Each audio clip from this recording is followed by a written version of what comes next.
All right, that should be fine. Weird. Switch my microphone off again. Okay.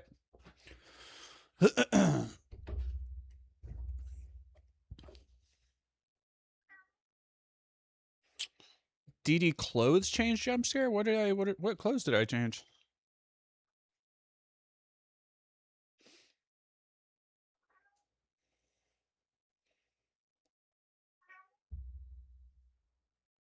Wait, what? Did my multi-stream? Let me go multi. What do you mean? What do you mean clothes change?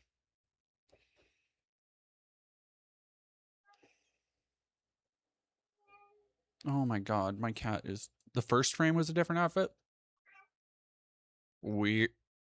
Like my last outfit? That's weird. Huh. Okay, give me 1 second. Miss is now yelling at me for food.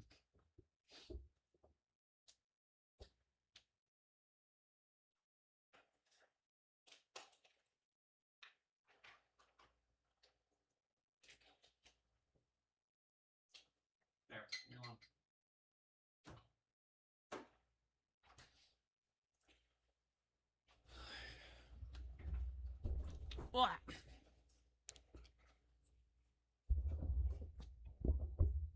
Miss always wants attention though. That's nothing new.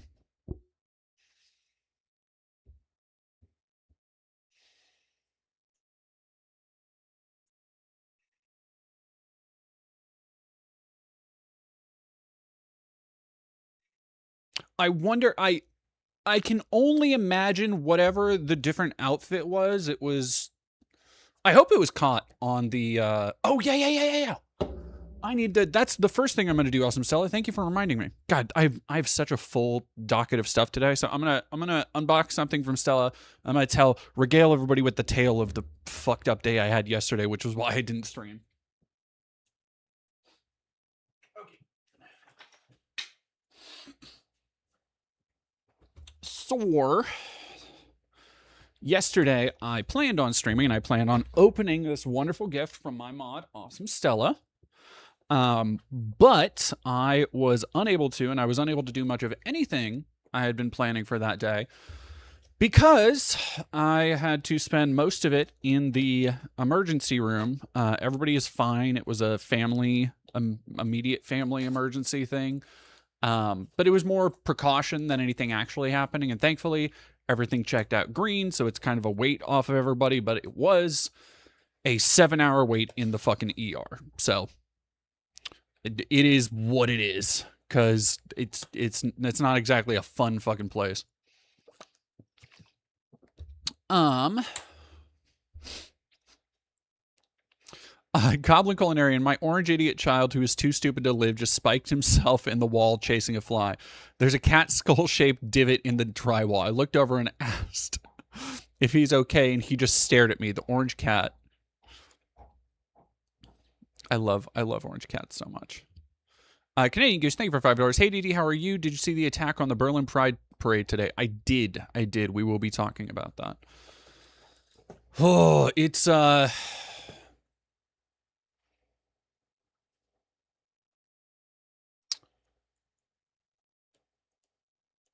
yeah, it's scary, but I also kind of don't want to talk about it until... Well, there was a attack on the Berlin Pride Parade today. As far as I know, they are still looking for the culprit. I believe it was a hit and run.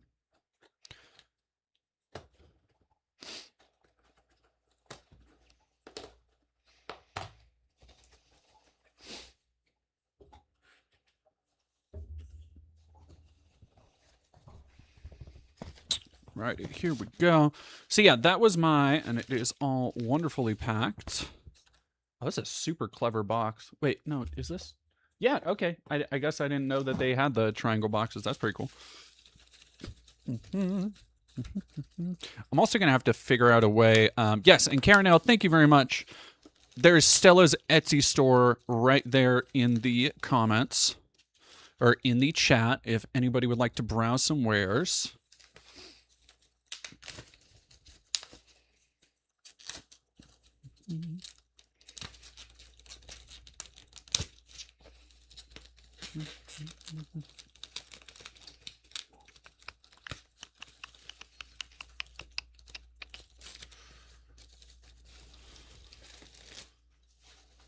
I just, everybody knows I just fed the cat, and I'm looking at her, and she's just staring at me like, okay, well, when's the next plate getting here? She's already ready for the next course. All right, so we've got, I'm gonna have to figure out how best to, because what I want to do is eventually I want to display it in the background, so I have to get a frame for it. Oh, I love that. You have the awesome Stella tag back down here with a little, it looks like a little goat. That's so cute. Okay. So I'm going to undo all of that. And we are going to... A cow. It is a cow. Oh my god. Oh, wow. That is so fucking cool. That is so good looking. All right, so let me...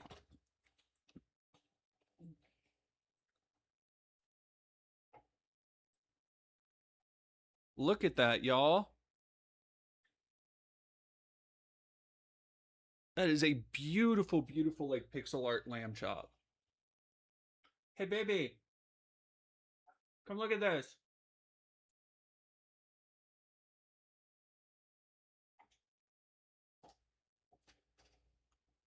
That's super freaking cool. Koa says that's super freaking cool. Oh yeah, that's based. We're gonna have to get a good. We'll actually probably have to take it somewhere for them to frame it. Because I just be to match the dimensions and stuff and to make sure it's completely flat. Because it has like a little bit of like a, it's thicker than like a regular piece of paper or like a photo stock. Well, now, damn. Oh, I'll just put it back in the thing. Oh no, I've been feeling the texture. The texture is very good for me. It was good for me, and I wanted to feel it. To come touch it. Come give Lamb Chop a pet.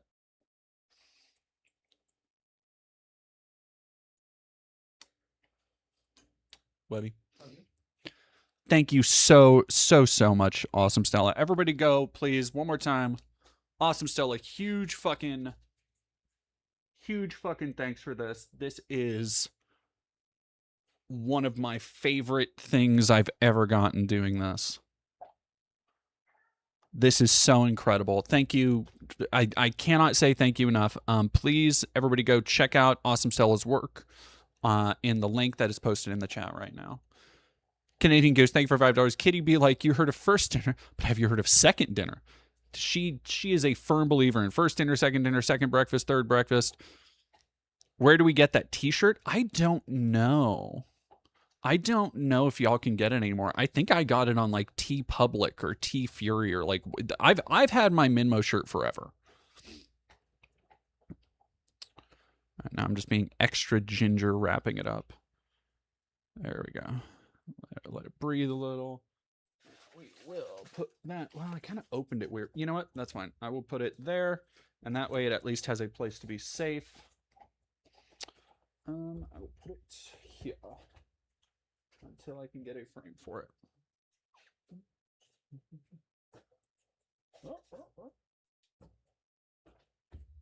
Yes, there we go.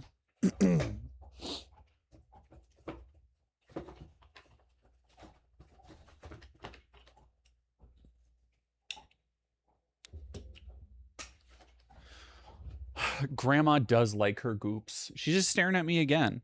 I'm so happy you like it. Of course I would like it. It's awesome. Thank you so much. Holy shit.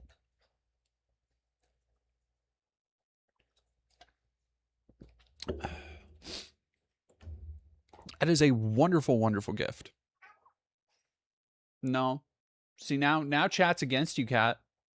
They're not going to fall for your tomfoolery. I've kept them in the loop on everything.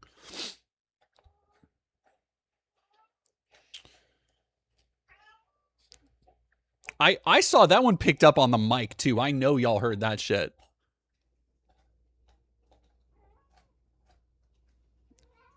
Ugh. Yeah, for sure. I don't know if I can... I don't have a way to display Stella's art for sure on stream, which is a bummer for me. But I will... It will be in the background soon. But yes, my Baphomet plush is right over here, so I'll be right back. because it is Banana Brain's birthday today. So also,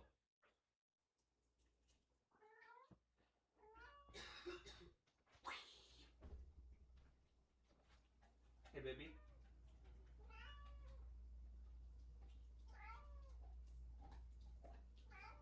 He says hi.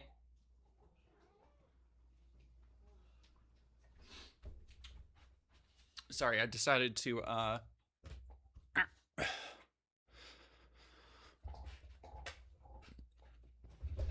this is the wonderful little Baphomet plush that Banana Brain's got for me. Waving to you. Hello, everybody.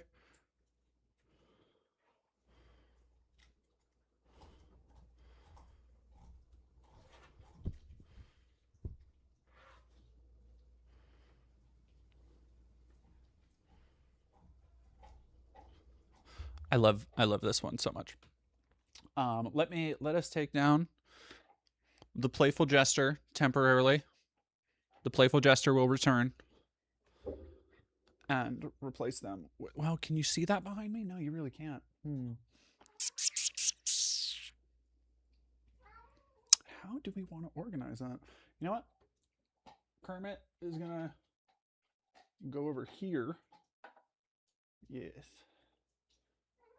Just Kermit is gonna go over by my sunset sarsaparilla, and Baffy will be by the Buster Sword. Come here, buddy. There we go. Hell yeah, chat. Hell yeah.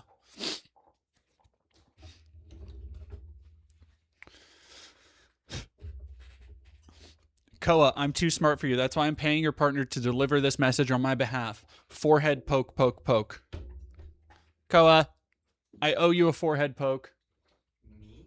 Yeah, you. Why? What did I do? Ooh, that's a cute fit, babe. That skirt looks so good with that top. Eating. No, the lady's the one who's eating. Both lady and miss been eating good in the neighborhood. Who's paying you $4 to poke my forehead? Goblin Culinarian. Okay. Now give me some more. I love you. Love you. Would you goop her a little bit? I was gonna goop for you. She said, I have not been gooped ever. I've never had food in my whole life, she said. That's a travesty. Valerie the Lovely Italian. I only got so many words to work with in a title. I have to make it last. Christian Garcia, now that their Odyssey attacks did nothing, usual suspects are now going after Hunter Schafer starring in the new Blade Runner miniseries. I have no doubt. I'm sure it'll be that'll be a fun thing. I love you, baby. Text me. Okay. Yeah, the Blade Runner series, I don't know. Amazon showing off, because it's, so for those who don't know, in the nerd space, there's a lot of fucking announcements and shit happening. And the Amazon showing off Blade Runner 2099 right before dropping the Neuromancer look is like crazy. Steph is pretty. Thank you for 21 months.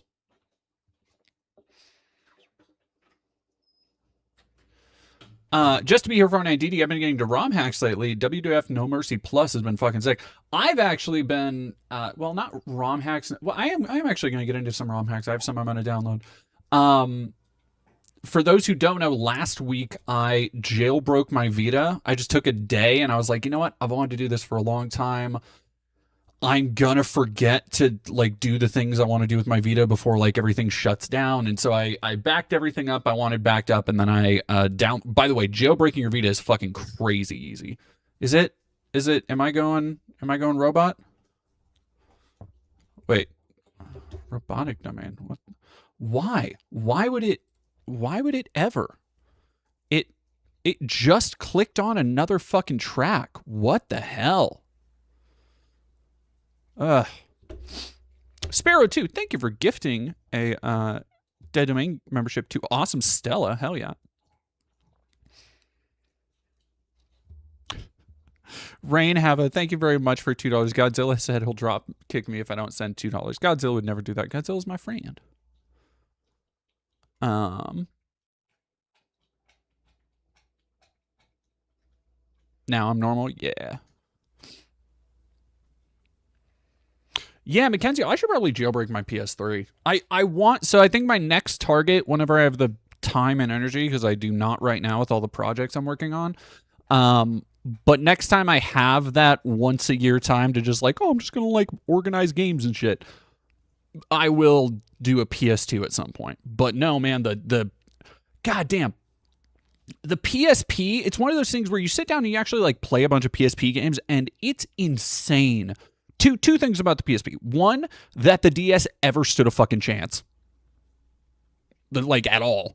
Like, you look at the PSP lineup and you're like, fuck, this is stacked. The PSP library is basically the sequel to the PS2, like literally.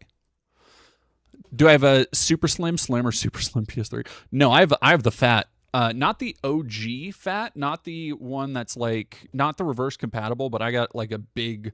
I bought my PS3 at the tail end of that era for like $40, and it was a 40 gigabyte PSP, and it has a new hard drive in there now, so it has a bunch of shit downloaded on it. But like,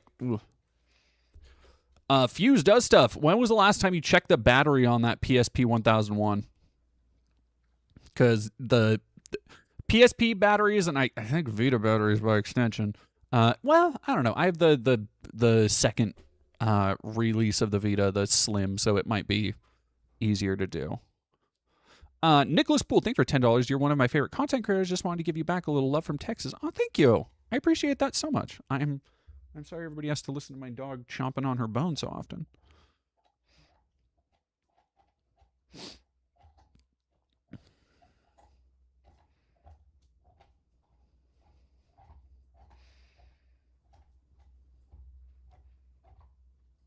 Oh, can you play PS2 games on it? No.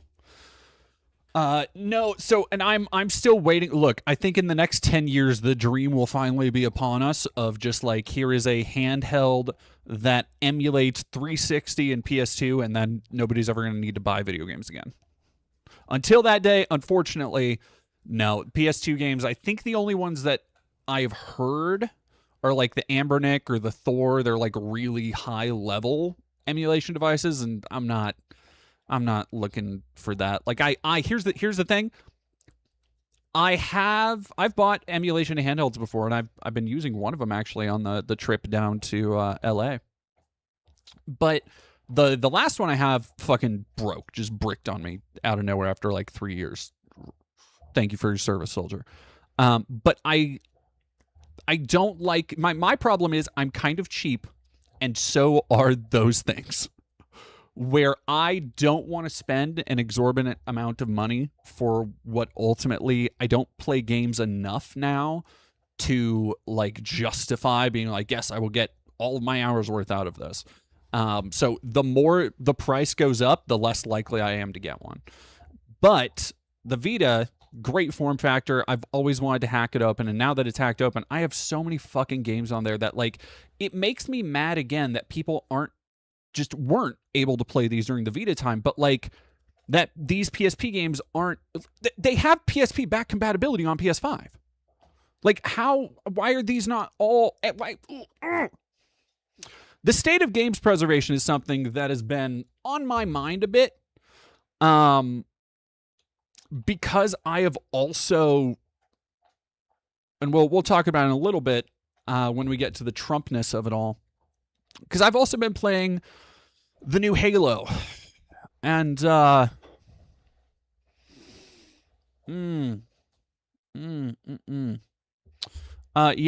aren't video games physical actually, because Sony said they're no longer making physical copies? I mean, like, they're always going to be physical games. Like, straight up, they're always going to be physical games. If for no other thing than like boutique releases, but like God, and I wonder, Xbox is basically already there too. I wonder what the future of physical looks like, and it fucking bums me out. Why are people talking about The Last of Us? Why are people saying The Last of Us? Question mark.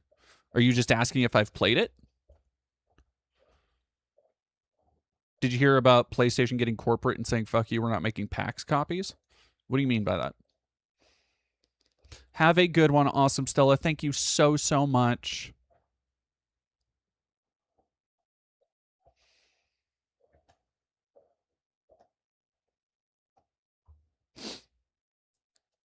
Hey, Logica.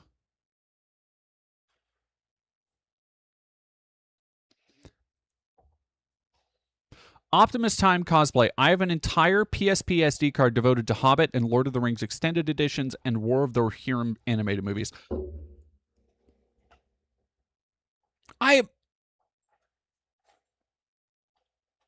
There's got to be a better way.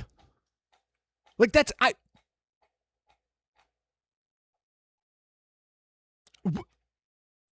Huh? What other games have I been playing? I mean, mostly old stuff because I'm still mostly sticking by the playing only PS2 games for the rest of the year, and I consider like a lot of those PSP games to be that. In fact, a lot of them are literally PS2 games or ports. I don't know. I'm still on my Silent Hill kick, so I've been playing Shattered Memories again because I haven't played that in years, and I have it on the Vita. I've been playing Unreal. I've been playing Unreal again, one of my favorite fucking shooters of all time. And so one of the fun things about Vita is that there is a apparently massive group of people working on porting shit over. So there are a bunch of just bizarre, weird ports on the Vita on like a localized store. That once you hack it, you can download all that stuff.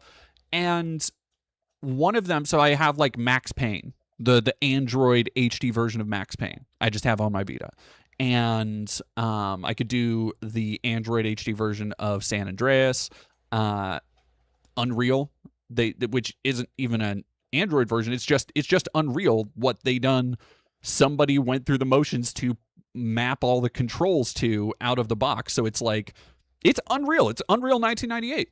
Like it's Unreal. It's not Unreal Gold because it doesn't have Return to Napoli, but it's Unreal. It has a bot match, and so I'm like, yo, if you put me on fucking Deck 13 or DM underscore Ariza, like I'm good. I'm good to go. Let's do it.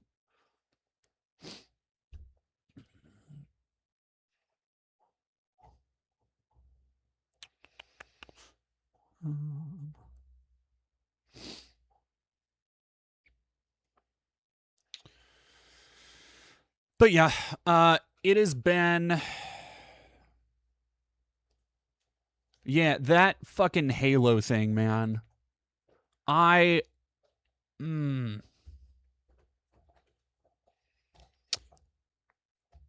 have a really I have look, how do I put this? I have a Jason Schreier feeling about it. Like I think because it's still I believe tomorrow, was it today or tomorrow? Was it yesterday? Was it Thursday, Friday, Saturday, Sunday? The 28th. So the 28th is when it unlocks for everybody. I got the like premium edition, so I got it early, which I do regret genuinely because I was like, gosh, I've been kind of a Halo phase lately, and I'm like, fucking this shit ain't worth it. Like it's not. It is. I don't think I've been that disappointed with a game, and it's been in like phases too. Like I've had to like bargain with myself over how I'm feeling with the fucking Halo campaign evolved.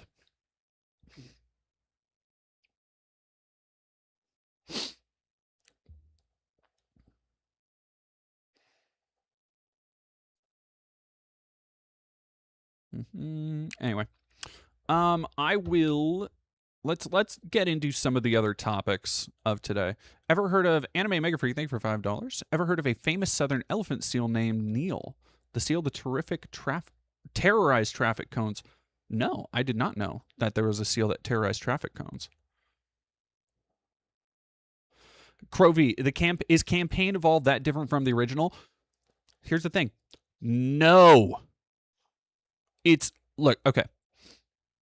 Do I still plan to make I am making a film for YouTube. I'm in not in the middle. I haven't started shooting yet, but I am in a Oh no, it's all right. So I'll talk about Halo in a minute. But no, yeah, I am still hammering out my script or finalizing the script. And next up, I'm waiting to hear back on a grant I got for filming. We have 2 locations that are ready to go. So next up is going to be finalizing costumes, finalizing cast, starting to get crew together, and hopefully by October is when I'm looking to start filming stuff. So do I have the daddy kink like the Graham Plattner types? No, not even a little bit. Nuh-uh. No, thank you. Daddy kink gives me the ick. I'm sorry. It's which is fine. It's just not my thing. But like, it gives me the ick. That's why it's not my thing.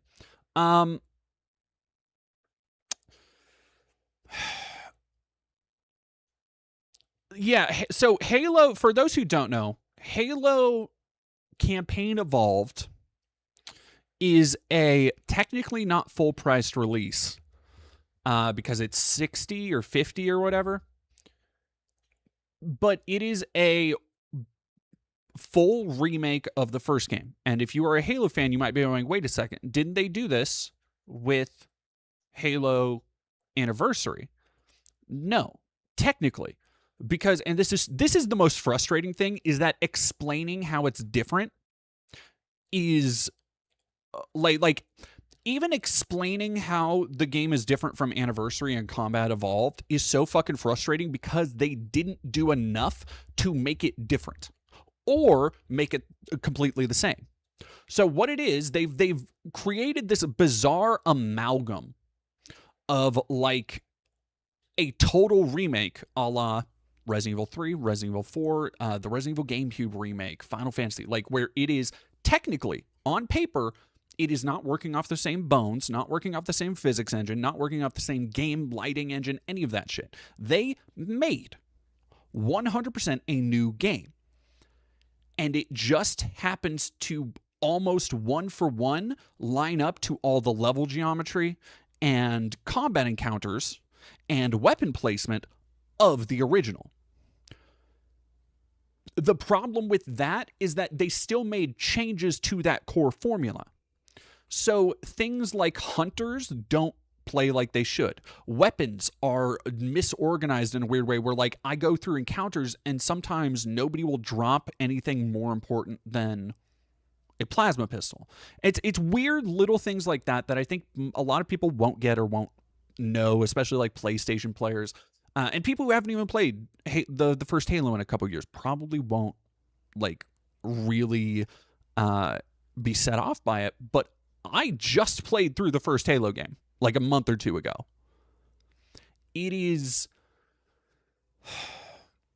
It's because they didn't... I don't know what the fuck they were doing with it. Because if you're going to remake something, we have examples of how to do it well. With Resident Evil, with Silent Hill. Even if you don't like those games, even if you want to go back to the original, they understood that the goal of a remake is to make something that can stand on its own. Right? Like a remaster and a remake should be separate things. So they made something that doesn't stand on its own, but also doesn't live up to the thing it's meant to represent because it has like slightly new rooms, some level geometries changed. The weapons, all of the weapon animations are entirely recycled from Halo 5. All of the, like literally, the weapon animations are recycled from Halo 5 and Infinite. It is so, like, at every level, because here's the thing, for the first couple hours of me playing it, I was like, you know what? This actually kind of whips. I liked the new campaign missions. I thought those were pretty solid. Those were the thing that I was like, you know what? This feels the most like anything has felt like Halo since Halo 3. Or even maybe Halo 2. Like this it taps into the new campaign missions. They have 3 new missions that are like a prequel campaign. And they're fine. They're okay. They're like completely inconsequential, but they're pretty. They're well made. I like the combat encounter designs. The needle rifle is really good in them. And then you get to the main campaign, and it's like almost indistinct. It has this bizarre AI effect, because here's the thing: a lot of people are going to talk about it being AI, and I have my own unproven conspiracies about if it is. But the reason why so many people are saying this seems AI is because everything about Halo Campaign Evolved falls in the uncanny valley. Especially if you've played the games before, where you know these iconic pieces of dialogue, this iconic script, all these cutscenes, the things that you've seen memed 1,000 times, the things that people have been playing for years. And so you're seeing them now re-envisioned as like nearly photorealistic, really pretty sometimes. But all the pacing is weird. All of the dialogue's been re-recorded, but the direction isn't as good. It's different. But if you heard one of Johnson's lines or one of Cortana's lines in a vacuum, you would be like, and somebody asked you, hey, is this from the original or from the re-release? You would be like, I think it's from the re-release, but it might be the original, because they've changed and tightened the script in weird ways that are like the lines read differently. And I don't know why the changes they made are so fucking weird. Like, that's the thing. It's just fucking weird. I don't know why they did it that way.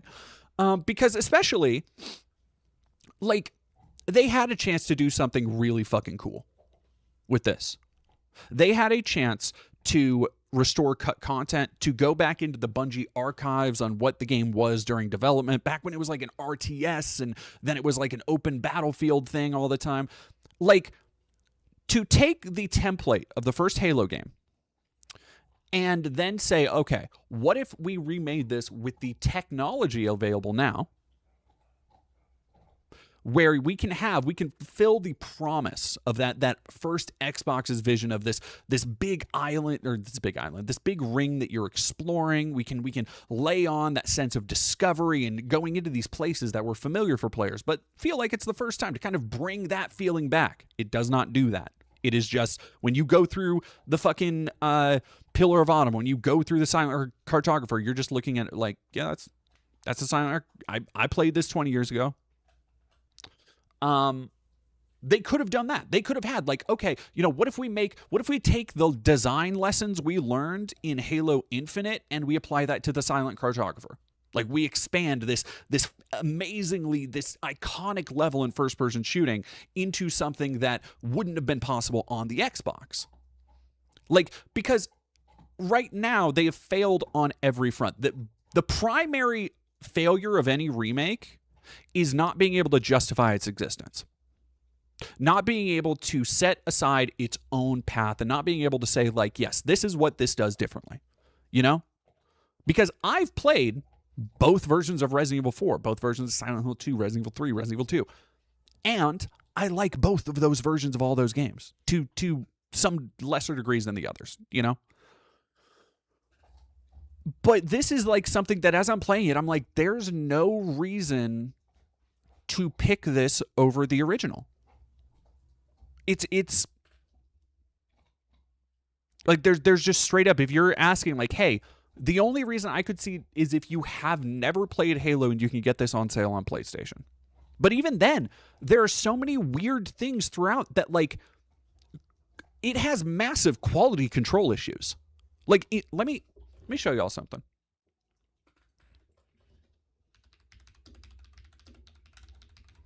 So I've been searching for skulls because one of the things they've added was a massive amount of skulls so they can, like, replay and remix the game.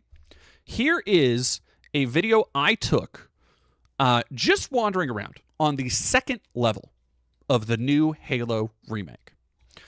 I was just wandering around, just jumping on rocks, and I found out that it is in several places, incredibly easy to just climb the rocks to the top of the game world.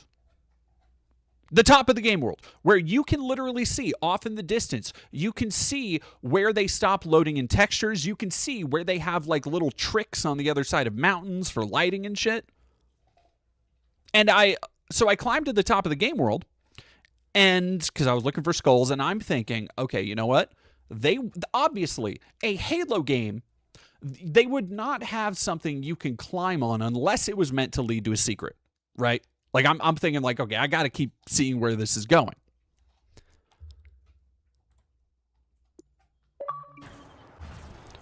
So what I found was at the top of this mountain, this bizarre cave with a fire asset just hanging inside. And I'm like, again, I'm thinking, oh, okay, I found like a cool secret. I'm like, I'm gonna go into this. I'm gonna go in blind. This will be a super cool thing.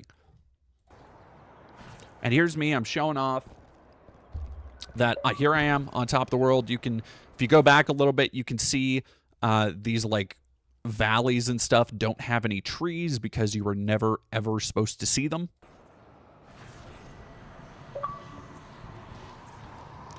This is the opening area. When you look up, the banshees are up there. So this is like the opening valley where you crash and you go through here and then you whip around the other side. So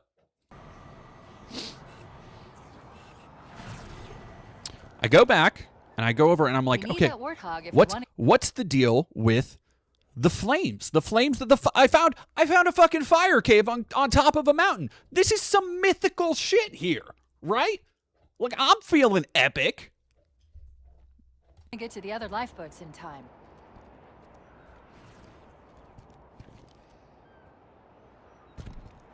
So you might ask yourself, oh my gosh, what's in the cave? What's at the bottom? I'm so glad you asked. Let's go check out the fire, first off, where it puts on a laser light show, because it's not actually connected to anything, and I don't know why it's there at all. Like, it's just a random fire asset in the middle of this fuck-ass mountain. And then you go, okay, maybe there's something down here. Maybe, because I'm like, okay, there's perfectly... Look, if you look, there are perfectly ratcheted into the wall ledges for somebody to fall down. And I'm thinking in my head, okay, I'm thinking they're trying to be like Bungie. And my first thought here is, do y'all remember way long ago, in the time before time, Rise of Iron, the second, third, fourth Destiny expansion, the one after Taken King, Rise of Iron had this fuck-ass mountain you could climb to get a thing. That's what I'm thinking. I'm thinking, okay, they're hiding a secret behind a platforming challenge. Let's go. You know what they hid down here? Do you know what was at the center of this mountain? I'm like, okay, let's I don't know. Let's risk it. Risk it for the biscuit.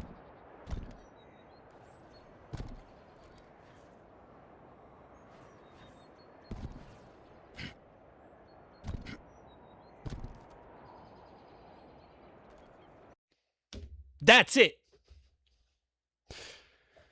So, to say my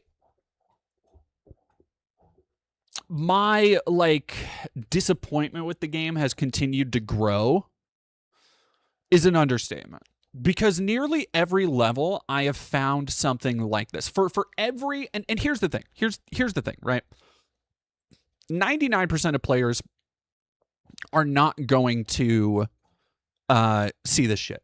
99% of players are going to follow the objective markers. They're going to play this game like most other people do, one time through, and that's it. I, however, love Halo. I replay those games a bunch, the good ones, the ones I like with a fair amount of regularity.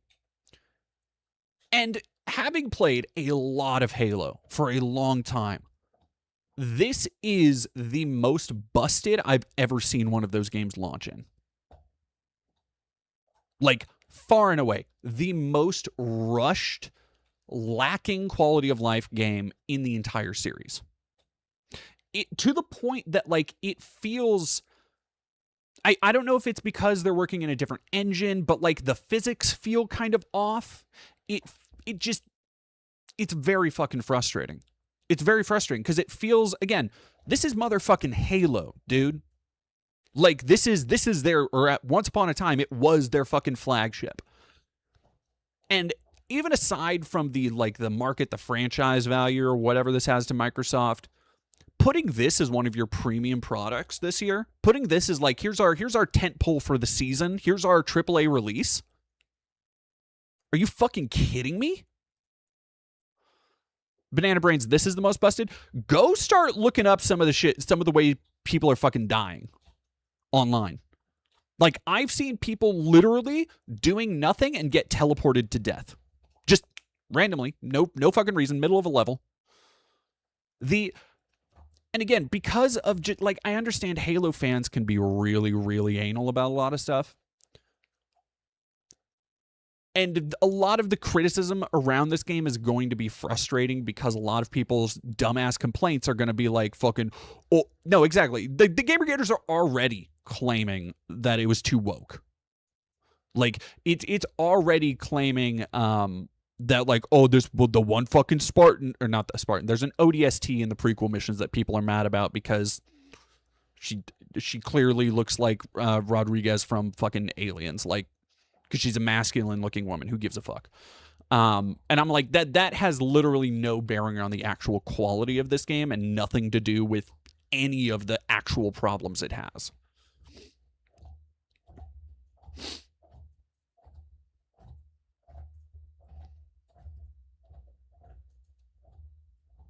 Halo Extra Most Busted Edition. Kinda. And the more frustrating thing is that it, like, all right, so not only does it not add a lot to the games at all, like, it doesn't add anything really of note. The cutscenes feel weirdly padded, but it also handholds you, which is so, like, the thing. Here's, all right, if you want, in a nutshell, what is Halo Combat Evolved? Or Campaign Evolved? What is Campaign Evolved?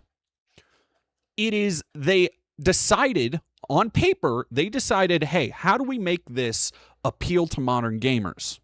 And the answer they came up with was not by using technology to our advantage, having bigger play spaces, expanding weapon variety, level variety, enemy variety, new campaign missions, cut content, any of that shit. No, it is basically okay, let's record all the voice lines, and instead of, like, interesting dialogue and banter, instead of that sense of discovery you have, every 30 fucking seconds, Cortana is going to be telling you exactly where you need to go and what you need to be doing. If there are invisible enemies, they're going to be literally, like, given targets over their head, like a fucking Call of Duty game from 2010. And it's just like they lock doors behind you in bigger areas so you don't backtrack and get lost. This game that is one of the most famous and iconic fucking shooters ever made, that people have been playing and loving and falling in love with for over 20 fucking years. And they're like, it's this bizarre, like, smacking you on the hand for wanting to fucking experience this game. Like, when people talk about Halo, and particularly the first one through, I would say through Reach, but like through 1 through 3, the trilogy, when they talk about it with such reverence, a lot of it is nostalgia, right? Like, a lot of it is the fact that, yeah, Halo came to you at a time in your life when shit was easier and you could eat chicken tendies and play with your friends after school. However, there is something to say for that original game and its feeling of exploration, of discovery, this bizarre, like, lonely island setting, and you get people who will rant and rave about fucking 343 Guilty Spark and all that stuff. And look, there are some criticisms of the following games that I don't think are entirely fair. I think people's love, for example, of the really polygonal Forerunner architecture in the first Halo in particular is far more based in technical limitations than original intent. If you look at Shikai Wang's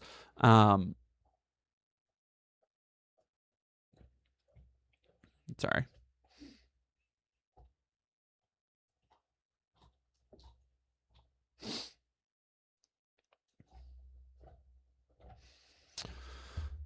Anyway, whatever. I'm getting fucking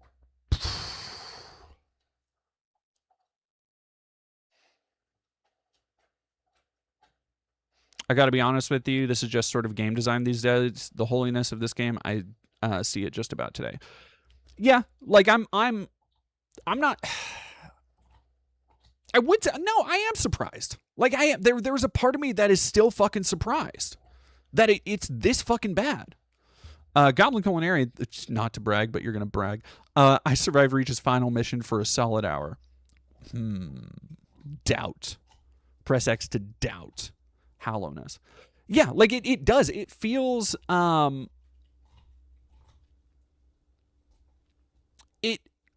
it feels hollow. And here's the really fucking frustrating thing is there has been one moment where I was like, and this was honestly the moment that I was like, this is I like this. Like, holy shit, they might have done something here. Like, it captured the feeling of this weird, like, unspoken interactivity that older games used to have. And so there's this moment in Truth and Reconciliation where you rescue, everybody who's played the game knows it, you rescue the Marines, they join your party, but you can go into a adjacent, like, holding bay that doesn't have any Marines.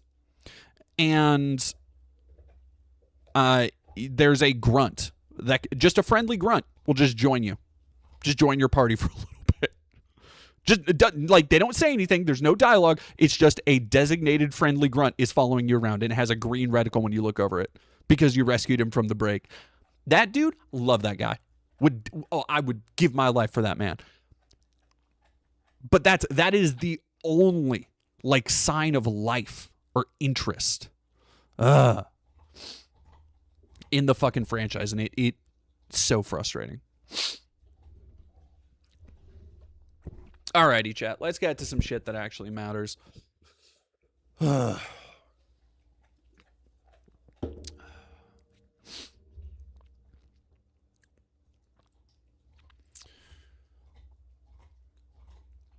Powerful Democrat. So this came out a couple days ago. I didn't get to it. I'm gonna try and go over some quick stories today because I have a couple things I want to talk about, and call attention to so that people are aware of them.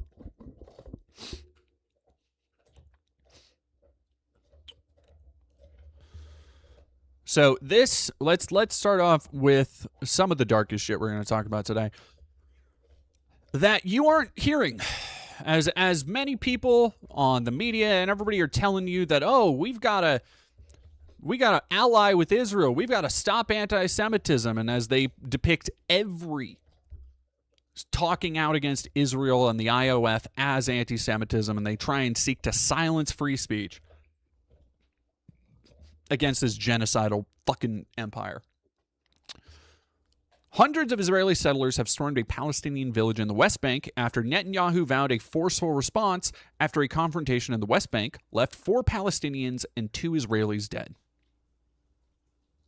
Like, just fucking every notch on that sentence boils my fucking blood, man. Violence comes amid continued attacks by Israeli settlers against Palestinians. Netanyahu also said his government would, quote, establish new settler outposts in the West Bank and legalize more existing ones.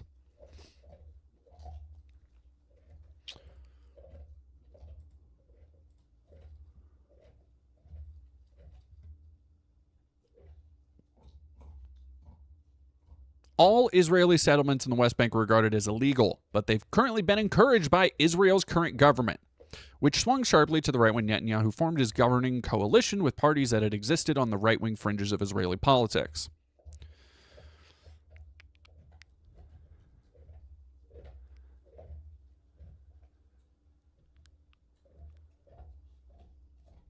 The Ramallah-based Palestinian Health Ministry reported 4 Palestinians killed and 4 others wounded in the incident. Grieving Palestinians' relatives gathered at 2 hospitals in the nearby city of Nablus, where the victims' bodies were taken. All right, hang on. Here we go.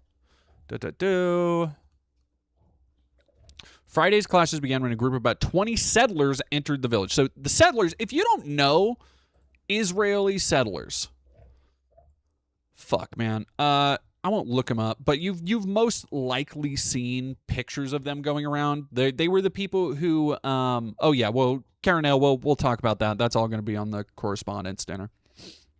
Sorry, give me a second.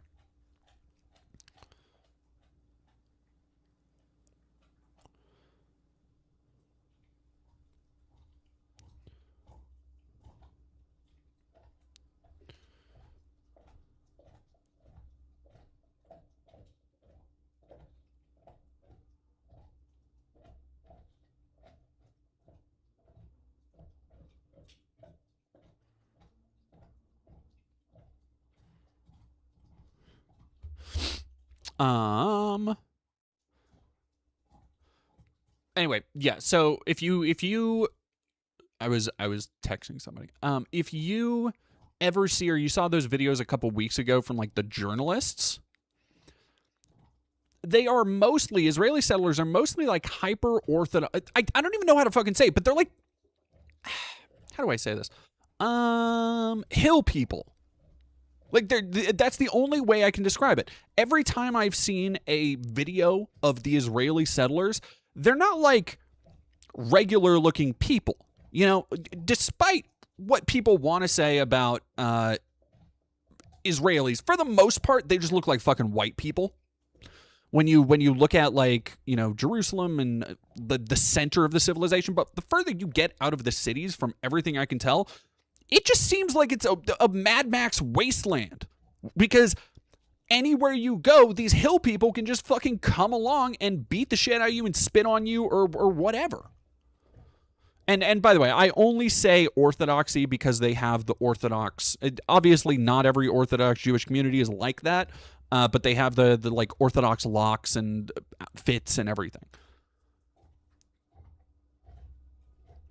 And I don't know what it is. I don't know what it is in the fucking water in Israel that makes them like the only behaviors I can liken it to are, yeah, femme-maiden. Hill people like hills have eyes. Exactly. Like, that's the only thing. Let me see if I can find a fucking video.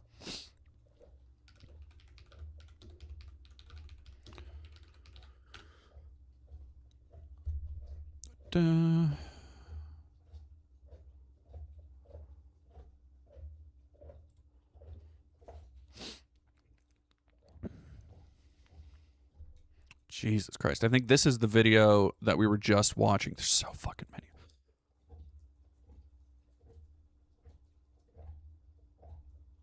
Begin burning down homes in the West Bank. Fuck.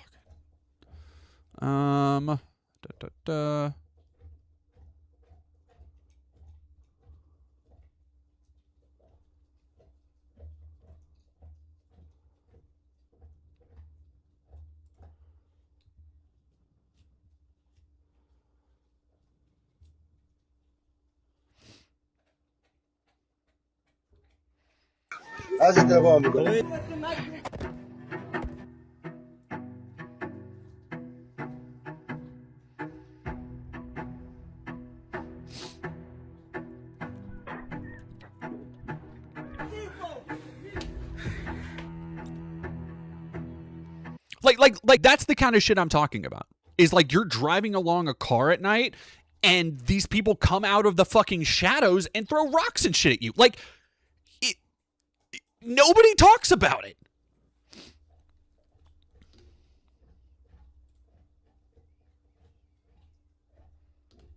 Nope, stop it. هاي حدودهم.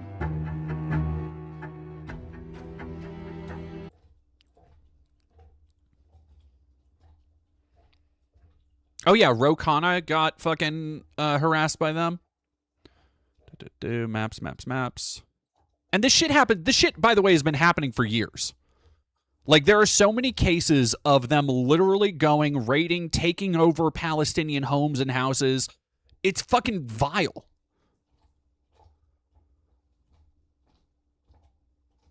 Yeah, fuck you, you fucking war criminal fuck. Like, and now they just roll around like this. Because who's going to fucking stop them? 6 settler attacks per day.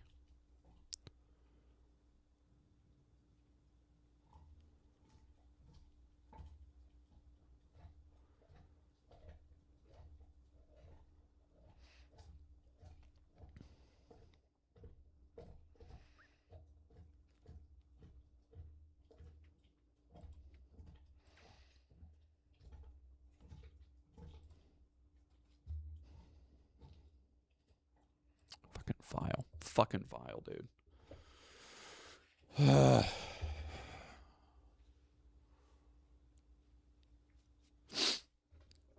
Yeah, no, playbook straight from the indigenous genocide. So one of the things I think last time I streamed, I I was talking about reading Blood Meridian, and the day after that was another thing I did. I was like, why haven't I played a lot of games or watched a lot of movies? It's because not yesterday because I was at the ER.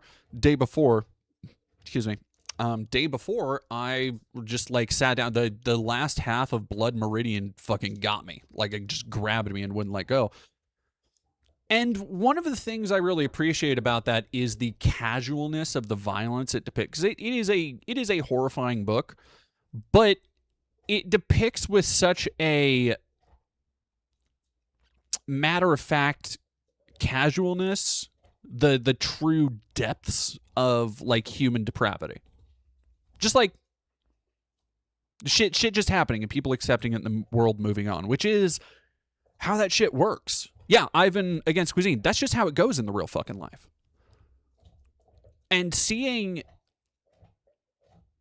like reading through this kind of deconstruction of Americana and the American attitudes of the Old West, and undermining the very intentionally crafted narratives of heroism around cowboys and Injuns and all that bullshit, to use their words. It does put into perspective that I think there has always been people like this. Like I think it is something that we have always had. Yenzo, yeah, I'm fine. It was a family emergency thing. Goblin Culinary, thank you for 25 bits. I think I've told you this story before. I think you have. IDF is actively trying to get Americans to come to Israel so they can be conscripted under their mandatory military service laws. I studied under a chief in Tel Aviv for a few years, and I recently got a letter from the Israeli Board of Tourism inviting me to come back to the cradle. Is fucking crazy. Come back to the cradle? What are they, fucking Mother Miranda? What? God damn.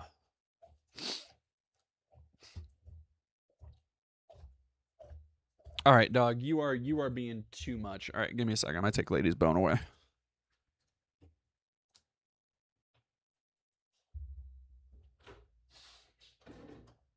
Okay, we saved that for later. You saved that for later, baby. Ugh. Anyway. Yeah, going back to the settler thing. Netanyahu will also attend the funeral of Lindsey Graham. Oh. Look, I'm just I can't say that. I can't say that.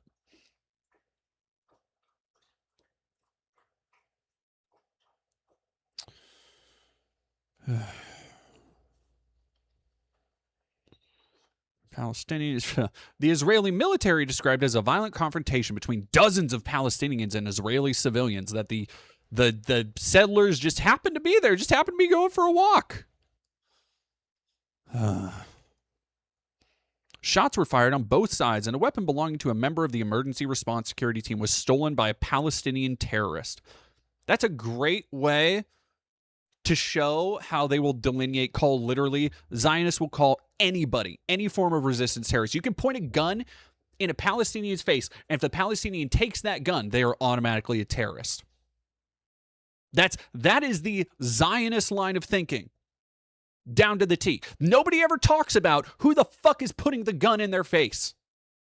What they did to deserve that treatment. How long them, their families, everybody else has been under their fucking boot.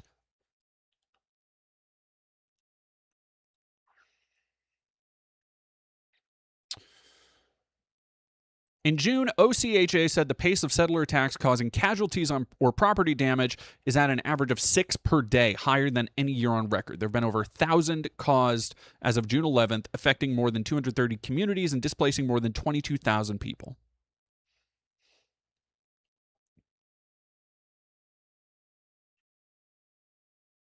Arab states condemned Israel's government after it approved a process to register land in the West Bank as state property, a move critics said would accelerate annexation of the Palestinian territory.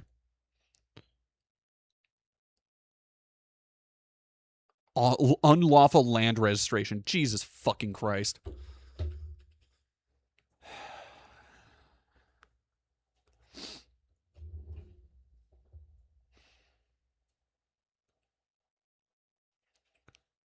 Blow high blast. Very nice of Netanyahu to visit Lindsay. Maybe you can check on him the same way Lindsay checked on McConnell.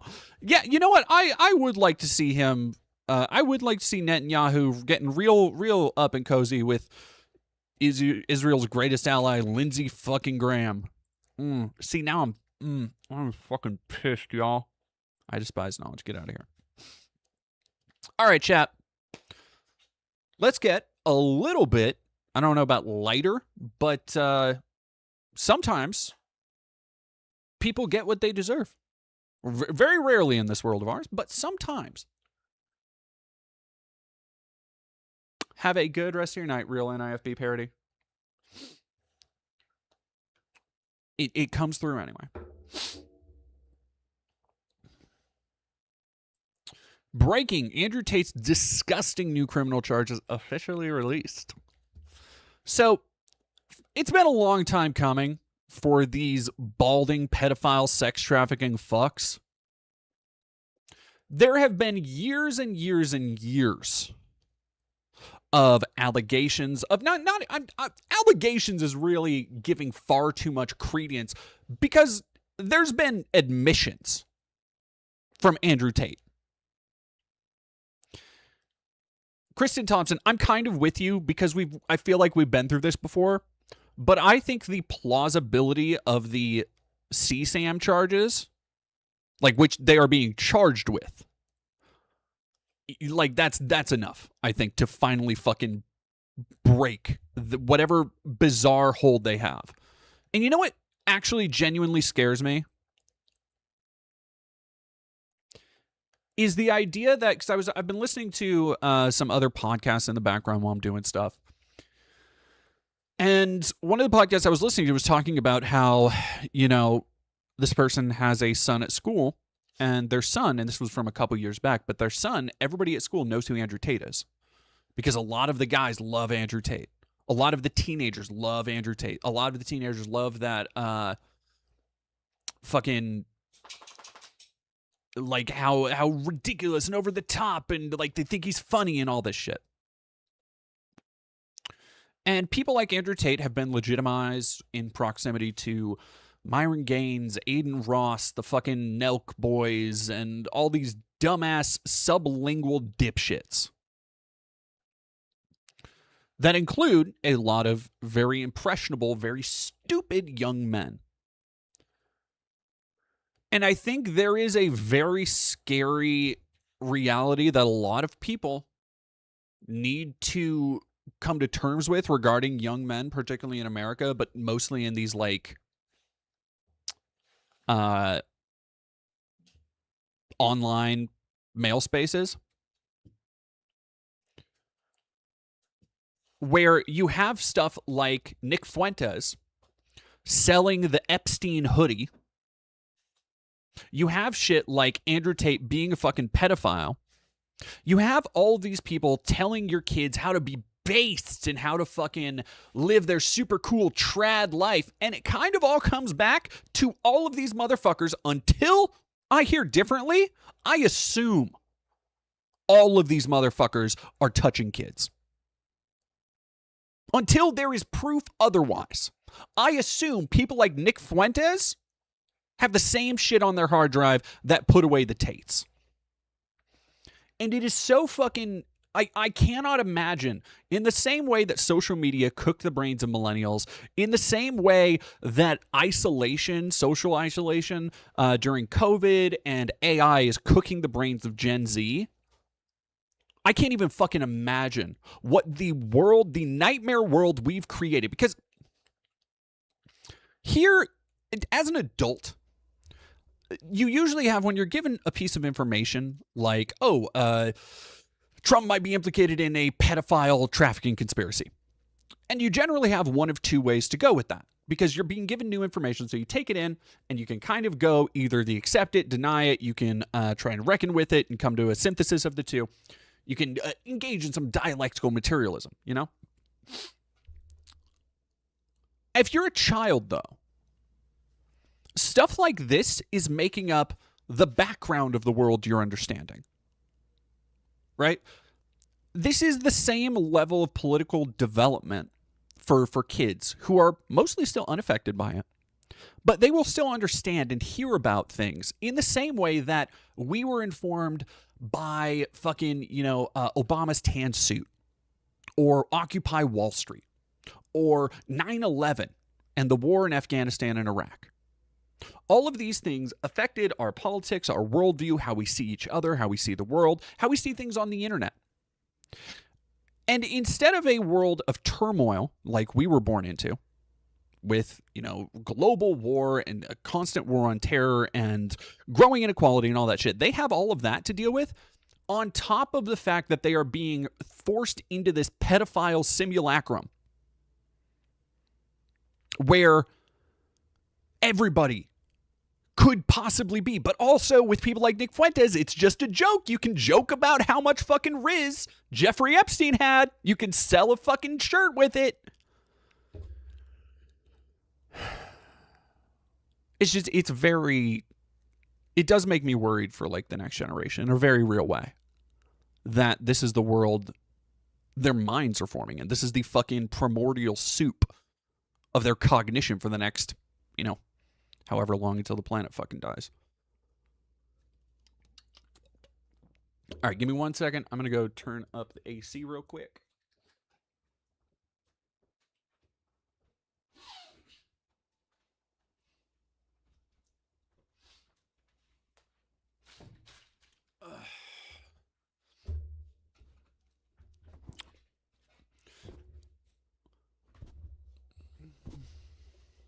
Isn't Nick Fuentes? No, I don't think that was Nick.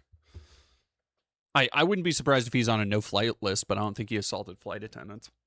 He did get charged with assaulting that one lady who came to... God, Nick Fuentes is such a little bitch. It's so crazy. El Sabi, thank you for $5. If the Tate brothers are still locked in prison and banned from making contact with the outside world, how are they able to text the outside world? It's unfortunately apparently very easy to get shit on the inside. Genuinely, very easy.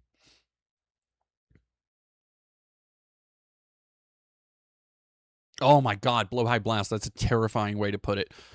Teenagers have it difficult these days because when they turn 13, their competition is the president of the U.S.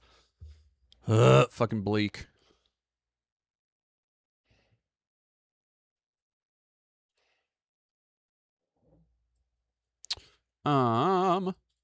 The charges. Andrew Tate, 39, faces 42 charges in the UK.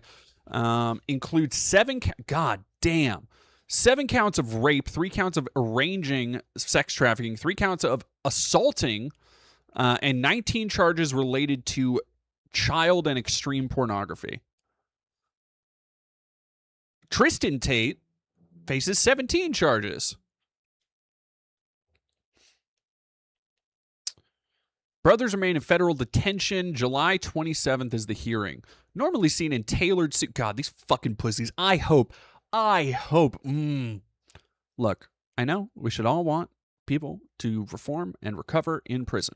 But also, can we be honest that some people literally will not change, cannot change, are incapable of change.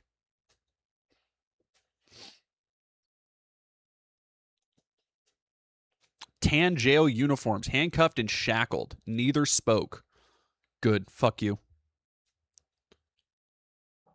Their defense are innocent and fighting extradition on that basis.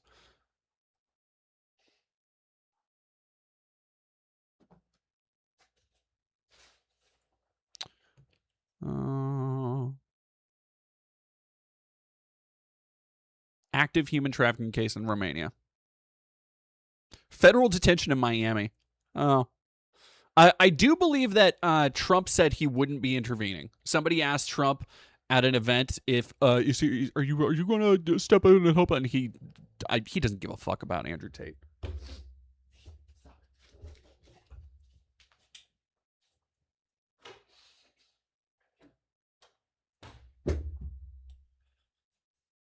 All right. Yeah, I don't see Tate making a wide... No. Because here's the thing. I've had a feeling that something like this was coming for a while because Andrew Tate has always had the same... It's almost an Alex Jones type...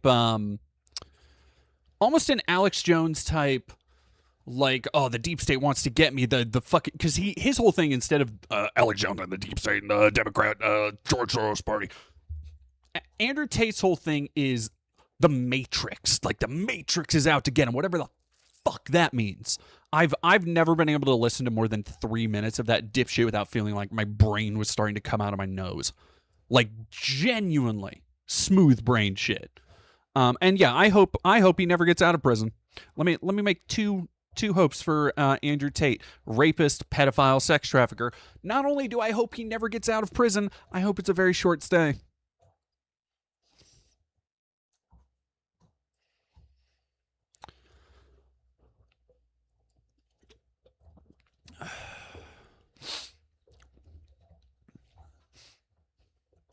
All right. One more topic today that's been kind of untalked about, or under-talked about, I should say. Powerful Democratic think tank's reset on trans rights alarms advocates. Center for American Progress says this new framework will help Dems confront anti-LGBTQ attacks. Trans people aren't so sure. Are you ready to see what this is? Are you ready to see what the big Democrat plan is to stand up for queer and trans people?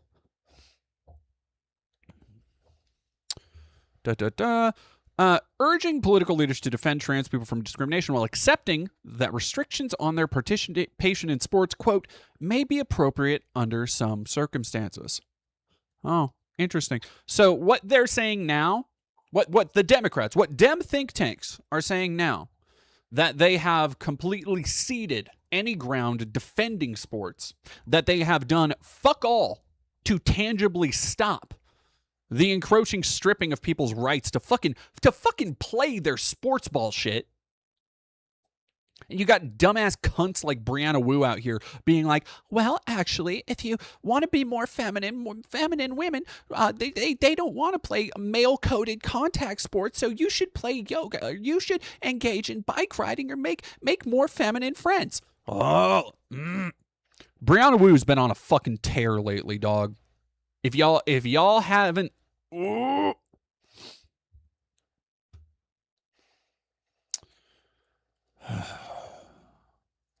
Dems have think tanks, no evidence of this.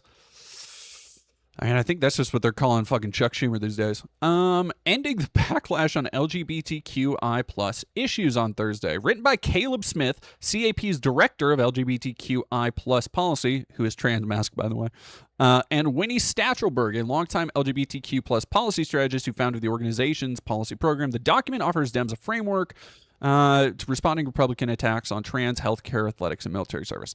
So, I for a long time, I've kind of not ignored, but I've kind of hand-waved away the correlation, not causation, the correlation, because it has not been my personal experience. But gosh, it does happen a lot when it seems like trans masculine people throw trans femme and trans women under the fucking bus. It sure has been happening a lot. We just had that fuck ass podcast go viral. Like, all right. The goal, he told the advocate, is to turn down the temperature while aggressively holding the line on civil rights.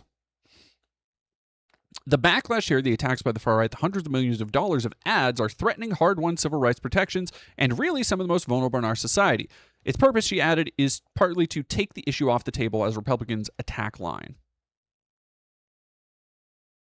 Calls for passage of the Equality Act condemns political interference in gender-affirming healthcare, supports trans people serving openly in the military. Like, you cannot get more fucking lib than this, dude.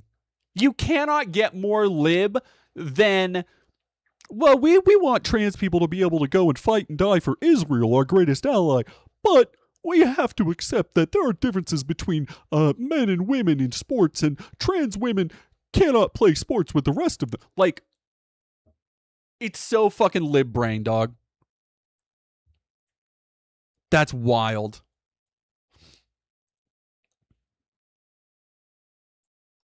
I make this point all the time, but Goblin Culinary, thank you for 25 bets. Make this point all the time. Trans kids consistently underperform in sports. If your cisgender kid loses to a trans kid, your cis kid sucks. Skill issue. Get that brat some Taco Bell and tell little Billy to get good, or you're going to take away his Switch too. Straight up.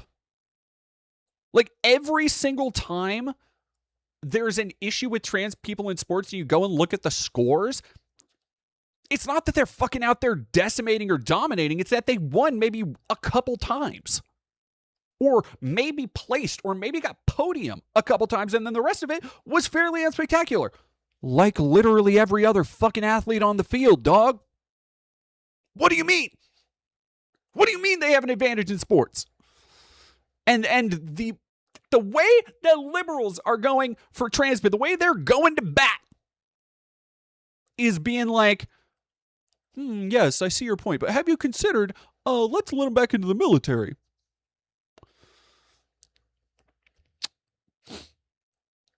Yeah. Urges LGBTQ. It also urges LGBTQ plus supporters to reckon with the defensive environment confronting the community. The authors write, quote, "We all know there are differences between men and women. Note that LGBTQ plus issues are not among most voters' leading priorities and say political leaders must regain their foothold."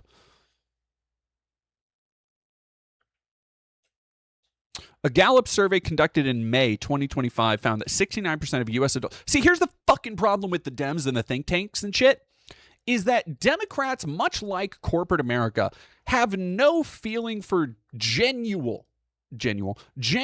conviction in the American population. They have no feeling outside of, hey, how is this polling? Where in polls, everything simply must happen in a fucking vacuum.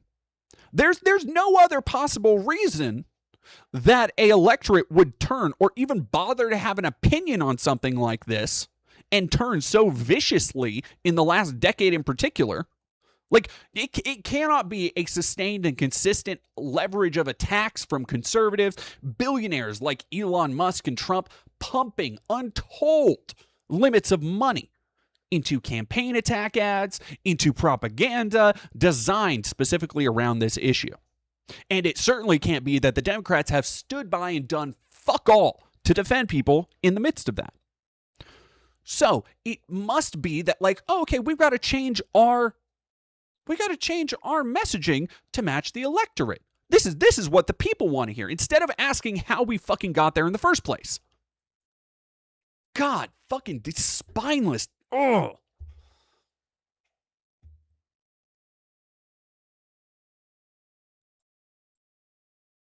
Totally real cat girl. Thank you for $5. Nobody wants a politician that only shows up for you when you're polling.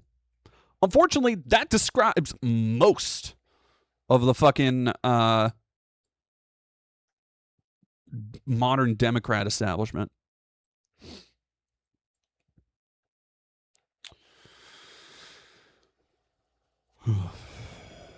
Attempts to navigate.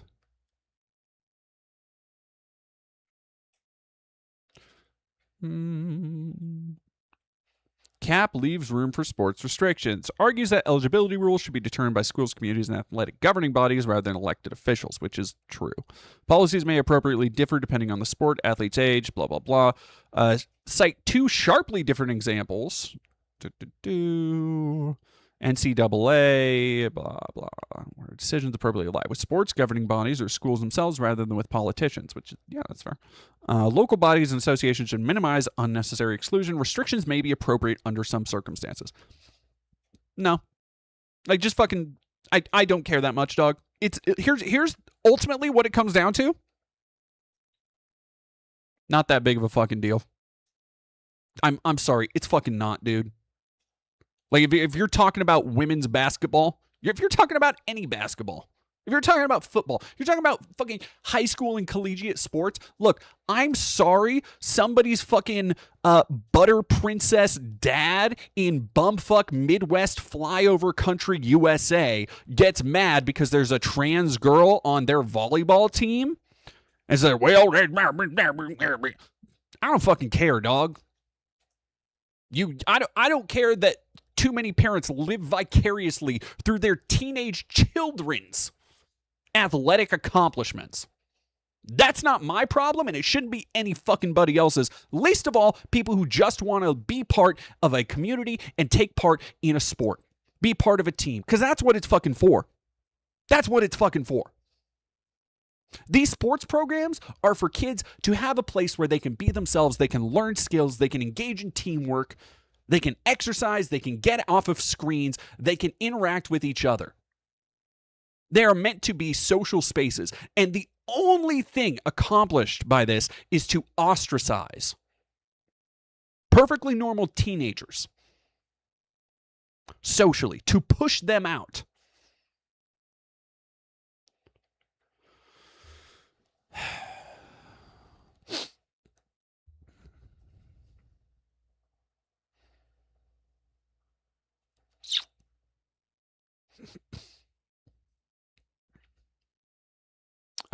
Dead Domain, full grade Deadpool's. No? What? I think I also saw, did somebody just say Denzel got cast in fucking Black Panther 3? Did I see that right?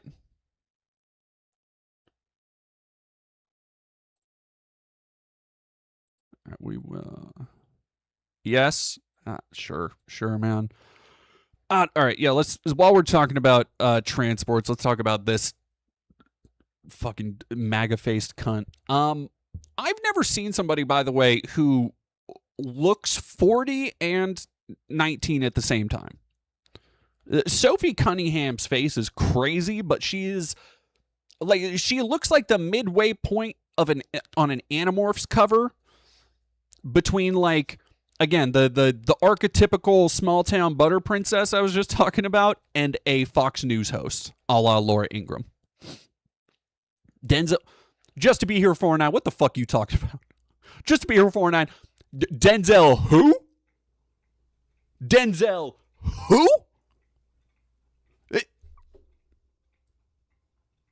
What do you mean Denzel who? Look, there might be other people named Denzel. There's one Denzel. You feel me? Like you go watch Training Day. You go watch the fucking not Macbeth that he just did. No, wait. It wasn't Macbeth. Sorry, that was Hamlet. Was it? Now I'm fucking tripping up. You go watch Fences. Okay? Go watch Fences. Go watch American Gangster. You fucking come back to me with Denzel Curry. Who?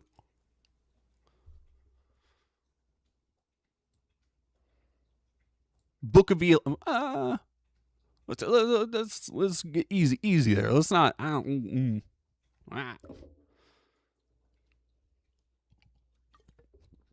just playing. I kind of like Book of Eli. Can I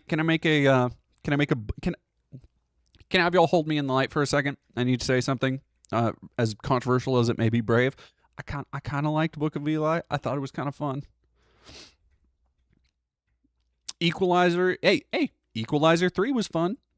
That looked like a fun vacation for Denzel Washington and Anton Fuqua. I saw that in theaters. Yeah, I don't know. Denzel still whips ass.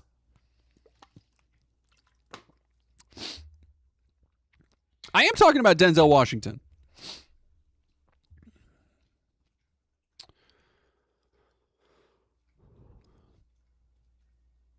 My opinion is bad and I should feel bad?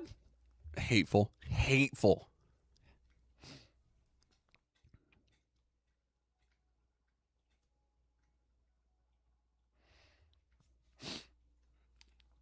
Oh my God, John Q radicalized me. Genuinely, I don't like the idea of.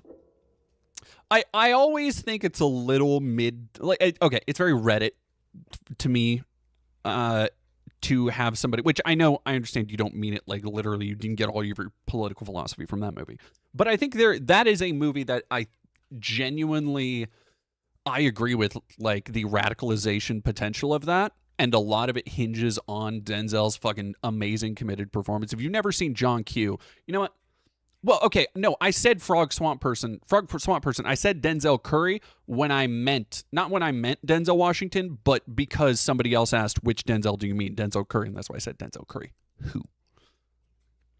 But let me actually go to let's have a brief break. Welcome back to the Denzel Corner.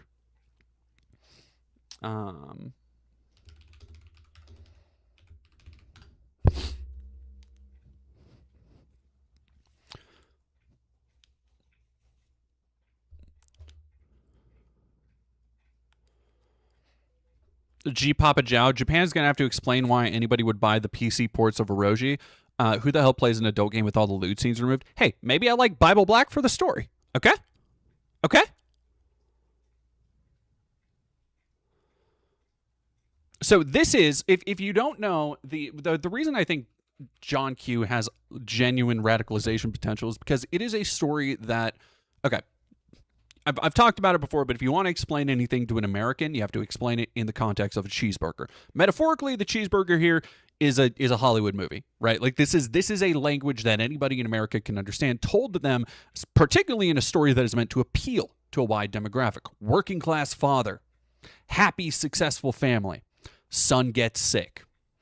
This is the setup for the movie. Is Denzel's son has a heart issue and needs a replacement heart.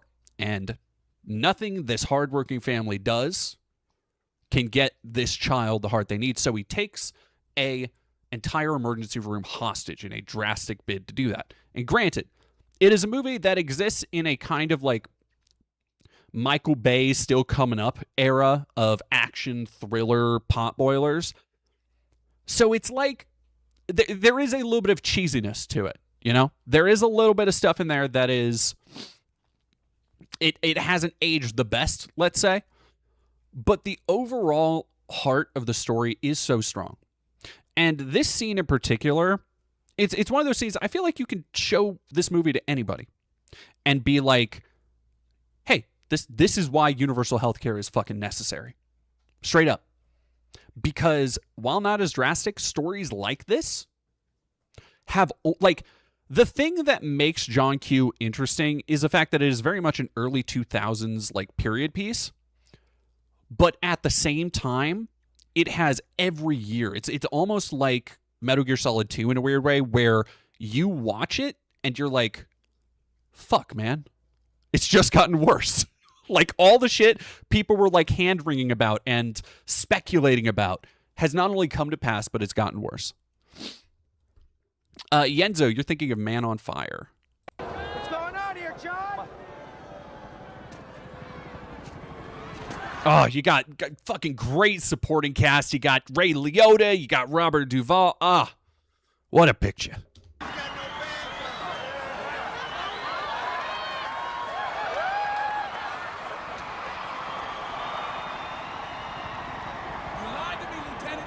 Said you were going to call me back, Frank, but you didn't call. I gave you your hostages, but you didn't call me back. Why? Because you want me dead, don't you? Nobody wants to kill you, John. Nobody wants to kill you. Nobody wants to kill me? No. Nobody? No. None of these guys? Not him? Oh. Okay, what is this? What is this?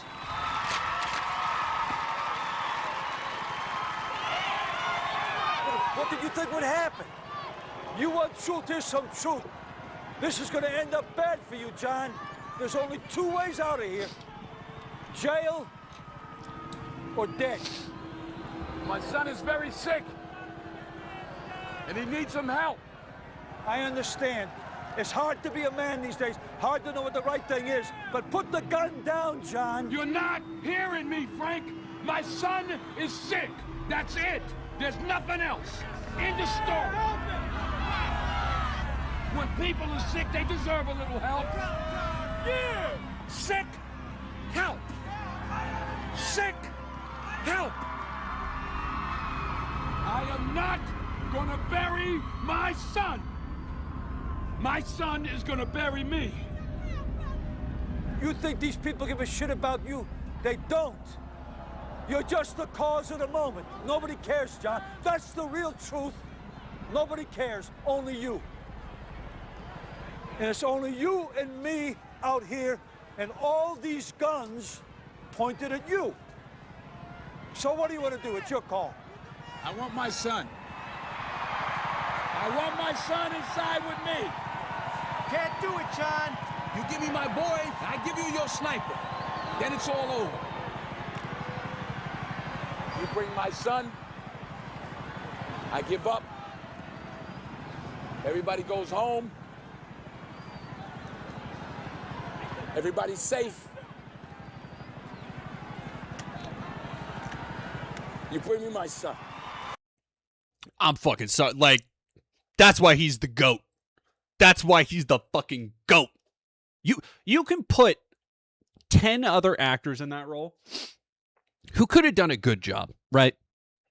Who could have done a good job.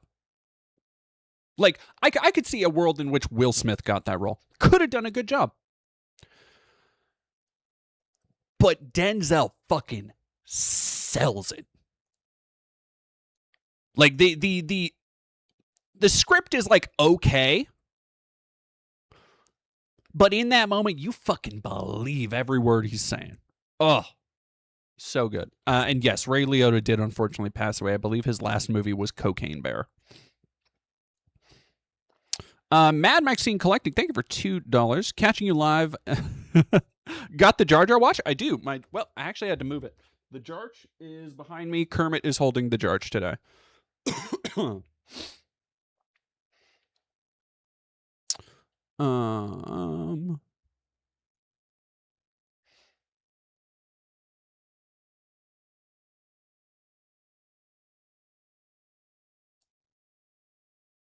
But yeah, highly I have pretty good memories of John Q. I haven't seen it in a minute, but I might pop that on today. I actually want to I think today I don't know, I'm in a weird movie watching place because I want to watch some movies with Koa. I want to watch The Blob. I want to watch Nightmare on Elm Street Part 3. I kind of want to watch The Mask because if you don't know, the director of those 3 movies, Chuck Russell, just passed, which is like talk about somebody who never really got the flowers he deserved, but who left such a mark on pop culture for a long time. Like the Blob is one of the to me one of the best special effects spectacles of the fucking 80s. Genuinely. It stands head and shoulders right there with fucking The Thing for me. Especially when it comes to body horror. Really fun movie. And then, of course, Nightmare on Elm Street 3 is a classic in its own right that nothing else in the series has really matched, I think. Have I seen the new Resident Evil movie trailer? Nah. I'm gonna see it. I like Zach Cregger's last movies enough. I'll go see it. Anyway, so this is the new. I kind of feel bad for Riley Gaines because now she has somebody way more successful who actually wins at shit, who is going to steal all of her fucking thunder. Going to steal all of her thunder.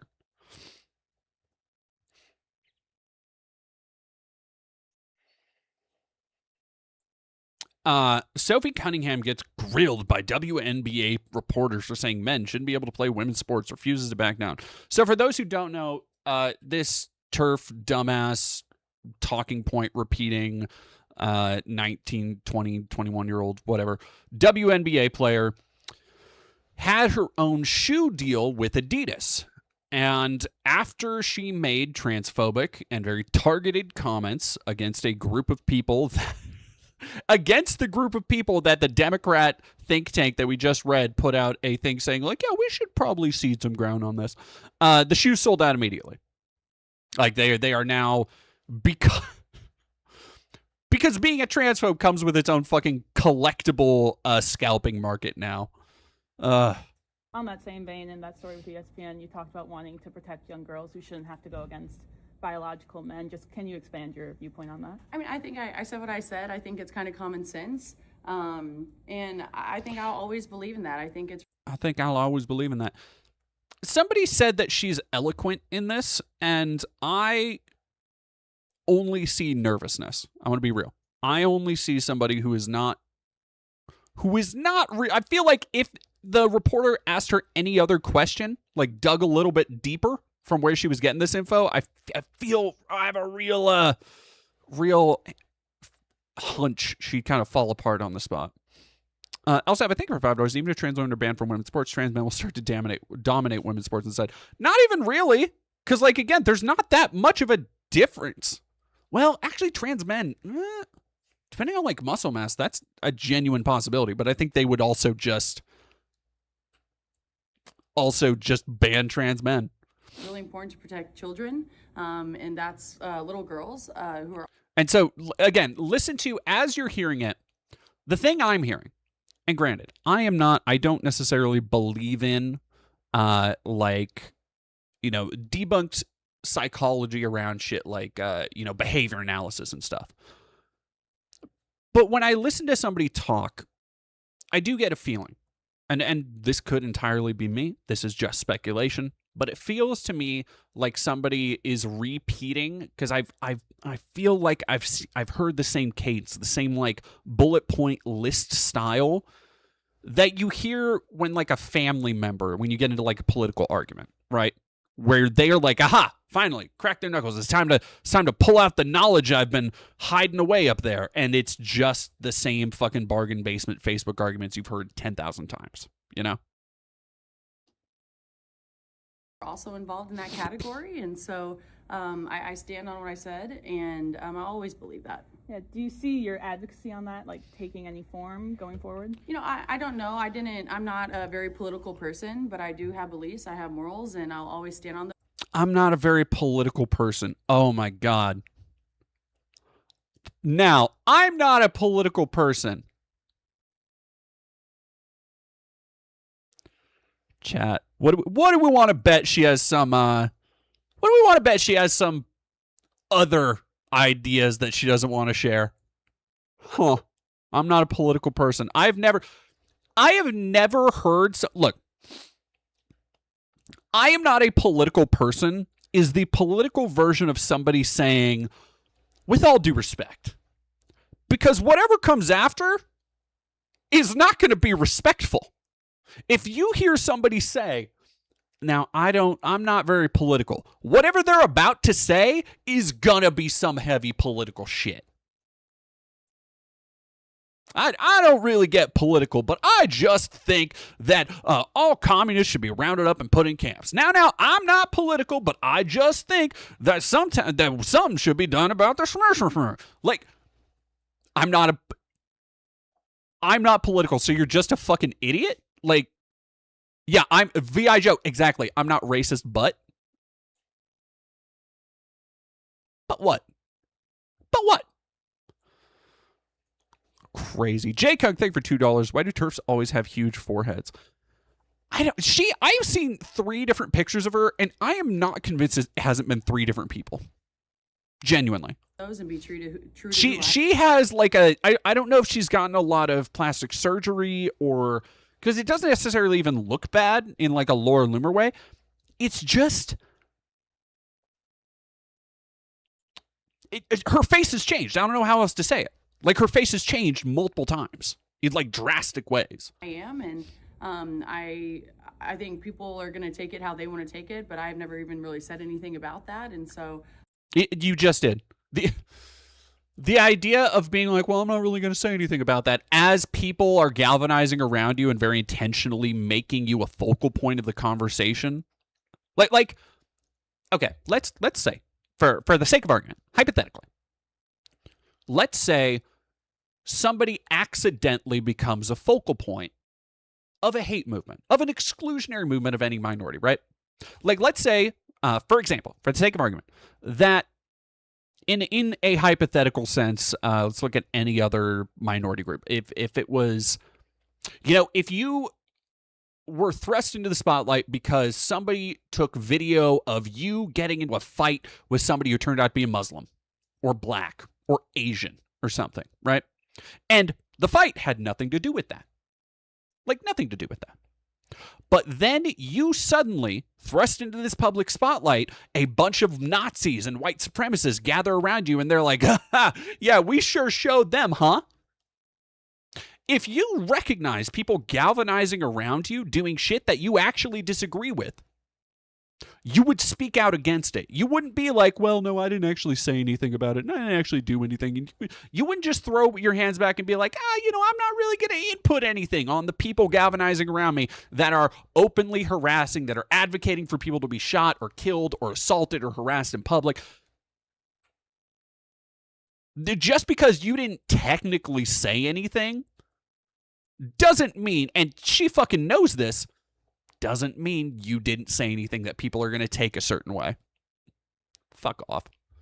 When it comes just to protecting young girls in sport and women in sport, I feel very strongly about that. I think that's why you have Title IX. That's why you have some of the greats in women's sports. If Title IX and women's sports weren't protected, then you wouldn't hear about any type of women in sport. And so I think in the future, it's just really... Oh, God, she's so fucking stupid. If Title IX wasn't protected... Does she think Lady Ballers was an actual fucking documentary? Did she hear the rumor that Ben Shapiro wanted to make a doc and couldn't, and she was like, "Oh my gosh, really?" Like, do you think? First off, trans athletes are nowhere near as A, numerous, B, good to pull that off. The idea of saying that, like, well, if we allowed trans athletes in, then there wouldn't be any women whose names you would know. No, because people were fine with trans athletes until 5 fucking minutes ago, and none of you motherfuckers can name any of them aside from Leah Thomas, which is only because of Riley Gaines' grifting dumbass. Important to protect. Do you think, I guess along the line like that, it goes against perhaps, some people might say, hey, for the trans community, this could be something that could come back on us or be... Oh, she's got that Midwestern pissed off look. Look at when the guy mentions trans people. She gets that, like, I don't like making fun of, like, a smirk, because I think a lot of people interpret smirks wrong in a weird, dumb way. But there is a bless your heart look, right? There's a bless your heart type of look that, like, Midwestern, particularly white women, have mastered. And I'm gonna roll it back so we can see that in its glory, because her reaction was exactly that. Do you think, I guess along the line like that, it goes against perhaps, some people might say, hey, for the trans community, this could be something that could come back. Like, her face, he says the trans community, and her fucking cheek literally twitches. Perhaps some people might say, hey, for the trans community, this could be something that could come back on us or be targeted against us. Like, how do you, I guess, view that sort of critique? Like I said, I extend love, and I don't dislike anyone. Oh, you don't dislike anyone. You just think that they shouldn't have the same spaces or rights or abilities or opportunities as you. I don't dislike them, but okay. Bruce Magson, thank you for 20. Goodness gracious, thank you very much. Came up with a term I called mott whistles, where you have a dog whistle like I believe in women's sports or Israel's a right to exist, where your dog whistle is a built-in Mott and Bailey. All I said was, oh, that's fucking good. A mott whistle is crazy. But that's pretty good. That's pretty good. I think there is room for absolutely everyone here, and I think there's room to love everyone. And I truly think when you get people in the same room and you have conversations, you actually have a lot in common with a lot of people. And so I'm there to love, but I'm also there to love biological women. And I think that there are rights that need to be protected. And like I said, I'm going to stand true to that. I'll never falter in my beliefs in that. But I have never once said I hated the trans. No. You don't understand. You do hate them, though. Like, you might think that this is that, again, I feel maybe it's the Midwest. I feel like maybe it's the Christian. I'm willing to bet this little gold chain probably has a little cross pendant on it. If I had to fucking guess, I'm feeling the vibes from the ether on this one. Follow me on this hunch. But there is this, it's the love the sin or hate the sin thing, where they think that as long as you say, oh, no, I love you just the way you are, I just don't approve of your lifestyle. They think that if they preface something they tell you about yourself, about them not accepting you as a person or engaging in activities that might otherwise dehumanize you, that might undermine your ability to take the same part in society as everybody else, have the same opportunities. And then they'll backpedal and be like, no. I do it because I love you. And this is white woman shit from, like, biblical times. Like, this is white woman shit that has been in their DNA. This is where the original ideas around shit like the white man's burden comes from. Is the idea, the white man's burden, for those who don't know, is a historical argument that was made particularly in the 1800s to the early 1900s that basically said that, oh, no. Actually, it's not slaves, it's not it's not racial groups that have been prejudiced or people of color that have been targeted by decades of segregation and redlining and assault and rape and torture and slavery and all that stuff. No. Actually, have you stopped and thought, it's white people that have the real brunt of it all, because they have to look after these poor wayward people, and they have to, out of the goodness of their heart, white people are educating them, and white people were actually the ones who stopped slavery. Did you know that? And all that shit. It's from the same fucking place. The exact same place in the heart.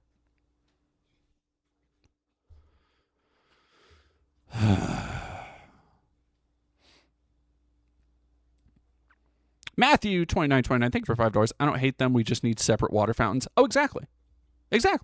And I want to be clear here, because I talk a lot about, and I usually am very good about delineating that we shouldn't, as a capital T trans person myself, it is not trans people, and particularly white trans people's place to co-opt the historical struggles of other groups. However, that is a different thing. If you see a trans person out here being like, transphobia is the new racism. Nope, not that. I've seen people say that kind of shit, by the way. You gotta shut that conversation down at all. Because the struggle the trans person face is so fucking leagues, generations of differences from the institutionalized struggles faced by minority groups in America. And I say minority groups because it's not just black people. Like, black people in America have faced different struggles than Chinese people in America, have faced different struggles than Japanese people in America, have faced different struggles than indigenous people or Latin people in America. Like, all of these different groups have differences between them and how they've been subjugated or otherized or pushed out of certain spaces. It's not fucking competition. It's not the Olympics. However, prejudice and othering takes the same forms. The same methods that were used by people to ostracize and push out black people by saying you can't be in these spaces because of this thing, because we're afraid you're going to get our kids. All of the same basic arguments, when you come down to it, they don't have the same cultural significance that they did 100, 200, or 150 years ago, but they come from the same place of, we have bought into propaganda that this group is inherently scary. Therefore, we're going to do everything we can to assault them when we see them, to push them out of our communities, to harass them, harangue them, accuse them of things there is no proof of, victimize them in whatever way is nearest to us. And that's the correlation I wanted to draw.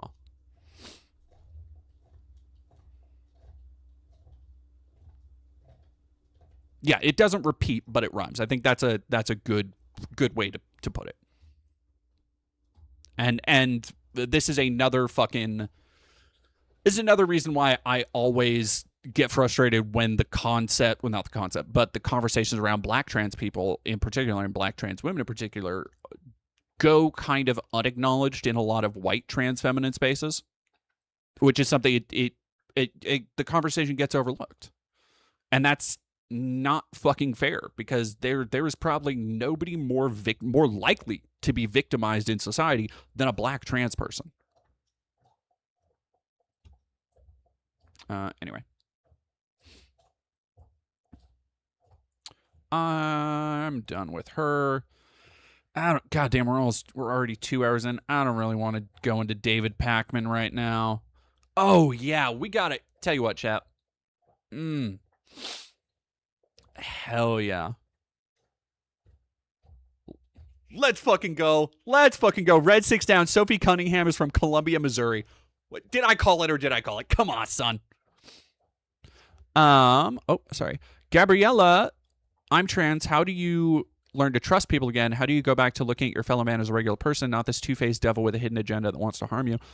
I mean, for me, and this isn't necessarily easy for me because I'm a pretty cynical person, if I'm being honest. And I try not to. Drax and Stormscale, we're saving that for last. I try not to be. I really do. It's not always possible, but I would say treat like it comes back. The reason it's called the golden rule is treat others like you want to be treated. You cannot go through life expecting the worst of everybody. You can't. It's not a functional way to live. You can have guards up. You can be wary. I'm not saying you should trust somebody automatically. I'm not saying you should go into every, don't fucking be like a Ted Lasso type, just all happy smiles and happy joy. That's not, you're going to get fucked over like that. Genuinely. But I think you need to understand that other people, and I'm not saying that you don't understand this, but I'm just, prefacing my answer. Everybody has their own struggles. Everybody has their own shit they're going through, and everybody comes from their own perspective, just like you. And most people's perspective is far more open when they are faced person to person with somebody from a group, right? This is the thing that we've talked about before. When I did my documentary where I interviewed former white nationalists and asked them, these people who were, if you haven't seen it, it's on the channel. It's called Return. And I interviewed 4 white nationalists or Nazis or like adjacent supremacist movement types from 4 different areas, different parts of the country, one of them up in Canada, different time periods across like basically 4 different decades. And because I really wanted to know, a lot of these people had spent time working against hate movements. Like a lot of the time now they spend working to help other people who were caught in hate movements leave, working to help deprogram and destigmatize a lot of that shit, helping them, because a lot of these people get roped into these movements because they don't have anywhere else to go, because they're poor, they get caught in a bad situation, all that shit. And the one thing that was 2 things. And that video came out like 2 years ago, so go check it out. 2 things. The first off is that none of the people I talked to had a fucking answer. None of them. Like, if you ask them, hey, what do we do about all these Nazis? They just go, and these are people who have dedicated their life to pushing back against this shit, who have seen it from the inside, who understand the emotional hold, the cult-like mentality of a lot of these places. And they had no definite answer. They have no answer for how do we deprogram all of the people taking in all of this misinformation, spreading all of this anti-Semitism, spreading all of this hate movement bullshit. And the people who would know the most all went, including Robert Evans, who was not a former Nazi, but I did interview him because he's spent a lot of time in the space covering radicalization. All of these people I interviewed for that video said, I don't know. I don't know the certain way to do it. But you know what else? Every single one of those people, to a person I interviewed, had somebody in their life from one outgroup or another. Whether it was a old black person that somebody had befriended at a job that they started working that came to be, like, in their words, as close as a family member, or whether it was a old rabbi helping somebody to understand the Holocaust after they had been fed years of Holocaust denial materials. Whether it was a woman, somebody getting a girlfriend after being in these misogynist spaces for a long time. It's not about, and this, by the way, is not a fucking public service that people from those groups need to do, right? This is not a thing that people need to, like, if you are a black person, if you're a trans person, if you are Latino or any kind of minority, it is not necessarily your responsibility to go and seek out a white nationalist and try to be their friend. That's not what I'm talking about. But what I am saying is that in my experience, from the things I've seen, from a lot of the research I've done, the things that change people's minds the most is being actually exposed to the groups they've been told so much about and been told to hate. Like, the thing that changes people's mind and gets them, because all you really need to do is cause one level of doubt, one little dent in the armor, the ideological armor that they've built up around those beliefs. And at the end of the day, that's kind of all you really can do. And hope that they have it within themselves to sit in their moments of quietude and contemplate how they might be wrong, how the things that they've been taught don't make this kind of sense. And little by little, it is a fucking gradual process to change a heart or to change a mind. But you cannot change anyone's mind. You cannot contribute meaningfully to society if you lock yourself away from it. That's what I would have to say. Like, we are a collective. We are a collective species. We're a collective people. And I think that as a trans person, shit is fucking hard right now. And I don't deny that to anybody. But I also think that the best thing we can do is to be visible.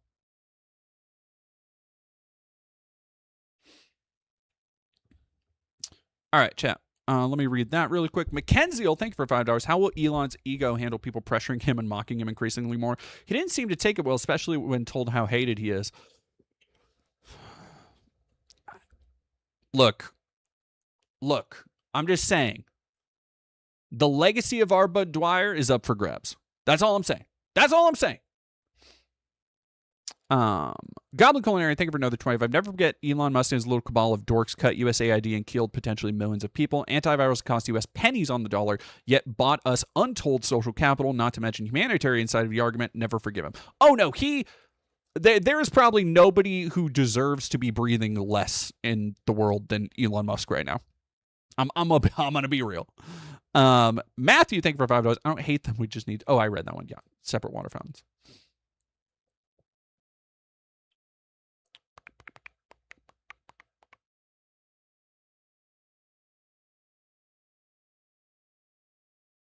All right, let's watch this because this I've been saving this because I needed a little bit of catharsis. I mean, some people do loathe you. Yes, some people do. But do you understand why? Do you think what you're doing is helpful for Western democracy? All right, I'm gonna roll back. I mean, some people do loathe you. Yes, some people do. But do you understand why? Do you think what you're doing is helpful for Western democracy? Maybe some people do loathe me. And that's probably true. I don't care. Yes, you do. But yes, you do. Oh my God, he fucking does. All right, I don't want to talk about. Hour and 40.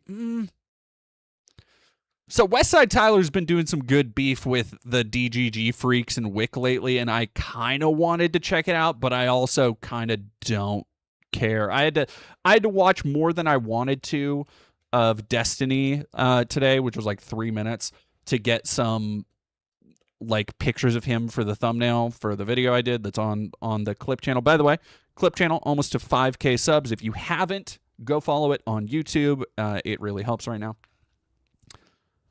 I'm gonna look up instead. Oh, look at that Elon Musk economist interview. It's right there. Humans will not be in control in 10 years. This fucking moron. Genuinely, why does anybody listen to him on anything? He was wrong about spaceships. He was wrong about AI. He has never been publicly right about fucking anything. The fact that, as you pointed out, 250 million people follow me is that I think a lot more people actually like me. Oh, that's sad. Oh. Oh, no, chat.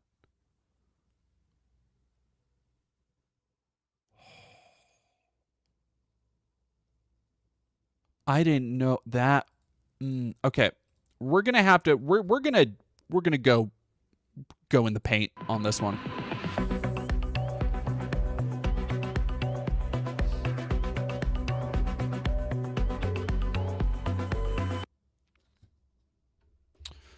Pyro Guy 1104. I don't really trust Westside Tyler. Dude has been a massive shithead repeatedly.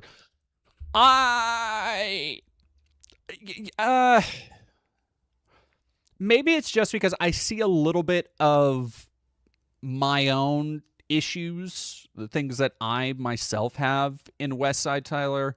Like, I am also somebody who maybe sometimes I say things I probably shouldn't that are a little bit too extreme. Or maybe I speak from an emotional place and I should back down from some subjects and not double down. And so I think maybe I do give him a little bit of leniency on that because I see a lot of that same good intentions, bad approach sometimes. But I also think that he has the thing I've noticed about Westside Tyler is he has made a concentrated effort to be better.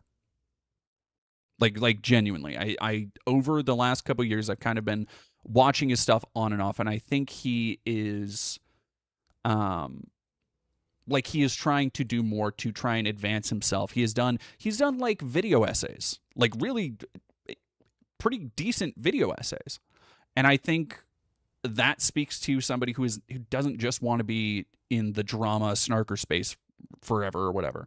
And so I don't know. I like some of his stuff, but I also think that that's completely valid criticism.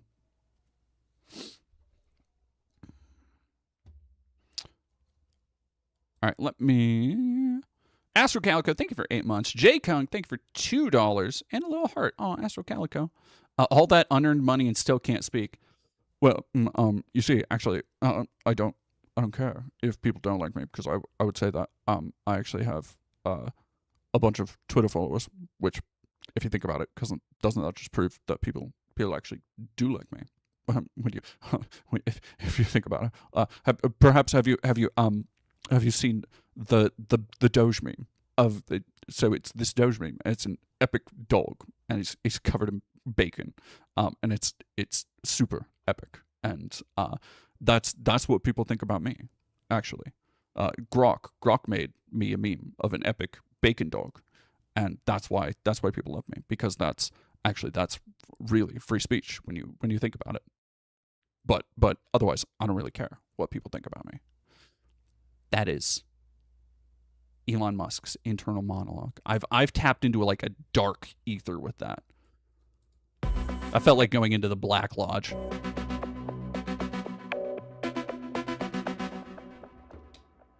Elon Musk, thank you so much for joining me on The Insider. Thank you for having us here at Tesla Giga. It is really hard to introduce you. Tesla Giga? That's a terrible name. Tesla Giga? That sounds like a fucking forgotten Gundam side character.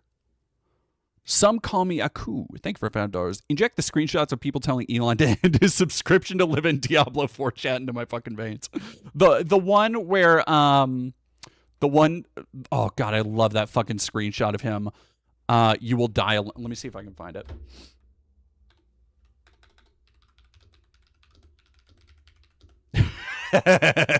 You have no friends meme.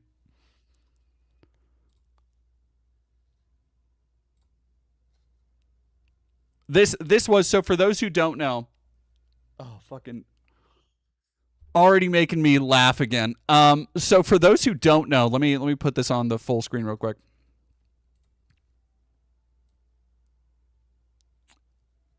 Elon, when he tried to do a streaming thing from a fucking plane and was playing Diablo 4 because he was trying to prove his fucking gamer cred, he kept getting spammed with messages like this so badly he would turn it off, and he quit streaming shortly after because he would just keep getting messages like this, and it very obviously and very visibly depressed him, which is what you're seeing here.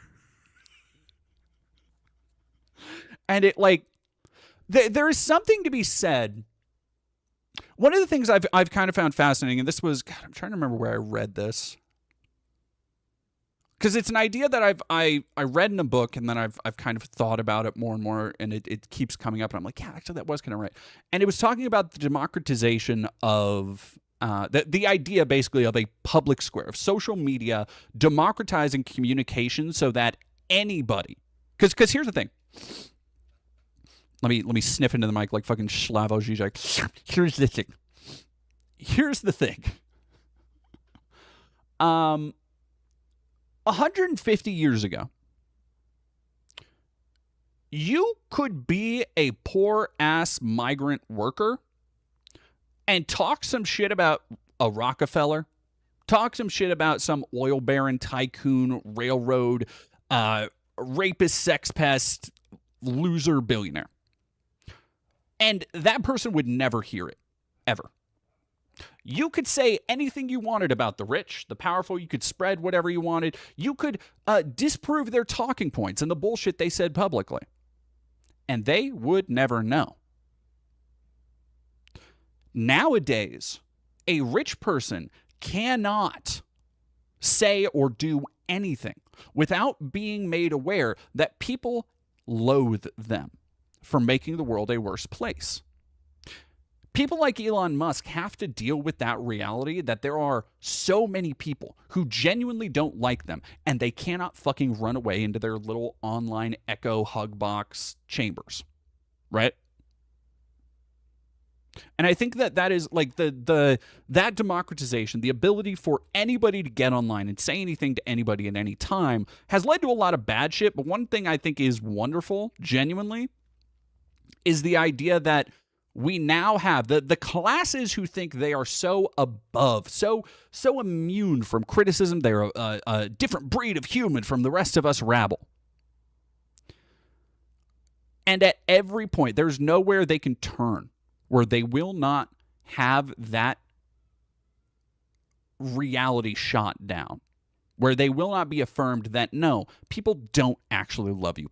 So many people don't see you as some great savior. We no longer live in a world where a Henry Ford or a David Rockefeller can just ignore all the criticism they receive and just go on flaunting their wealth and doing whatever they want while people get more poor, and while their fucking union bosses, not union bosses, their fucking Pinkertons shoot people asking for a minimum wage. We don't have that shit anymore.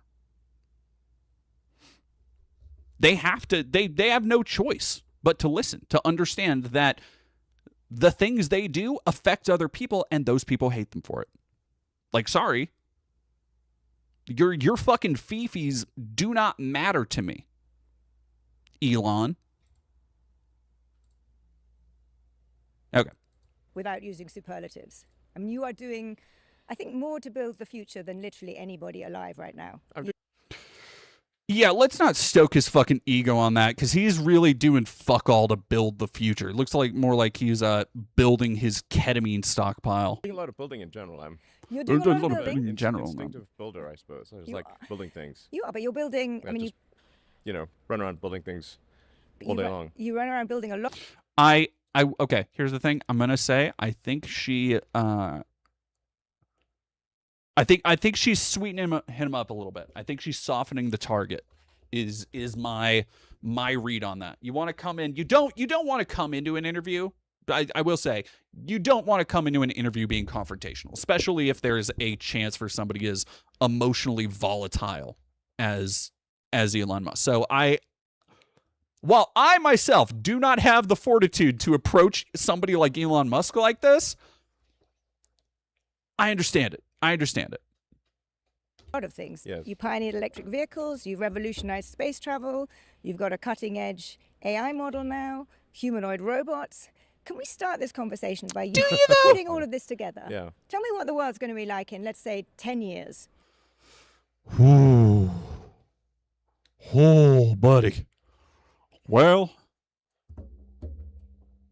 that there is going to be quite a tale. If you succeed. 10 years, so we're talking 2036. Yeah. Very good. Hopefully we'll both be around. Hopefully, yes. I think we can. Probably. She might be. Elon, she might be. Is it all right? Look, I know Elon has never been a particularly handsome person. Is it just me, or is he looking worse? Like, I know Trump's looking worse because I think it's a combination of he's getting up there in age and stress, but he's looking like haggard in a way that he hasn't before. Like, are the fucking peptides failing him? Is he not getting the adrenochrome stockpile he needs to? Most likely, we will be. It's hard to imagine the future that with. I mean, dog, you got to keep You got to keep pumping out those babies if you want to keep having enough human shields. That is at least one toddler a year. Elon, one toddler, one fucking, what are those papoose? You're carrying them around for your bulletproof vest. There's not an overwhelming amount. And statistically speaking, if you have that many kids, you're going to have another trans one at some point. Like, you're going to have another trans one. I'm sorry. Amount of artificial intelligence, meaning, like in 10 years, I would expect artificial intelligence to be far greater than the sum of human intelligence. Like, far greater. In fact, I think...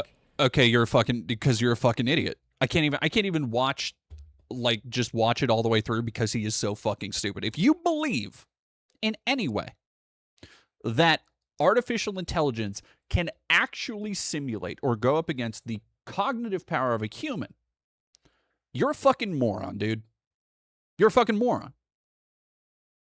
AI may exceed the sum of human intelligence in around 5 years. In 5 years. Mark it on the calendars, everybody. AI will... First off, that's not quantifiable.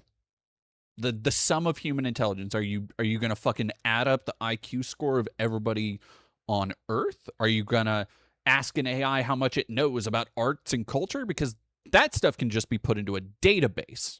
This is something that is not quantifiable.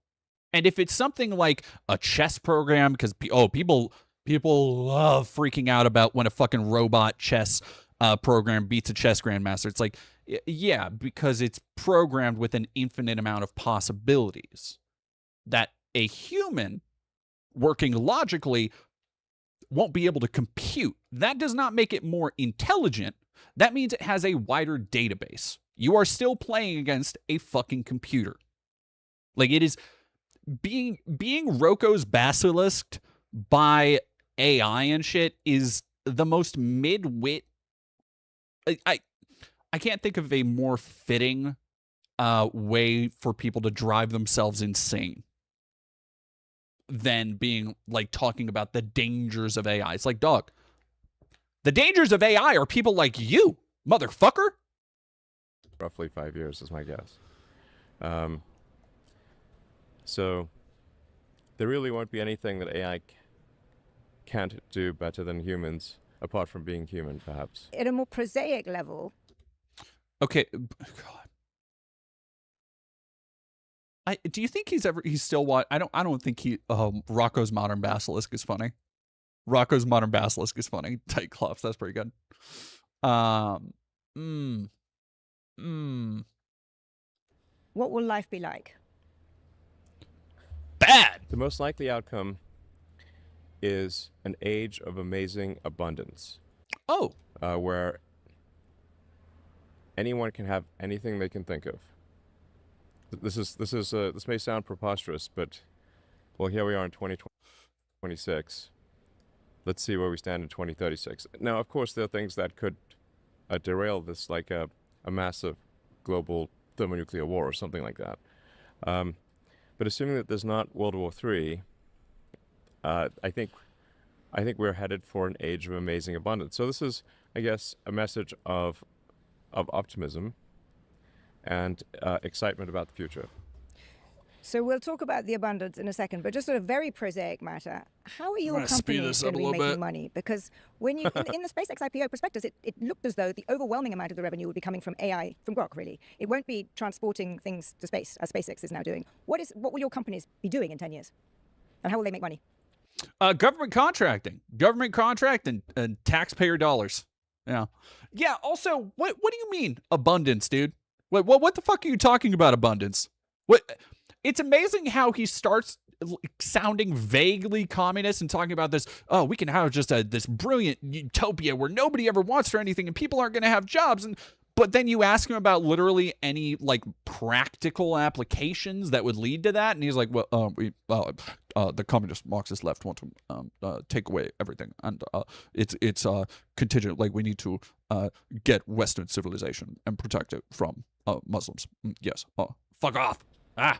Well, you can really think of the economy as digital and physical intelligence. No, you can't.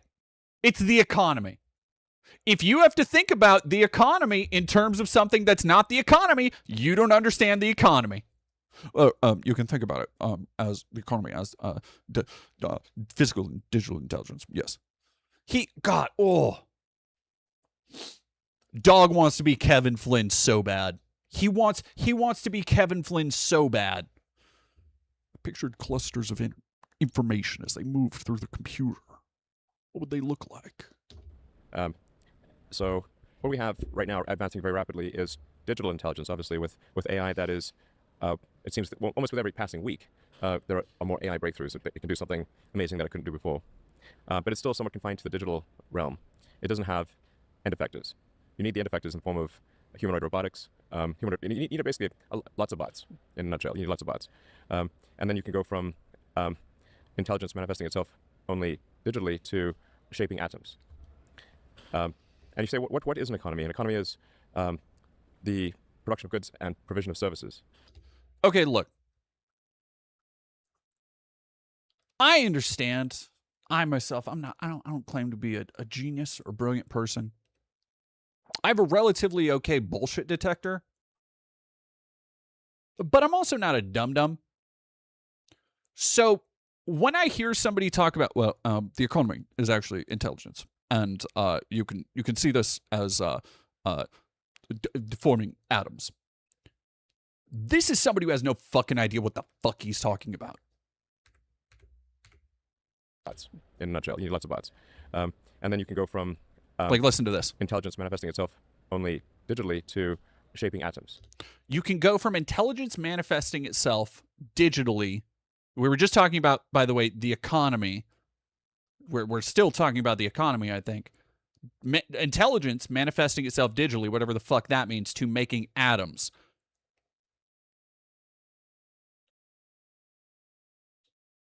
What do you fucking mean, dog?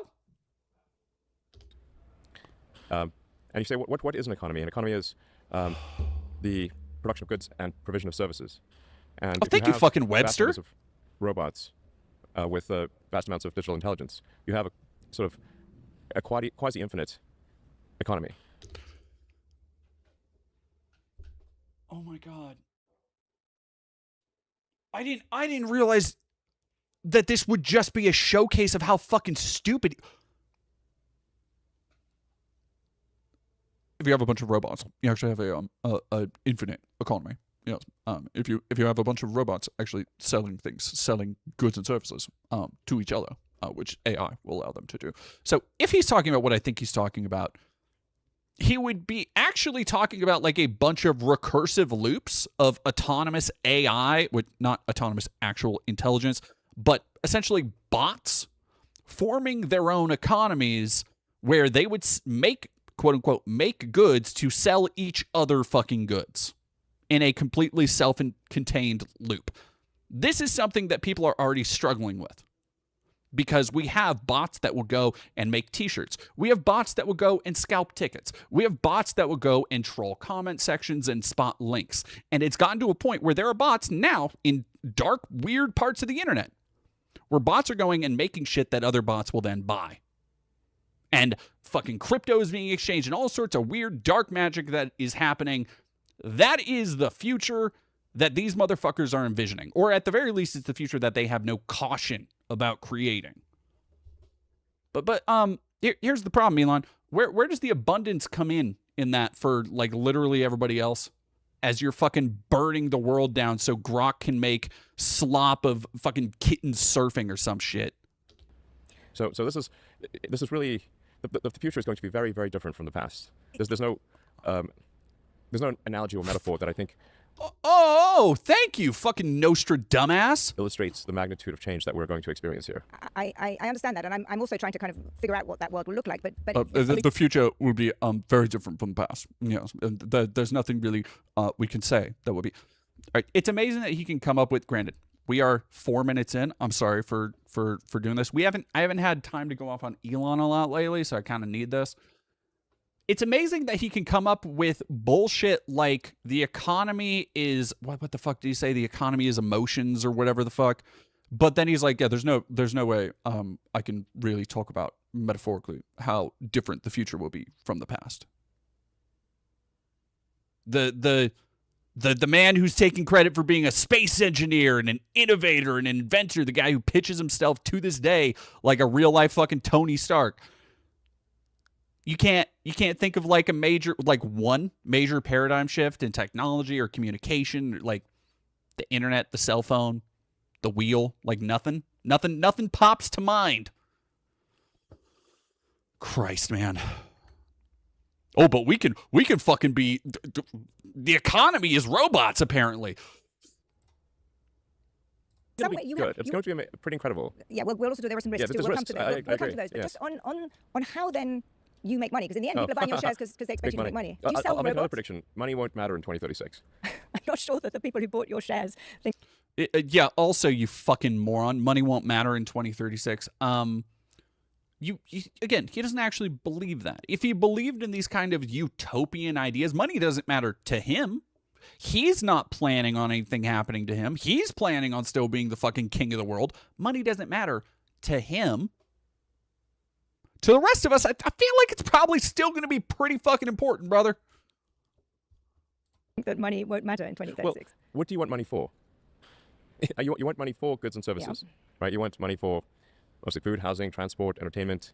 Well, if that is so abundant that there's more, that the robots and AI are providing more goods and services than any human could possibly consume, what do you need money for in that case?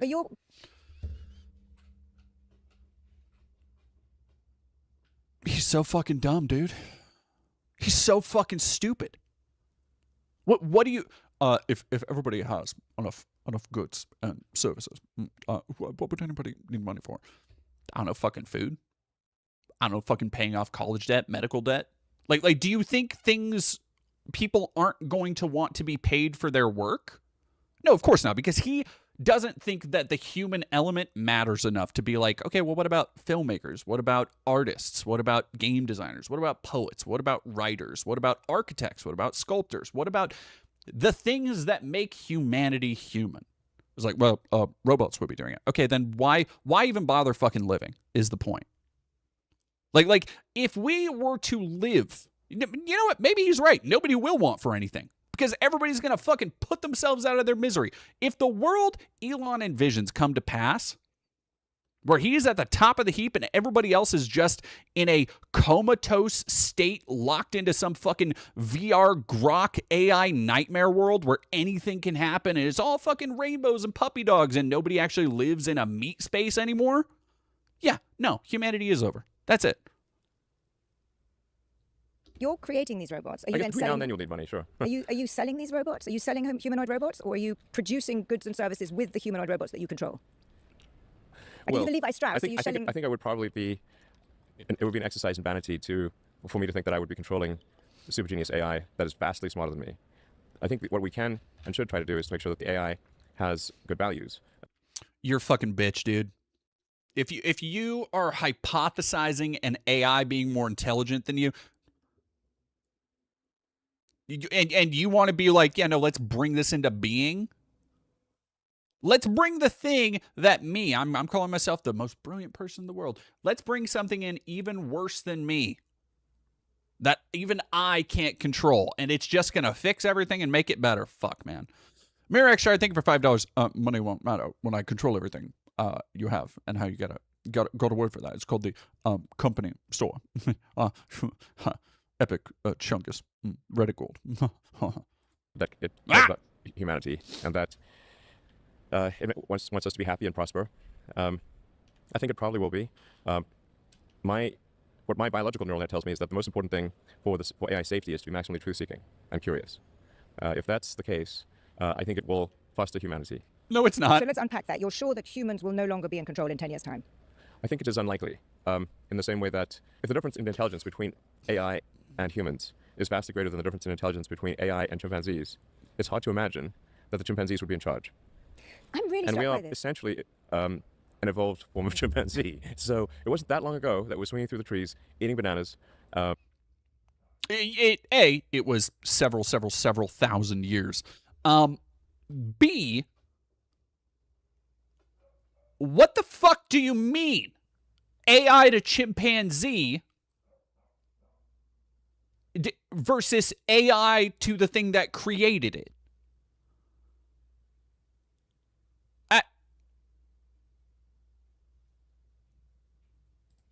In the jungle. Banana Brains, I'm so curious how you know that. And we still eat bananas. No, and it's Series S. It's not Series X. By the way, we do. And still, bananas. Sometimes swing through trees as well. Yeah, we sometimes swing through trees. It's kind of fun. It's sort of reminiscent of the past. For all time's sake, swing through the trees once in a while. Probably. When was the last time you swung from a tree that didn't break a branch, dog? All right, where are you at? There should be more swinging through trees. I bet it's way more fun than people think. I'm with you on that. I'm definitely with you on swinging through trees. I love swinging through trees. But I'm really struck listening to you say this now, because I've been listening to a bunch of things that you've said over the years. Yeah. And 10 years ago, you were on a podcast, I think it was with Neil deGrasse Tyson, and you said that the thing that terrified you most was rapid recursive self-improvement in AIs. Yes. And that you said, and it really struck with me, you said that we will just be the pet Labradors at the best. Well, then. Now you see... Labradors are pretty happy creatures. That's my but in experience. 20... Labrador's pretty happy, but you fucking whatever, dude. Yeah, there are these little things that slip through in Elon's talking where it does seem like he accepts even the framework that, yeah, humans can be, like, there is a hierarchy, which, of course, he is. He's a fucking dyed-in-the-wool racist.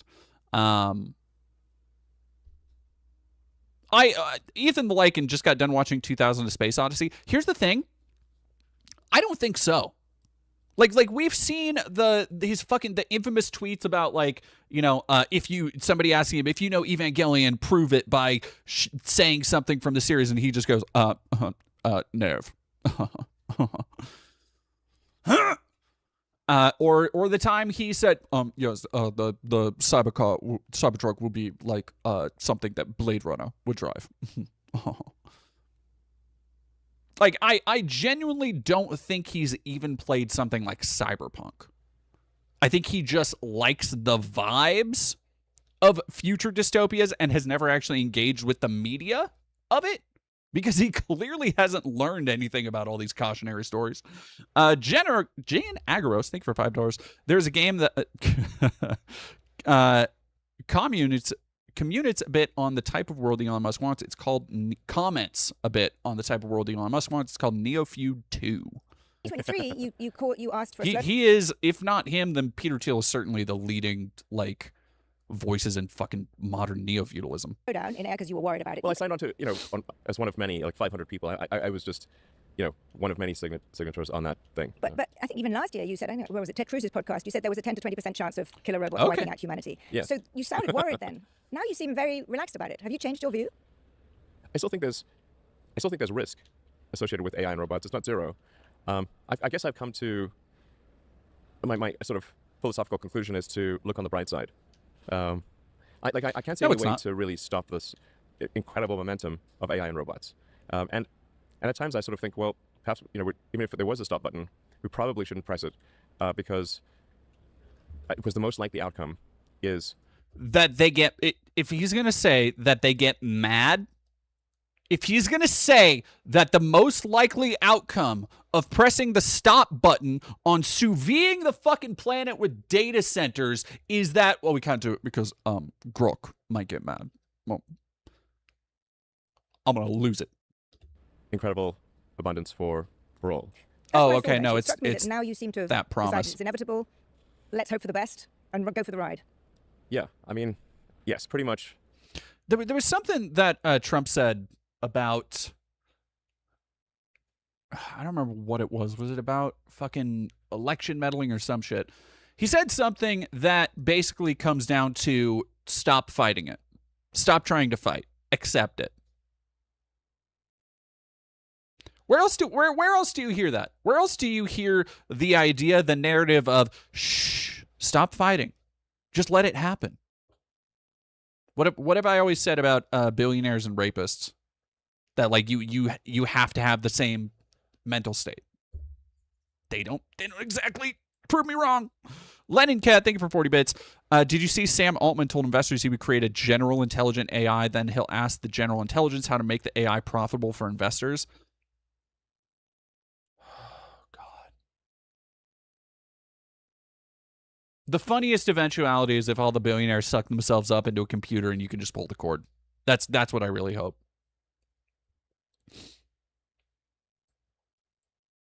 Let's enjoy the ride. Is I think my philosophy at this point. Because I mean, honestly, there seems to be just an inexorable progress here in AI and in robots. That But even if I wanted to stop it, I couldn't. do you think there's still a 10 to 20% chance that killer robots mean the end of humanity? That's a high P-doom, as they say. Well, in the long run, we're all dead, of course. So I mean, according to the standard model of physics, the end of the universe is a long, boring, sort of thin gray soup of gradual cooling. Meaning it's sort of the heat death of the universe is called. He does such baseline mid-wit shit that I know he thinks sounds smart. Where he's talking about the standard model of physics. But it's like the thing you would read in a cursory introduction to a class syllabus. Like he's essentially laying out fucking science Snapple fun facts that he got from watching TikTok clips of Neil deGrasse Tyson, probably. Like, what the fuck are you talking?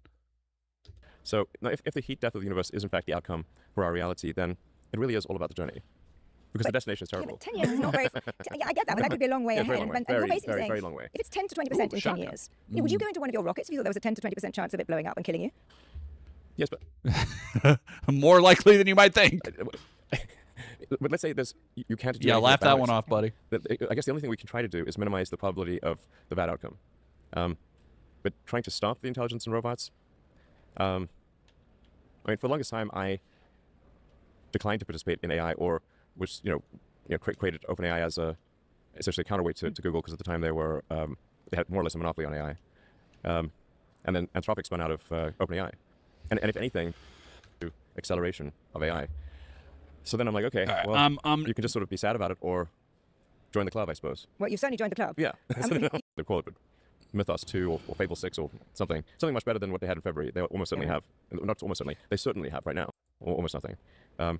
But the electrical demand is very high. That's why you're thinking of orbital data centers, presumably. Yes, the constraint for any AI chips not being turned on in China is electricity and like power and cooling. So you'd have a system where the model makers would check each other's work. If there was something that worried them, you'd tell the government. Yeah. The government would then think. If there's something that was worrisome and that company was not doing anything to address that risk, then... Do you think you can do that with people that you dislike, that where there seems to be such kind of personal vitriol between some of these leaders? Yes, well, I'm not a fan of Sam Altman because if you started a nonprofit that was meant to be an open source AI company, and no, you're not a fan of Sam Altman because he fucking pushed you out, you little shit. You told them to be scared, and then you release the scary thing, and so they will be scared. That is natural. So I certainly don't want you to alarm people, but I do think there is a really important debate about how quickly and to what degree AIs displace people from jobs, because it is, as you say, if in 10 years there's more intelligence, artificial intelligence than any human intelligence.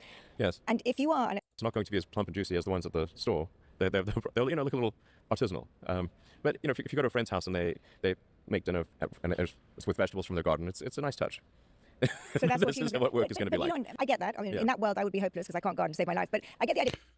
Comparing the works of AI to art, you fucking Philistine. Genuinely inhuman monster. A future, a terribly appealing one, because I don't think humans have agency in that future. They have agency. Do we? In a small way.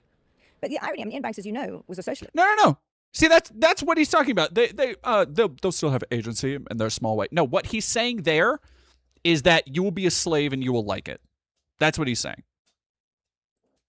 Ian Banks had a very different political philosophy. I'm not sure I would entirely agree with that.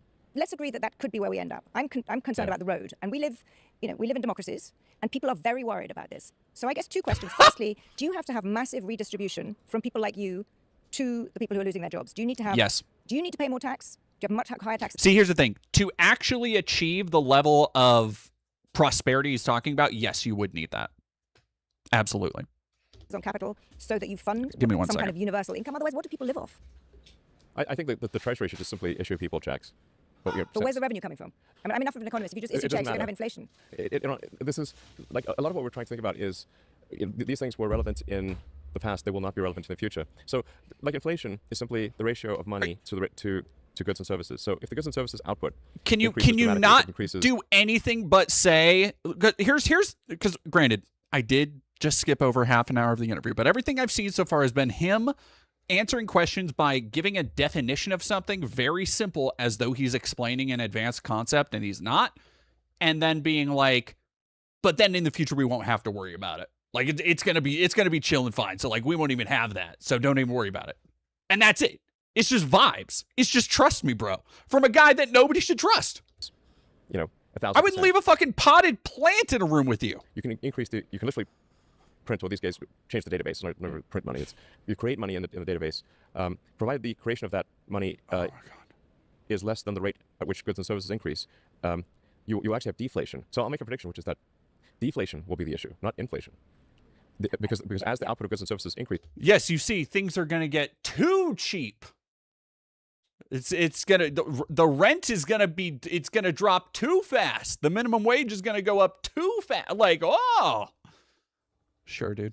If the output of goods and services increases faster than the money supply, you will have deflation. I'm perfectly willing to believe that. You may well be right. Yeah, no, absolutely, you may well be right. But I'm really hung up on how we get from the current polarized, angry, fearful policy we have now to this nirvana. And I think you can paint a picture where people are so scared by this, they essentially try to stop it. Maybe they can't, but you get nationalized. There's a kind of, far left government. There's exorbitant tax increases. The kind of economy crumbles because people are so worried about a future, which does sound quite scary as you describe it. So how do you handle the politics now? It's exhilarating and terrifying. But if you were in the, exactly. Honestly, if you ask me on any given day, I in fact, even intraday, I've gone from exhilaration to terror regarding AI. And so I want to be clear. I'm not sort of some, I'm not trying to be sort of candide here and just be some, everything's wonderful, some Panglossian view of the world. You fucking moron, dipshit idiot. I'm trying to be some Candide here, thinking he's so fucking. You read the fucking spark notes of Candide. Don't you fucking be Panglossian. Pangloss was the character that was the optimist, not Candide. Like, bad shit kept happening to Candide.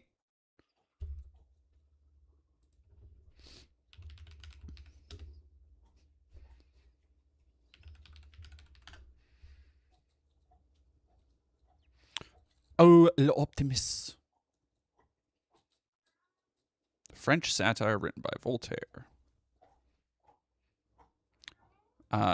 Being indoctrinated with Leibnizian optimism by his mentor, Professor Pangloss. The lifestyle is abruptly ended, followed by Candide's slow and painful disillusionment as he witnesses and experiences great hardships in the world.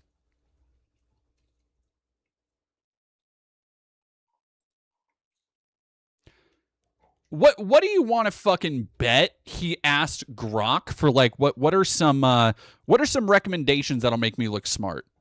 Because that was the most non-fucking sequitur inclusion of Voltaire I've ever heard. I have heard performative kids in high school, in college, raise up. Like, I have heard kids who are if you've ever been in a film class, like the Fellini kid. There's like the kid who's like, well, yes, Tarantino's okay, but it's not Fellini. And they have to make every fucking conversation about the thing that they have a special interest and knowledge over. That's less embarrassing, less cloying than the inclusion of that. No, exactly. Tired and trance. Feels like he doesn't know what he's talking about. Exactly. The fact that he was just like, Panglossian. Motherfucker, you never read Candide. Intraday, I've gone from exhilaration to terror regarding AI. So I'm not sort of some, I'm not trying to be sort of Candide here and just be some, everything's wonderful, some Panglossian view of the world where everything's, going to be great, no risk. I'm saying there is some risk. I think my copy of Candide is over there. Small bore and practical, and think about what can be done now to limit those risks. And you gave a very strong argument for what you and your fellow model makers could do. What should I think governments it probably would be good for us to coordinate and just highlight issues that we see in each other's models to mitigate. I do support for the most amount of tax. Future way money is relevant. I think taxation also becomes somewhat irrelevant. And there's a lot of They could own a piece of SpaceX, whereas as a private company, we're very limited company. That I pay income tax, not the direction of the companies. So what else is this different from the past? I agree with you. I think it was like that. when wasn't that the case? It was ever that. Okay. By the way, the AI companies, Meta will be one of the AI companies. I'm so fucking tired of the AI company talk shit. Beyond Earth, and then people are like, I'm going to get all this pressure for like, well, you missed your earnings this quarter because you spent too much on Mars. I'm like, yes. By the way, that was in the S1 about. Now we're going to punish you, and the short sellers all descend. We're going to focus on 5 to long-term view, and there are investors who they're very insightful and have very long-term views. But part of this comes, we say, what's the incentive structure?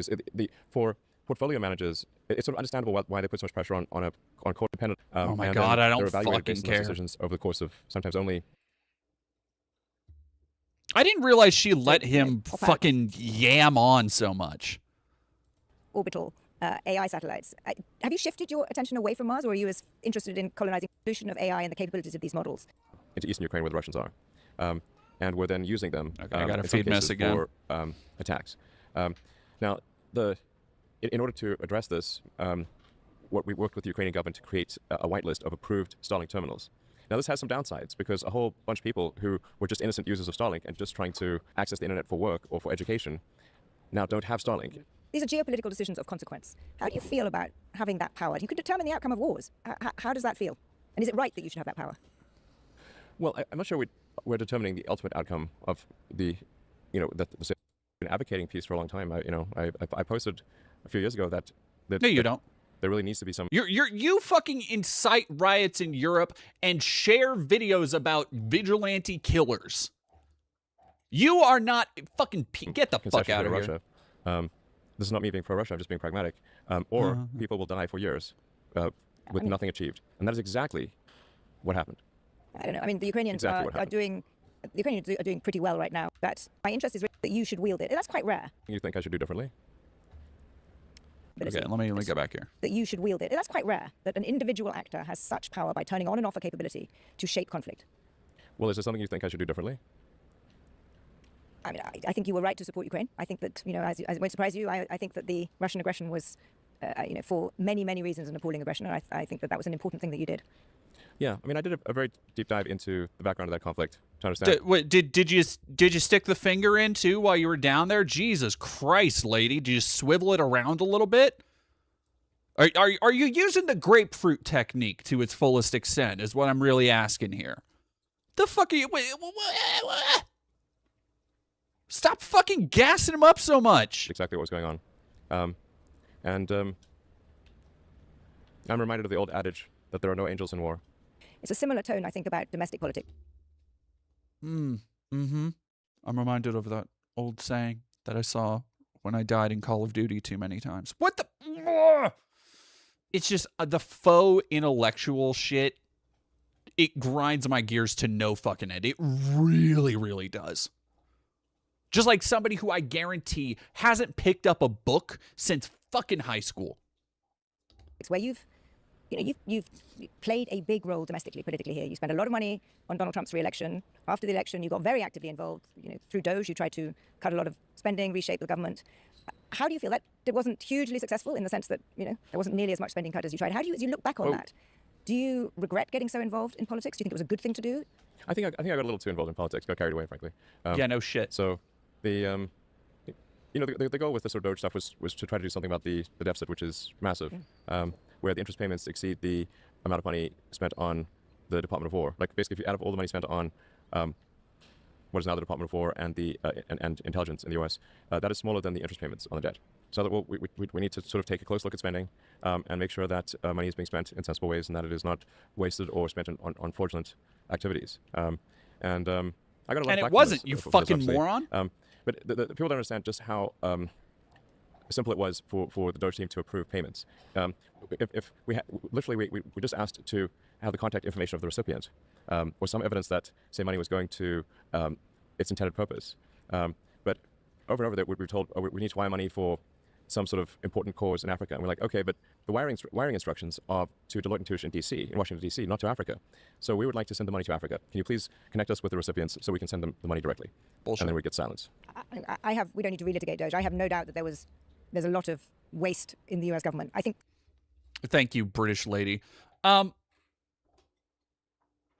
So because it would go through okay, so let me get this straight. Because the government was sponsoring programs abroad that would go through companies, corporations, LLCs, private contractors, groups, he didn't really specify over here, before it was sent over there, what the fuck are you talking about? What the fuck are you talking about?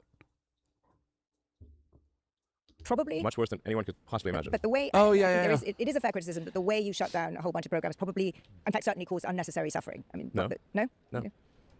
You don't buy that at all? It caused a lot of complaining. You don't buy the idea that anybody, to put it really crudely and simply, any kid in Africa died because of the suddenness with which... Zero. I just don't think that's right. I just don't think... I've had people reporting in Africa who... How many NGOs are there that could step in? Because bear in mind, it happened quickly, and there are literally tens of thousands of NGOs. Not everyone functions as fast as you do. If Yeah, not everybody. It is easier to destroy than it is to build, you stupid fuck. Be like, no. Why didn't anybody else step in and do this? Yeah. Why didn't you? Fucking Mr. Gonna save the world, abundance for everybody. Funding is cut off for antiretrovirals overnight, and it just stops. Then people will die when they don't have access to them, and it just only if they cannot get funding for that. But the Gates Foundation has $50 billion. What about them? Okay, so did you communicate? Did you set that up with the Gates Foundation, or did you just go in, rip the guts out of decades worth of soft power and fucking humanitarian aid overseas, and go like, well, somebody else should pick up the slack? What about any one of a number of organizations? What about please reach for another one there. I cannot fucking believe his defense comes down to somebody else could have stepped in and paid for it. There were people paying for it. And not only did you cancel that and stop that, but it made no fucking difference in the deficit because the fascist, fat, fuck, oompa loompa, pedophile motherfucker you supported just keeps racking up the bill.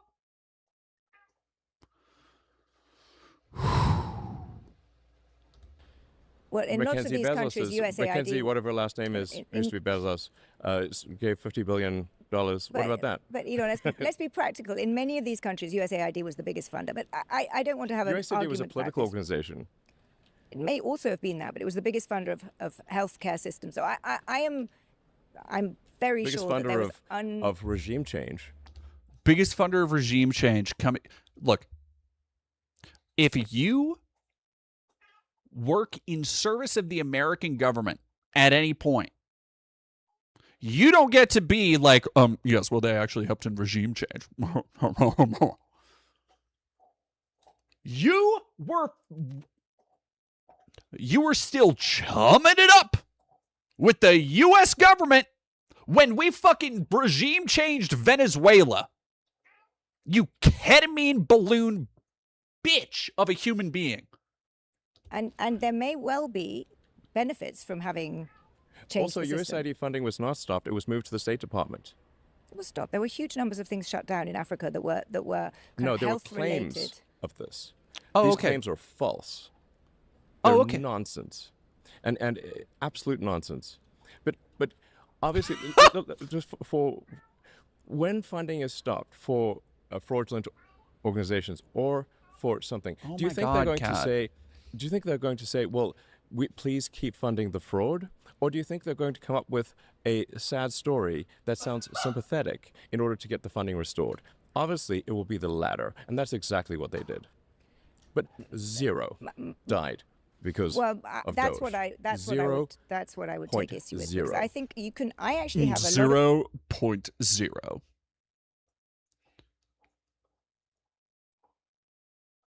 Because here's the thing. I don't think he believes that at all. I think he knows fully that he is a mass murderer. What I think he has, the way I think he's abdicated himself from feeling any guilt over that is I think he legitimately sees it as a necessary evil. I think he legitimately sees it as like, well, yes, some 10,000 black people need to die. So that's just how history goes. Like, genuinely, I think he's an unhinged fucking sociopath. Of sympathy for the change of the aid regime that the U.S. under the Trump administration has precipitated. However, I think the pace and the suddenness with which it happened will almost certainly have caused unnecessary suffering and deaths. And I think both of those can be true. No, I think that's totally false. Okay, well, and obviously false because there are the amount of funding we're talking about is far less than what can be done than what can be supported via private via foundations like the Gates Foundation or Mackenzie Bezos's foundation. She's given away tens of billions of dollars. Yeah, you just mentioned the Gates that. Foundation has tens of billions of dollars. So, they are capable of acting very quickly. And if they didn't, I would say they're equally responsible. I see. Okay. Obviously. All right. Okay, if you pull a gun on somebody, if you shoot somebody in the leg, and you find out that 2 other people were there and they didn't stop you, and your defense for being charged with, hey, you shot this dude in the leg, is to go, yeah, but these other people could have stopped me and they didn't.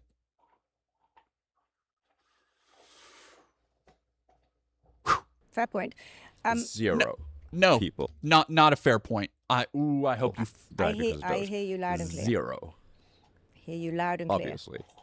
Obviously. It's so Domestically, fucking obvious. You stepped away from Doge. It was hard to do what you were trying to do. You've just explained it. But this administration has gone in directions that I suspect you were not expecting 2.5 years ago. You know, the war in Iran. I'm not going to agree with everything any administration does. Are you disappointed by this administration? No, I think this administration, on balance, is excellent. Yeah, I bet. No administration is perfect, but it's vastly better than the alternative. Oh, okay. Can we talk about Europe? A place that you are very, very focused on. I'm not that focused on Europe. I think judging by your posts, you're pretty concerned about Europe. You not that you focused on support. I mean, I've once in a while I post something. It's reasonably frequently. It's not once in a while, but because I'm genuinely interested in this. As someone who lives in Europe, lives in London. He's already fucking getting you defensive. You paint a picture. Well, first of all, you support not just the populist right, but the far right. In fact, very fringe parties in some countries. No, I support the normal people. You support Tommy Robinson, dude. I support the normal people. Yes, I support the white nationalists marching. I support normal people like Uwe Boll. Yeah. And his epic bacon movie. So tired of his fucking smug shtick. Okay. What do you call the far right? Falsely. You think is the normal person? Okay. Yes. Literally, you could go back. God, his even his face when he has a look of surprise. He has this disgusting fucking. Like, look at that fucking mug, dude. Watch this shit. Yeah. You think is the normal person? Okay. Yes. God. Literally, you could go back fucking 10 or grotesque. 15 years, and these policies were completely normal. In fact, almost like 10 or 15 years ago, the paradigm of acceptable political discourse was completely fucking different, you goddamn moron. Almost like 10 to 15 years ago, the people you now support hadn't yet fully achieved the shifting of the Overton window that we have today. One of the tricks that I think is funny. One thing that's quite funny is to take a speech from Obama and Hillary, and then go to someone and say, who's sort of on the sort of what I call the lunatic left, and say, what do you think of the speech by Trump? Like, oh wow, he's the worst person ever. Actually, that was a speech by Obama. You've never done that. You've never done that in your fucking life. He's never done that in his life. He heard somebody on Twitter doing that, giving a completely fucking made up hypothetical of like, you can actually go show this speech and call it, which first off, that's lying. You're just lying. If you are telling somebody, you're saying, hey, what do you think of this Trump speech? They're going to go, well, I think it's Trump. So fuck that guy because of X, X, and X. And you go, ha ha, you fool. It's actually Obama. I got you. I got you. And it's like, cool, dog. What's your fucking point, dude? You lied about something as a gotcha. Well, actually, that was a speech by Hillary. Sure. She's fucking, oh my God, she's befuddled. She's befuddled by, she's like, okay, no, we're not. She just John Mulaney'd him. She just went, okay, well, we don't have time to deal with all of that, but. Literally. I agree that the center of gravity in this country has shifted, certainly in the Democratic Party, shifted to the left. Oh, fuck off. We have Kat on screen, everybody, today. Hello. Hello, baby. Oh, hello. Oh, hello, my pretty baby. Oh, hello. Everybody want to say hi to Kiabin?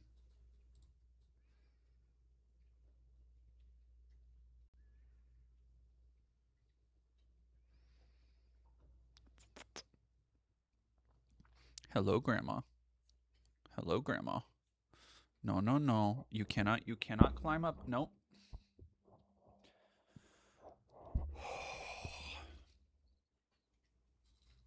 She just started purring immediately. As soon as she did this, she just goes.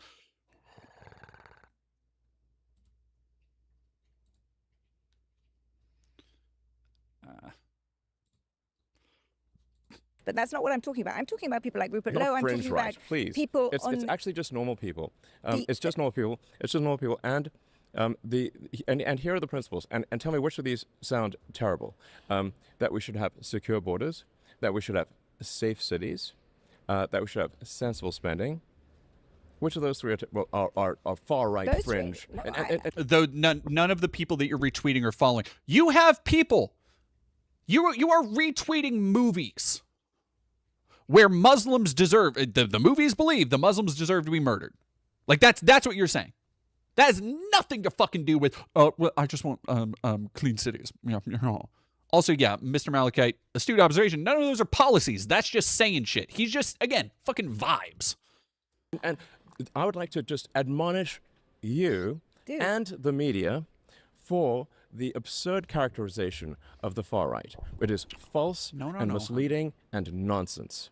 Please keep this part in. We'll keep all of this in, but let me Don't cut this part. Let me push back on that. Let me push back on that because you have nonsense. Elon, you have, what is it, close to 250 million followers on X. Yeah, because you say things like, popular guy. Quote.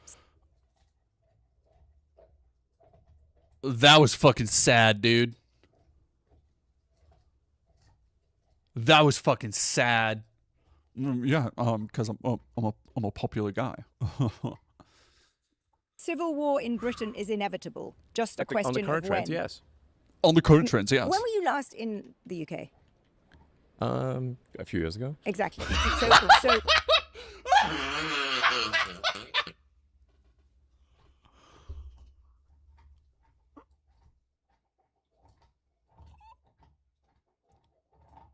fucking shot and chaser, dude. Oh. Last in the UK. A few years ago. Exactly. So I live there. Brutal. I'm there the whole time. That is nonsense. You live in a cloistered existence. No, I don't. You live in a... God, he is so... Like, this entire interview has been a fucking sweetheart blow-a-thon to his fucking ego, right? The entire time. She's been pumping him up, talking about his fucking space projects and his little action figures, his fucking robots and all this dumb bullshit, as though he knows, entertaining the idea that he truly knows what the fuck he's talking about. And she's been doing that with all the niceness and politeness of somebody fulfilling a Make-A-Wish kid's wish. Like of a fucking John Cena hospital visit. And she pushes back a little bit, just a skosh, a sprinkle of disagreement, and he is folding like a pack of like a fucking house of cards. Actually, and the numbers also disprove what you say. What numbers? all the What numbers? numbers? London is a much safer city than any city Numbers in the guy United right here. States. Violent crime in the UK is not where you think it is. In fact, it's coming down. You have painted, and because you have so many followers, so many Americans believe it, a kind of view that Europe and the UK are kind of, overrun with terrifying Muslim immigrants. There's rape on every corner. There's a sort of civilizational destruction. I haven't said any of those things. Just not. Well, you said civil war in Britain is inevitable, and Yes, then if current trends continue, it is. why? What? Well, if you have a large and rapidly growing group of people whose beliefs are antithetical to Western values. There we go. There we go. beliefs, at some point there will be a reckoning. They will try to implement their views, and those who oppose it will oppose it, and that's what you call civil war. And obviously, He's so fucking stupid, dude. They will try to implement their views, and okay. First off, by his definition, because there are already roving gangs of white racists out here burning down immigrant houses, like by his definition, by his incredibly stupid fucking definition, that they're already in civil war. Just saying. this is the trend, and you absolutely do live in a cloistered existence. And if you'd like, we can go on a tour of Britain. Motherfucker, the quote-unquote richest man in the world telling other people they live a sheltered existence, as he was over here being like, yes, I have I bought Twitter, so I'm a popular guy because I have 250 million followers. Yes. And you want to take somebody, the pomposity, the false bravado. This is the end point of like true unearned confidence of a white man. Like you will never see somebody doing it like this again. Talking about taking somebody else on a tour of their own country because they're the one who lives in a delusional world. Incredible. Sure.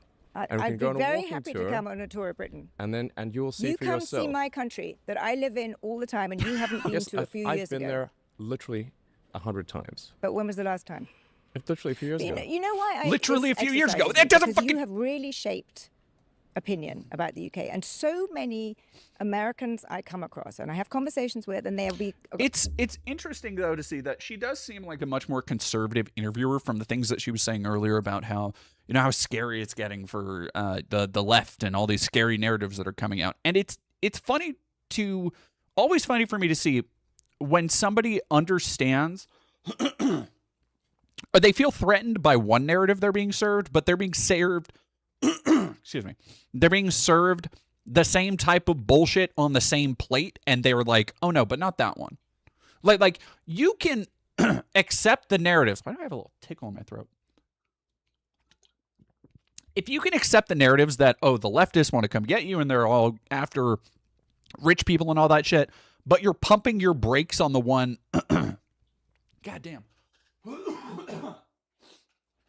But you're pumping your brakes on the narratives about like Muslim rape gangs and stuff because you can see that's obviously not true. I feel most people should also reflect on their other views that are sponsored by the same people. You know? Like you should be like, well, if that's not true, and that's obviously bullshit, but this guy believes that wholeheartedly, and he's also saying all this other shit, shouldn't that call that stuff into question? Huh? Like, just a skosh of introspection here, lady. And I just had one the other day along the order of, oh, London's such a dangerous place. How can you know there are sort of grooming gangs everywhere. There's violence everywhere. This is a picture that people get from things that you post or that are posted on X. And for example, you're posting for, what was it, 48 hours of Citizen Vigilante. That film, which, paints a dystopian. Yes. I watched it. Yes. It was not fun. I watched it yesterday. It's not a very good movie. But it's also... This is not a very good movie. It paints a dystopian picture of Europe, and it glorifies vigilante violence. It glorifies the murdering of a Muslim immigrant family. I honestly think that it is irresponsible for you to put that up on X. I think that it's a movie, and it's worth watching. You're clearly suggesting Europe is dystopian place, and you. Yeah. See, she pushed on him wrong there. She pushed wrong. She should have asked why. Because she set it up. She had a fucking T-ball right there to set it up and be like, okay, why do you think it's a movie that's worth watching? Why do you think it's an important message to send? If you don't believe in vigilante violence, why do you think this is an important movie? Like dig into that shit. Because at the end of the day, he either has to admit he's never fucking watched the movie, which he probably hasn't, or he advocates for open vigilante violence against brown people. Like that's the two paths he has. If you ask him, hey, why? Hey, why that one? I mean, why aren't you doing more to fight censorship in Europe? Why aren't you? What? The fucking whataboutism, dude? God damn. What, getting your fucking debate tips from Destiny now? Seem to be doing nothing. Yeah, what? The fucking host? The random interviewer? What the fuck? Why aren't you doing? Why aren't you doing fucking more, dog? If you believe in these things so much, you're fucking big Billy badass Tony Stark building data centers in space or whatever the fuck. Going up into Mona Lisa overdrive neuromancer shit when you haven't even read the fucking manuals. That's not true. That's not true. I think that they put there people are issues in with prison in the UK for social media posts. Do you think that's appropriate? No, and we've written editorials against it. But okay, I don't great. think. Then And my that's point the is sort that of thing that I think is bad. And I think and I agree with you, but I don't think you have to glorify vigilante violence and kind of, post the things that you are doing and paint an entirely inaccurate picture of Europe that you do. I don't think it is. We should do a tour of the UK. Yes, and one of Brussels too. Because the UK has actually been one of Brussels very too. good at integrating immigrants. The UK is very effective at doing that. There are problems. I'm the first to admit that there are problems. Yes, there are major problems. There are problems, but it really is not what you are describing to or suggesting to your 240 million followers. I think it is. And I think there's a problem. I think I'm spot on. Of course you do, you fucking moron. And that's why you have freedom of speech, or at least. Well, that's not why you have freedom of speech, you fucking moron. That you're not just saying I have every right to say what I want. You're saying, I am right about Europe, and I really don't think you are. I think I am. I think I am. Complete the pomposity. You bloated, bloviating skin sack. Ask why. Ask why. Like, I understand she is, again, very likely conservative. Why do you not dig into those narratives? Why would you not ask? I think you will find that most people in Europe, or many people in Europe, don't think you're right about it. But let's come to that. Yes, because the media keeps ignoring reality. So it's the. I don't think that's true either. So you're telling the British media that is telling you reality, but again,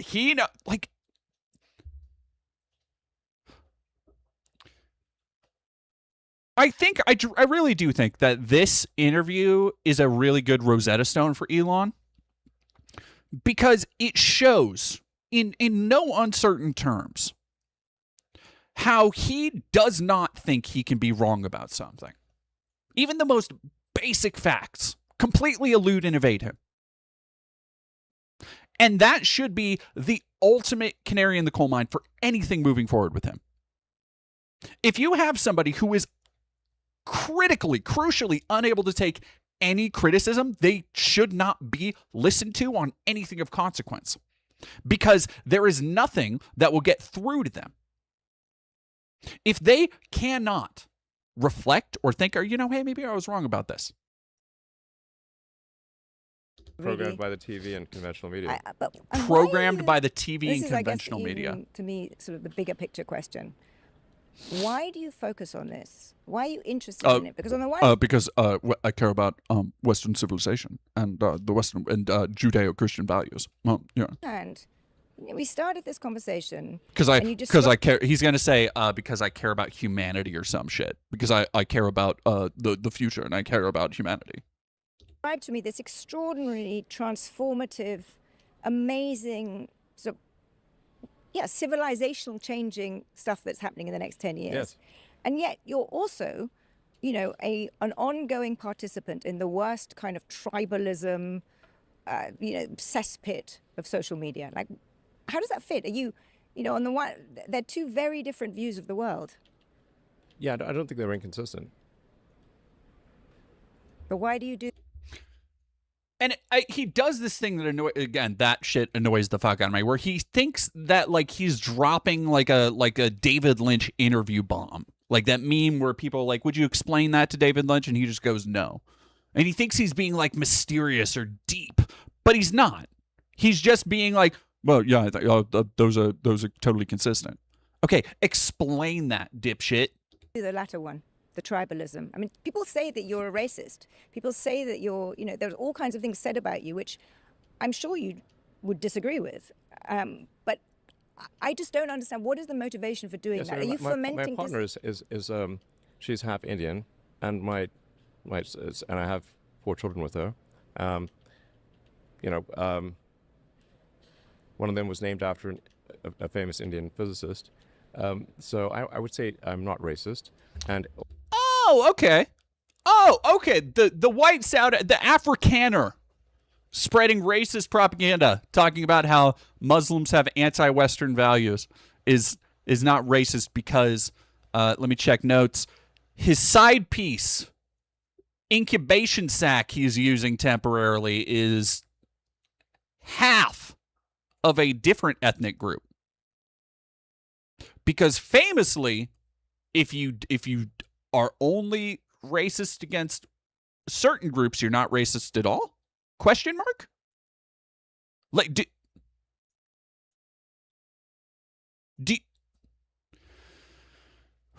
also, you know, if you look at the people that are employed at my companies, you know, we have senior executives of all races. I don't think there's any racism there. Are you anti-Muslim? I am. Took too long to answer, dog. Took way too fucking long to answer, dude. Oh, this is that shit that I was talking about earlier when you have somebody like about to say, with all due respect. Okay. I'm against having if people are coming to a country with antithetical views. I am against that. I'm against that. You know, I'm against. Against. I'm against rape and murder. I'm against. No, you're not. You just sucked off Trump live for the world to see. You are not against rape or murder. The imposition of rules and laws that are. Yeah. Also, my life is a dumpster fire. Hey guys, I have a black employee. I can't be racist. Is not a great when you put it like that. It's not a great. No. I'm not racist. I have some of them working under me. That's worse. Contrary to what we've come to accept in the West, and I think it's a crying shame that the sort of traditional media, like you, can't fucking engage with the question. Oh, First sorry, of all, buddy. I think that you hugely exaggerate the challenges that Europe faces. Secondly, in areas I completely agree with you. I think that, you know, the constraints on freedom of speech in the UK in certain areas are problematic. What worries me is that the people you are supporting are really quite vile people in some areas. Like some members of the AFD, Alice Weidel, whom I've met, is a perfectly thoughtful person. But in her party are some real neo-Nazis, are some really, really awful people. Did he just fucking shrug to that? Some real neo-Nazis, are some really, really... What the fuck do you mean shrug to that? How? Somebody's telling you you are supporting real neo-Nazis, and he goes, really awful people.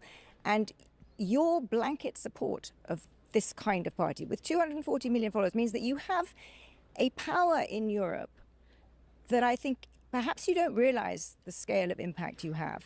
But you can Well, good. I hope I am having a big impact. But why? Why should you? Why should you be able to shape European politics? You don't even live there. You haven't been there in 10 it years. is sort of the West collectively. But do you see why this makes people think that this man who has all this power, he's the world's richest man, he thinks he has a right to influence our politics? It makes people, it's why, we started this conversation saying superlatives. It's why people loathe you. I mean, some people do loathe you. Yes, some people do. But do you understand why? I don't care. Do you think what you're doing is helpful for Western democracy? Maybe some people do loathe me. And that's probably true. I don't care. You absolutely do. You absolutely do. And Elon Musk saying I don't care after an interview where he talks in these long-winded, completely inconsequential metaphors and name drops Candide and fucks up the reference and all this other shit. And at the end of the day, and is like, yeah, I'm a popular guy for buying a media platform to use for political corruption. But I don't care. I don't care if people don't like me. But Lennon Cat knows what to do. Thank you for 50. He's literally the immigrant that is influencing elections with his own values. 100%. 100%. But the fact that, as you pointed out, 250 million people follow me is that I think a lot more people actually like me than don't. And I think a lot more people hate you and the media more than you realize. Do you realize the media is despised? Do you realize that journalists have... Brother really thinks Twitter is real life. He's really going... Do you know, everybody on Twitter is actually laughing at you. And they all like me, actually. Did you know that? You might think that people hate me, but actually, have you considered that people follow me on Twitter? And actually, they tell me all the time about how they hate you. The view of journalists is like I've never seen somebody who can now never mind. I was gonna say I've never seen somebody who could be convinced the stripper likes them even if it's a bot. But then I remember that it's not just Elon, but he has like fans and shit too. So that is not true. There have been people like that. A favorable view of journalists is like 15%. I do know that in the United States. So the shoe is on the other foot. They hate you.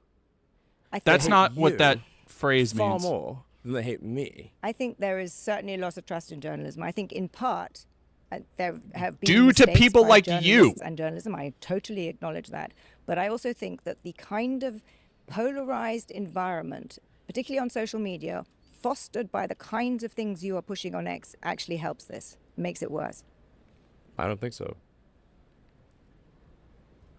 God, you don't think you openly talking about how journalists are corrupt and untrustable is to apparently, so he here at the same time he's talking about, well, I hope I have a large impact, and I think a lot of people follow me because they like me, and I want to defend Western civilization, and I'm super important, and that's why I'm using my platform this way. So at the same time he's doing that, he's like, no, there's no way to prove that me being openly racist and antagonistic towards journalists and talking about how they're all liars and brainwashing people. There's no way to prove that me saying that to 250 million people is increasing those attitudes.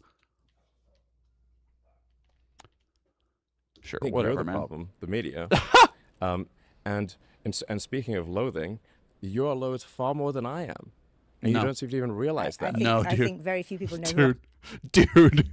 Dude, if the world could collectively come together, if they could fucking spirit bomb their collective energy to scanners Elon Musk in a heartbeat, in a second. You could fuel the fucking sun with the hatred people have for Elon. It far surpasses any journalist. I am relative to you, so I don't think I play in the same game. The media collectively. So, I mean, you're hated. Do you even know that? Do you even know You probably don't. I like to think that I'm aware of my own personal shortcomings and the Economist's shortcomings. What you should have said is, I would like to think I'm aware of my own job. And our worldview shortcomings. Yeah. But what we stand for, as you know, is liberal values, traditional, classical liberal values, where we worry about concentrations of power, and we believe in the individual and the dignity of the individual, and individual freedom. Right. And I agree with that. firmly believe that. And I have long thought that you were a classical liberal. No classical liberal. Nobody who calls themselves a classical liberal is a classical liberal. You don't get to be a classical liberal and be like, oh, we're actually against we're against concentrating power. Because look around you. This is what liberal democracy is doing. It is nothing but consolidating and concentrating power and capital. That's all it is. And you just happen to not notice or benefit from it. But when I read what you post, but... classical liberal, J.S. Mill, limited government. I'm sorry. Did fucking Mr. Intelligentsia over here just say, I don't know what a classical liberal is? What? Did you fucking miss out on the whole intellectual dark web? That's fucking insane, dude. Individual freedom. Yeah, I agree with that. But when I read what you post on your feed, you don't I believe in sometimes wonder individual whether freedom. you really do believe in that. You don't. I literally said, look, I believe in safe cities, secure borders, and sensible spending with respect to government. That doesn't make me right-wing at all. No. Sure. Yeah, whatever. All these generic fucking signifiers of the things you say you believe don't make you right-wing. But shrugging, and when somebody says you're supporting Nazis, saying that far-right people like Tommy Robinson and vigilante movies advocating ethnic cleansing campaigns, that does. When you say that shit is just normal people, that does make you far-right. You fucking little worm. In the least. Does the US or do European countries score better on those? The U.S. is better. No. Yes. Safe cities, Yes. much more dangerous in the US than the UK. Sensible spending, bigger deficit here, out of control. You failed to reduce it. Secure borders now under the Trump administration. I agree with you. Before not. But on 2 out of 3, unequivocally, Europe is in a better place. Yet you seem to paint a picture of Europe being a hellhole. I don't think Europe's a hellhole. Okay, we can agree on something. When did I ever say that? Oh my God, he's such a fucking disingenuous. We need to switch. We need to switch. Chat.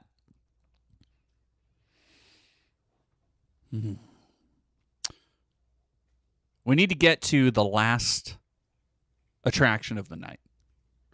Donald Trump finally showed up to the White House Correspondents' Dinner. For those that don't know, this is traditionally something, it's kind of like a roast, you know? So what they did was they gave Trump time to basically do the comedian act that he loves doing usually for baying crowds of septuagenarians who spend half their life savings on tacky Trump merch that's been made in China. Like his goal is usually to try and get a laugh. He plays it like a fucking comedy club. And because he has an audience that is predisposed to capitulating to him and finding him charming or irreverent or what the fuck ever else these deluded sycophants see in him, they usually play along, and it helps fuel him. However,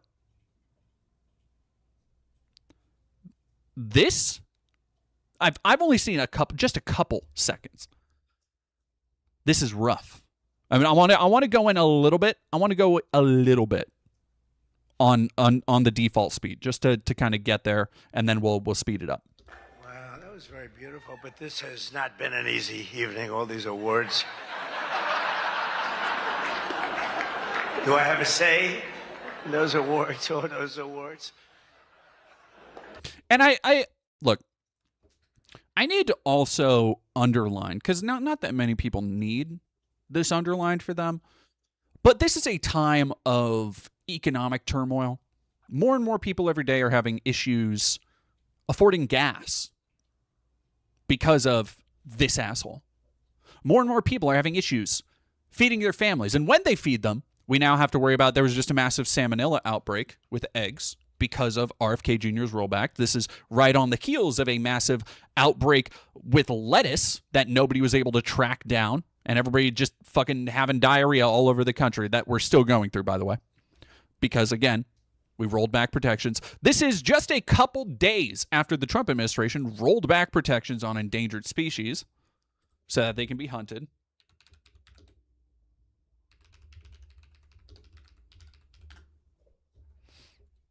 Manatees among species at risk as Trump strips ESA protections. Strips protections for imperiled lizard.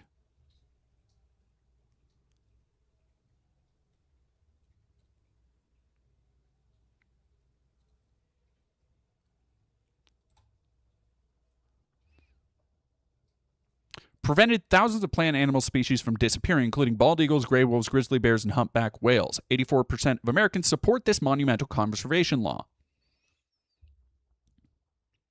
The administration has finalized a rule that gives outside weight to economic considerations over science, which is a fancy fucking way to say these companies are going to pay Trump. They're going to line the pockets of this fucking administration so that the creatures that call this planet home naturally will disappear.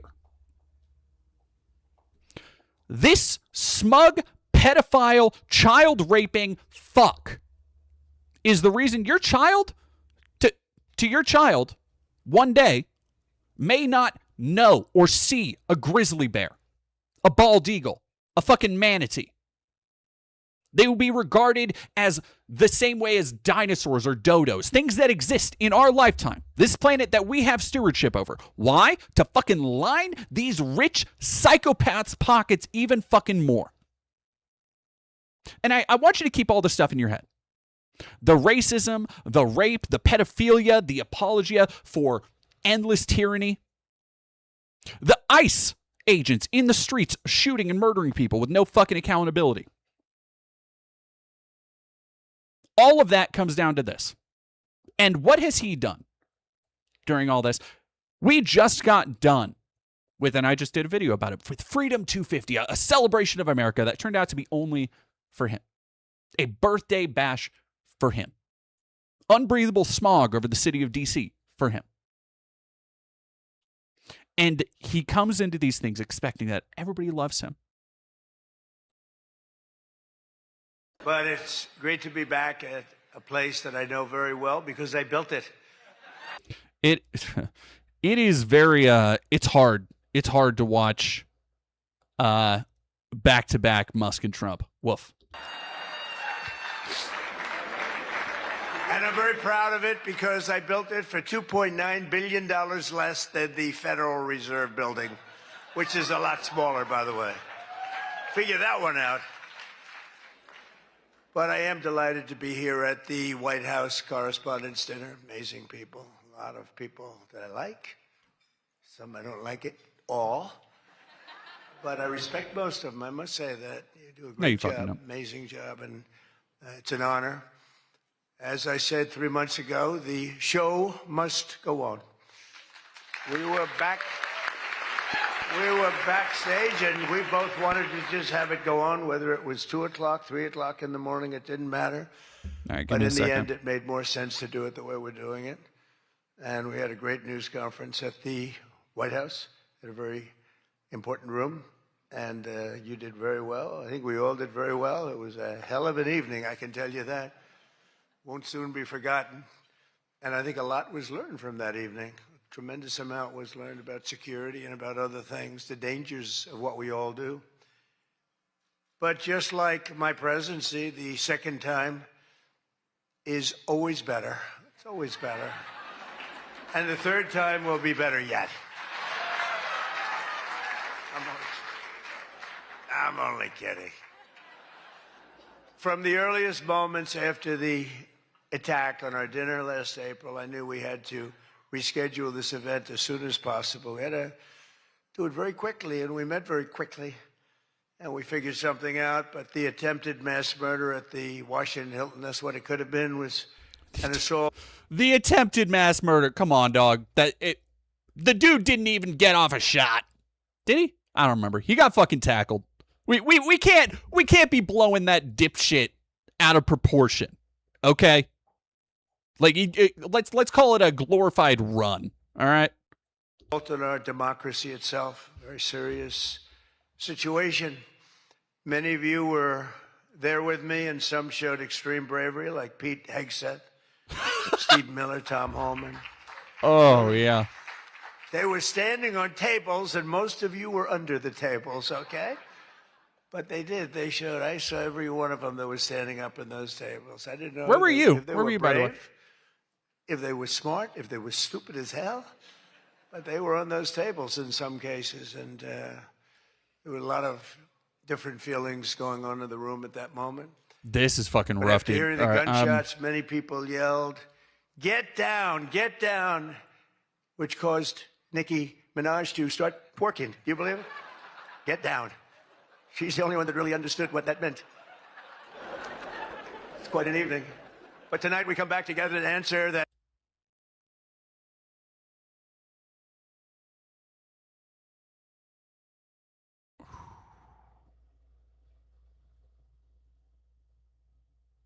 That hurt. That, like, tasted bad. Heinous attack with unwavering resolve. And every one of us here this evening to show that in America, we do not yield to political violence. We can't do that. Can't do it. So in this country, we believe in freedom of speech. We settle our differences not with bullets, but with open and vigorous debate. And no deranged loser with a gun will ever change that. We can't let that ever happen. A lot of very dangerous people out there. We can't let it happen. I want to begin by expressing our gratitude to the incredible men and women who put their lives on the line every day to protect my family and myself, all presidents, and lots of others. That's the United States Secret Service. So I appreciate it very much. And Sean and the whole group. Amazing job. Amazing job. Is he going to talk about how hot they are? Is he going to do the central casting bit? Is he going to do the fucking, like, they're look at how handsome they are thing? In recent months, they've repeatedly responded to threats with speed and professionalism and extraordinary courage. And there is no better example of that than Officer Victor Gonzalez, who we just met. It was amazing. What he did was amazing. When the would-be assassin charged the checkpoint at speed, he was fast. When you looked at that, you had to look at it about 10 times before you really saw what was going on. He was quick. No, you didn't. Nasty. Your eyes don't work, The old gun man. made him nasty, actually. But Officer Gonzalez engaged the attacker without hesitation and took a bullet to the chest after his ballistic vest, fortunately, was on, saved his life. And Victor did not even want to go to the hospital for a checkup. We insisted, really, we wanted him to do it. We insisted, but he didn't want to go. So to Officer Gonzalez, Secret Service, Metropolitan Police, law enforcement generally, and even all of the military What around the fuck did us they in the room do to the tonight. We library, salute you and bro? we thank you with all of our hearts. Thank you very much. Great job. Great job. Like, I think the library is one of the only levels they really changed up in this, and it's like, what the fuck is this, man? What the fuck is this room supposed to be? Like, you put a wall in the middle, so you gotta go. What level design is this?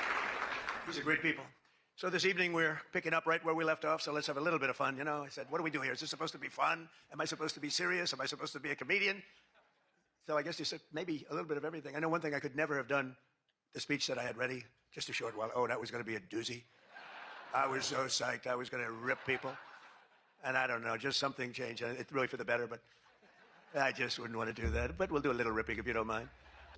Oh no, he's getting into his kindly old man era. Ah, fuck. People are going to forget he's a pedophile rapist. All right, this happens with a lot of old people, by the way, where they indescribably, in the last 5 to 10 years of their life, get really nice. Like, I've known 2 people in my life that this is happened to. This is, like, they made the library actually playable. No, they didn't! The library is already playable. The library is a straight line. Anybody who's had a problem with the library, it's a straight line. You follow the little robot. The library is fucking fine. It's not great. It's fine. He's going to start ripping farts. Yeah, I wouldn't be surprised. Probably already is. But it is true. I said, how do we handle this? It's going to be a different kind of an evening, and it is. And in many ways, it's a more beautiful evening, actually. Everyone's looking really good tonight, and I know it was not easy finding shoes to go along with your bulletproof vest, which many people didn't want to wear because they'd rather die than look 20 pounds heavier. You know that, right? We have that a lot. They put one on me. I said, "Are you sure I'm not wearing this?" No, you look exactly 20. They say, "Sir, it's about 21 pounds." I said, "Not good." But I want to thank the outgoing president of the White House Correspondents' Dinner Association. Now, she won't admit it, and she should not. God, I got it. excited Sort of for became that friendly. for a second. You know, in times of stress, on occasion, you become friendly. I have a lot of respect for Ouija, and I tell you, we went through a little bit of a war together. It turned out pretty good. It turned out pretty good because of a lot of good people. They stopped the tragedy, so I want to thank you very much. Fantastic job. And Ouija worked extremely hard to ensure this dinner was rescheduled, and we want to just thank her family. I just met her parents, her children, her husband. What a perfect family. So it's really great. Thank you very much all for putting up with this, right? But let me also thank the incoming president of the Correspondents Association, Jackie Heinrich. She can be very tough as a reporter, I will tell you. She can be nasty. She looks so beautiful, but she can be so nasty. How could that happen? But she just got married to a very successful congressman, a very good congressman.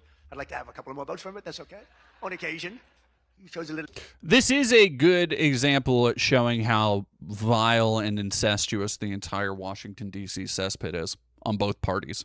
Because, by the way, this is not the... Like, this is not a conservative-only event. This is Democrats, Republicans. There have been clips coming out of, like, sitting Democrat representatives and reporters chopping it up and having a good time and laughing it up with Stephen fucking Miller. That's what this is. Gaze long into the madness. That is the incestuous is the only way I can really say it. Like, that's the best descriptor. Greg Locke just got raided. Oh hell yeah, dude.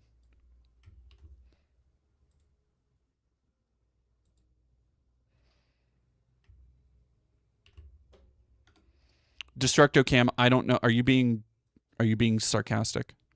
Do not buy Halo. Do not buy just an Xbox Series X for if the only game you're going to play. It's not worth it. It's not worth it if you're only playing campaign evolved or whatever the fuck. Like, genuinely.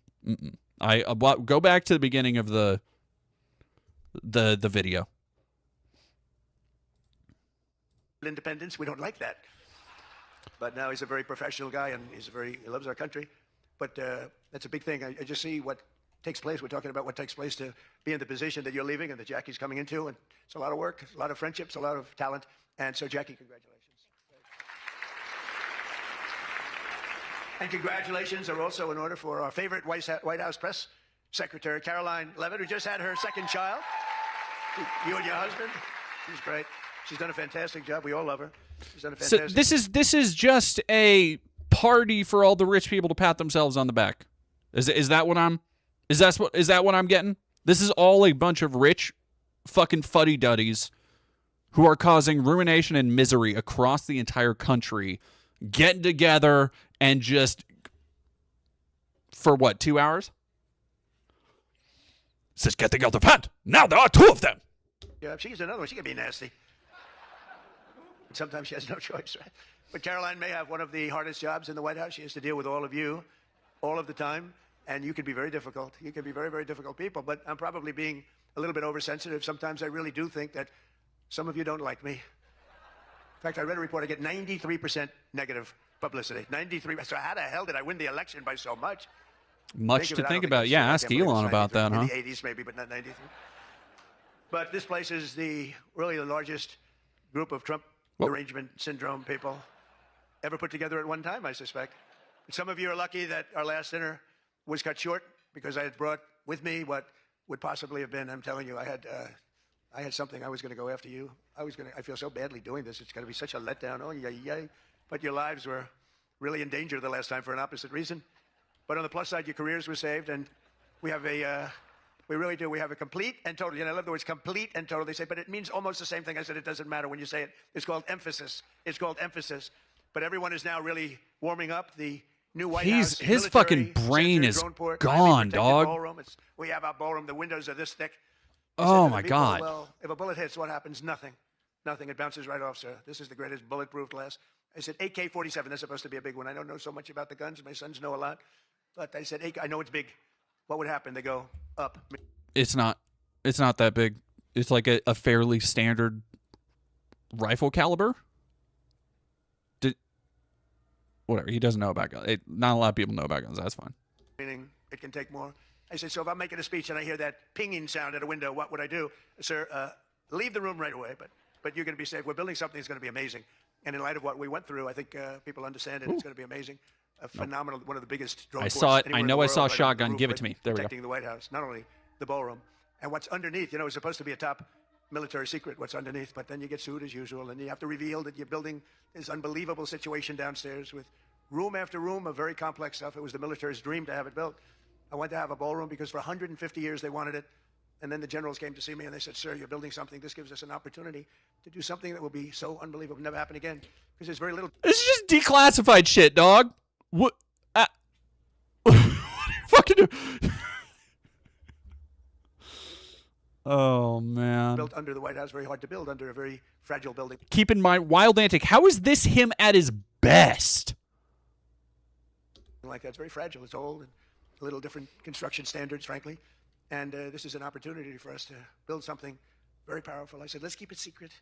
They said, no, we're telling you, sir, let's keep it secret. And then we get sued and we revealed every room, We told the people that did this, and they're not good people. We told them, we said, you're being very unpatriotic when you bring a suit like this, but it is what it is, but it's really it's moving fast. We're ahead You're of being schedule. very We're right on budget. unpatriotic And when it's you're gonna be telling something like people that. what their Go tax dollars are being company, I used just for. visited China. They have this magnificent room, the Great Room. They call it the Great Room. It's a great room, but what we have is going to blow. There won't be anything like it. It's going to be fantastic. And with all of the things. With that all go the along with fucking the safety. chintzy Walmart Sam's Club ass decorations you're plastering on the wall. Oh yeah, I think it's gonna be a fucking banger, dude. Good job. Can't wait. Security of future presidents. I'm only going to be using it for about 6 months, assuming we finish it right on time. I get to use it. Somebody said he's building it for himself. I'm building it for the future. I use it. Now, had I not gone down 6 or 7 stories, then in that case, I would have been able to get a couple of years out of it. But that was far more complex what we did downstairs than what we do upstairs. So we're very proud of it. That's going to be amazing. And I think I was just telling the whole group sitting at the table, we were talking about it. I said, I think, it's White House correspondence. So I don't see any reason why you wouldn't be able to use that. It's going to be very large and very beautiful and very safe. And that's what you need. So I was thrilled to see that after witnessing the attack, even Democrat Senator John Fetterman told his fellow Democrats to drop the Trump derangement syndrome and build the White House ballroom. But it's much more than that. It's Good job, Fetterman. Great job, dude. You're getting praised by Trump now. Despite everything that happened Hell yeah, at man. the previous dinner and all of the dangers involved, I'm told that this is still the hottest ticket in town. This ticket to get in tonight, because it's a smaller room, it's a beautiful room, it's a luxury room. Look. Oh, is that a skull? Oh, I see one. All right. Chat, we See maybe the just found a skull see the on our own. Capitol, see everything, the brass. Hell yeah. wish I Fuck was yeah, looking dude. at it, I'm saying, I wonder if I could Let's do a go. photo. This is like number And, 7 or they're 8 doing for a me, I nice think. job, but they're nice people. What do we But got? I'm looking at it, I'm saying, I wonder if I Pop. could walk out with those chandeliers. I think because that's a you new can't one. buy 'em. They're checked crystal, because I'd like to say everything's made here, but they are checked crystal. And they are beautiful. And the Waldorf people are doing a really nice job. We're proud of them, actually, because, when I left town, I was a little angry. I was a little bit angry. I was offered a nice price. I said, I'm getting out of that place. And then I said, let's make a comeback. And, but All right, we're gonna speed this up a little bit. Let's get to the middle of it.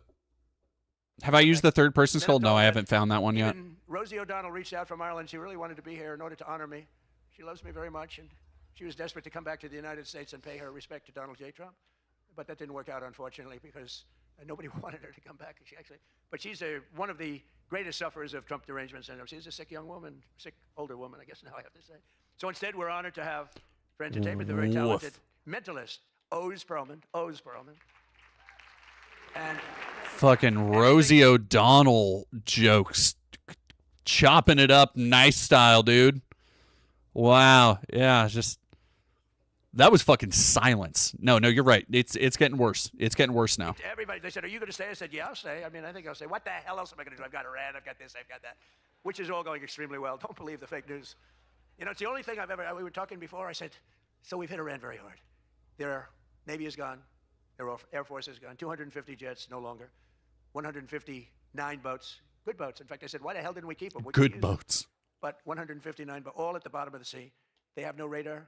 They have very few drones left, despite what you see. And every once in a while, they're going to set some things up, but they don't have much left. And by the way, they are talking to us right now. They'd love to make a deal. I don't think they're ready to. I don't think it's time yet, but I'm willing to listen. But they cannot have a nuclear weapon. We don't want to see Washington, D.C., or any of our cities, or Israel, or frankly, the Middle East, destroyed with a nuclear weapon, because I know the power of nuclear weapons. I see it. I get to see it. We're not going to let that happen. So this is all about, I get to see it? What the fuck does that mean? Nuclear weapon. Do they let you use the fucking Minority Report machine? What? They would use it if they had it. But Oz, I do have one question about what happened that time, because he was there. How the hell did you not see that coming? He sees everything. He sees everything. He's telling me about your grandmother and your this. Why the hell didn't we got to ask him that question when he gets up here? Why didn't he see that coming? But of course, this evening, it's really all about the fake news media and your handling of prizes, writing and producing and performing made-up stories like the Academy Awards. You know, Academy Awards used to be the epitome of ratings. Outside of the Super Bowl, it got the second most ratings. Now it's down in the dumps. Nobody wants to watch it anymore because they took on Trump. They hit me all night long. They hit me. The winner is so-and-so. I want to talk about Donald Trump. I hate this man. Nobody wants to hear this stuff. Right, Peter? Nobody wants to hear. You ever see the ratings? They used to have 48 million people. Now they have 2 people watching. This is fucking rough, dude. Like, I thought this would be... I thought it would be, like, jokes. But it's not really. It's like, you know... It's this thing that some old, mostly white dudes do, but it's like an old guy thing to be like, you know, I don't know, like it's almost sub open mic observational humor.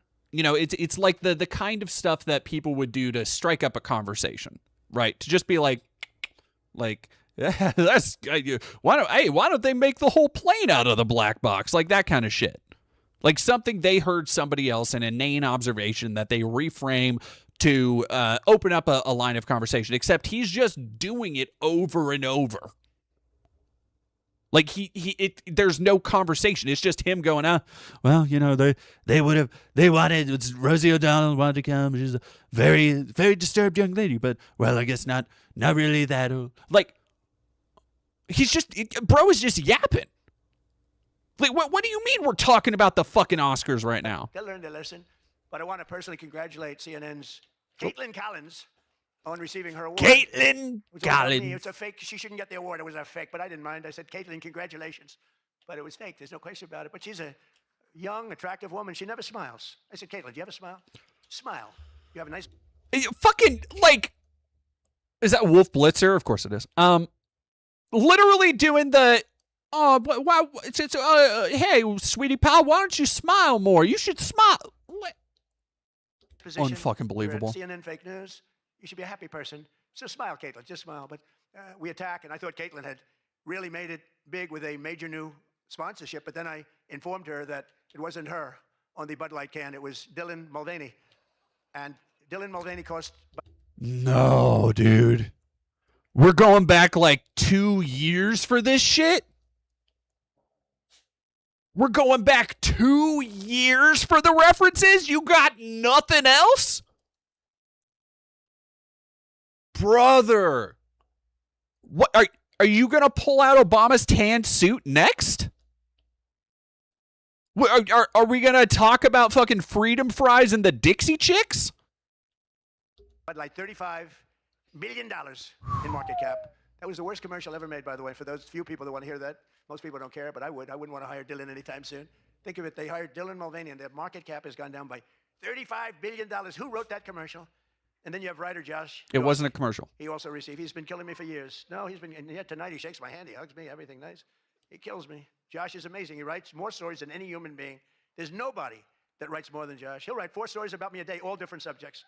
I mean, I had the other day 3 stories and one on the... he was upset about this. One was on page 7. The thing that strikes me more than anything is how these people like Musk, people like Trump, genuinely don't see how the things they do affect others. Like they genuinely don't see how fucked up this is. Like why do people why are there 5 different stories being written about you from one person a day, dog? They were all written by Josh, but he's hit the big time, and he's a workhorse, and yet he's almost unhireable. You know, he's just one of these guys. Wall Street Journal's lucky to have him, but 10 minutes. Really, it's unbelievable. He's almost unhireable. CNN is also here, and I'm very disappointed they didn't bring Fake Tapper because he's had a rough couple of years. Fake has. You know, he calls me up every once in a while. If I pick it up, I pick up my phone. I used to go to this young lady. I'd say, "Any calls from the press?" "No, sir." I said, "Oh, now I'm the president of the United States, right?" I'd say to Stephen Chung, is Stephen here someplace? Where's Stephen? He's one of the toughest human beings I've ever met. Don't ever wrestle Stephen. You'll be in big trouble. Don't ever wrestle Stephen. Stephen Chung, by the way, is the groiper in charge of the White House posting schedules. So anytime you see some cringe-ass LARP edit of fucking, bombing a school child in Iran set to like fucking, I don't know what the fuck dumb meme bullshit they do. I say, Stephen, let me ask you, did the press call? No, sir. When I was a developer, I get a call every half an hour. For whatever reason, I always got disproportionate press. So I said, Stephen, nobody called? No, sir. 2 hours later, I say, hi, Steve, how are we doing? Everything good? Anybody call? No, sir, no press call. Good to know that he's also focusing on the press instead of like doing his fucking job. That's super cool. I said, I'm president. Nope, they never call. So this went on for about a week. I'd say, Caroline, did the press call? No, sir, no calls. I said, nothing. That's over a week. I haven't received a call. So I said, you know what I'll do? I'm going to give the press my phone number. That was the stupidest thing I ever did. I'm getting a call every 3.7 minutes. Yeah, no Stephen, shit. I don't know where the hell you've been. But the press calls, I'm getting calls, ring, ring. I was with somebody today.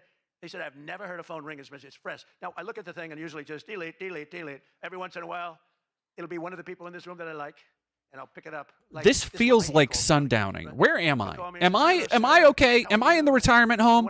Am I just remembering this part of my life? I say, Jackie, I don't want to talk about congratulations, however, on your I marriage, feel I but don't smell wanna talk about burning it, but feathers. It's true. And Koa, people do you call me smell now, burning and toast? So for weeks I go, no calls. And I learned then that both of them, they feel that I'm doing a great job, and they feel I'm above it all, and that no person, hundreds of people call no person, is good enough to talk to Trump. And so we don't even bother telling you. That's not the way it works, Caroline. You have to let me know, because sometimes I do like to speak to the press. But now I have the best system I've ever had.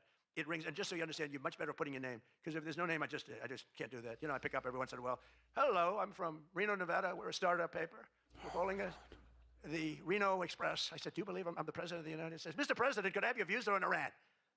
And I just hang up. No, I get the craziest calls. I mean, some of them, my wife said, I can't believe you do this. This is a hell of a way to live. But sometimes they get calls from very important. Sometimes I can straighten out stories that are going to be fake, and I can make them from a fake story to a good story. I always find that when you don't speak to the press, you always get a bad story. When you do speak to the press, you have a shot at getting a good story. Oh, look. No, look, if I were a reporter, and let's say I'm a big reporter, I work for the failing New York Times, or I work for, I don't know, do they ever come to these dinners? Didn't they cancel out a long time ago? Oh my God, dude. But I get a call. I've always found that, speaking to them, you just do better. You do better when you can, when you have the time. You speak to the reporter. You treat the reporter with respect. Sometimes now there are reporters where it doesn't matter. You can be so nice to them it doesn't matter. You get treated unfairly. But you have a lot of great reporters where you're right. It is rare to find a fucking journalist with conviction. Jake Tapper is a great investigative reporter in D.C., and that's why after moderating our debate, it only took him 1 year to break the story that Joe Biden might possibly have suffered from cognitive decline. It took him 1 year. He wrote a book about how great he was mentally, not too good. And I don't like Biden because Biden was very unfair to a lot of people. But Jill Biden insists that Joe would have beaten me in 2024, even though he was way down. She said he was way behind in the polls because he was seriously ahead. She felt he was going to win because he was seriously ahead on deceased voters. Oh, I'm sorry, Sean. I don't know how much. And there were a lot of them. You're finding out there's a lot of them. Look at the numbers that just came out. President, sadly. But, some people say, never use the fat word. And I don't. I would never call anybody fat. I have my own problems. It's not like I'm perfect. Sir, in the back, don't call him a fat pig, okay? I'm sticking up for him. Don't call him you. You can't do that, sir. You can't call J.B. Pritzker a fat pig. Please. All right? Oh, he thinks that's going to be... He thinks... Okay, no, I got it. He is it. Yep. He's doing it. He's doing it as a bit, you see, because he's like, I'm not calling him that. Thank you very much. I appreciate it. Everyone's trying to figure out who is that guy. Does he? Oof. That's... All right, no, we got it. This is the good shit. That the crowd is not picking up on his. He's trying to hawk jokes. When the press got on her, she revised it slightly downward to less than 18,000. So she went from much more than 30 million to 18,000. And I know Democrats, and the word Democrat is something that's come into fashion. I changed the E with a U, and most people don't know that dumb has a B, so we don't have to worry about that. It's very quiet. I thought it was quite good, but I haven't gotten much. Do you think? Do you think those are? I think those are Trump sycophants. No, I don't think those are Trump sycophants. By the way, I think they're doing. I think those are journalists. Like those look like journalists laughing at how bad he's doing. That's the vibe I'm getting here. That's what I'm picking up on. Don't know that dumb has a B, so we don't have to worry about that. It's very quiet. I thought it was quite good, but I haven't gotten much credit for that. Fake news, good. Pocahontas, good. I won't say Lion Ted because he's on my side. I don't talk about past conquests. but we have a lot of them. I won't talk about it. They got a whole table full of Republicans there. They're saying, no, don't mention my frickin' name, will you please? But we've had a lot of good names. But the Democrats are there to destroy wealth, and honestly, they've gone absolutely crazy. Gavin Newsom's not only a man who really Call Gavin Newsom a communist, motherfucker. He's doing a bad job running a state. You can't have somebody like a J.B. Pritzker, who I understand is not president, sadly, but you know, some people say, never use the fat word, and I don't. I would never call anybody fat. I have my own problems, you know? It's not like I'm perfect. Sir, in the back, don't call him a fat pig, okay? I'm sticking up for him. Don't call him you. You can't do that, sir. You can't call J.B. Pritzker a fat pig, please. All right? Thank you very much. I appreciate it. Everyone's trying to figure out who is that guy, does he exist? And the nice part is when you do that. Oh, man.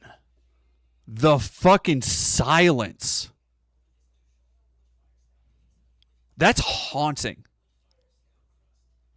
That the press can't get you. Because I'm defending a man who obviously has a problem. Actually, he's lost a lot of weight. I saw him recently. He lost quite a bit of weight. I don't know what the hell. He's got no chance, believe me. Anything he does, the family threw him out of the business. A number of other potential Democrat contenders sadly refused to show up tonight. We invited Elizabeth Pocahontas Warren.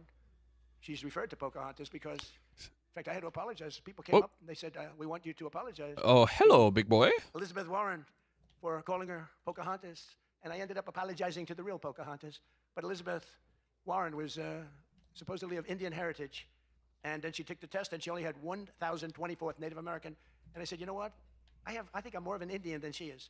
So this is what we have to deal with. But Senator Warren did not accept our invitation to debate. I wanted to debate her on various and sundry things, and she decided not to do it. And I decided to bury the hatchet. It doesn't matter. And did he chat? Do we think? No, I definitely know. The way that was phrased, he thought that the bury the hatchet joke would go over real good. Because you get like bury the hatchet like a tomahawk. It's a racist joke, you see.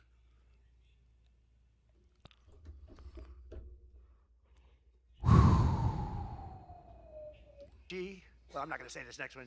You want to hear this one? How bad? She wasn't high up on her totem pole. Who the hell wrote that? No, she's bad news. I wanted to make sure that Jack Smith, deranged Jack Smith, remember he went after me for about 2 years? How did he do? Not too good. I'm in the White House, and he's not doing as well. I was going to say he's in a different kind of a house, but he's a deranged human being. He's a bad prosecutor. You know, prosecutors are very important. A great prosecutor, a fair prosecutor, but that's the great prosecutors, the ones that are fair. They're very important to a country, but this guy was a deranged lunatic. Saw his invitation tonight. He was invited because, you know, but I put it in a private text to Chuck Grassley, and Chuck saw him, and he did a certain thing. And then you one man that we had who should be here, he turned Palestinian. This was a man who was 100% for Israel. 100%. Chuck Schumer, crying Chuck. Remember he cried at the airport over illegal immigrants. They were the fakest tears. There were people throwing water in his face. But now he's a proud, very proud Palestinian. In fact, I'm going to send him a beautiful Palestinian outfit tomorrow so he can greet Bibi Netanyahu when he comes to town next. The fucking crowd's faces, dude. This guy going, this lady going, this guy just, this is a, I don't know how they got it. Let's pull this up on the big screen here.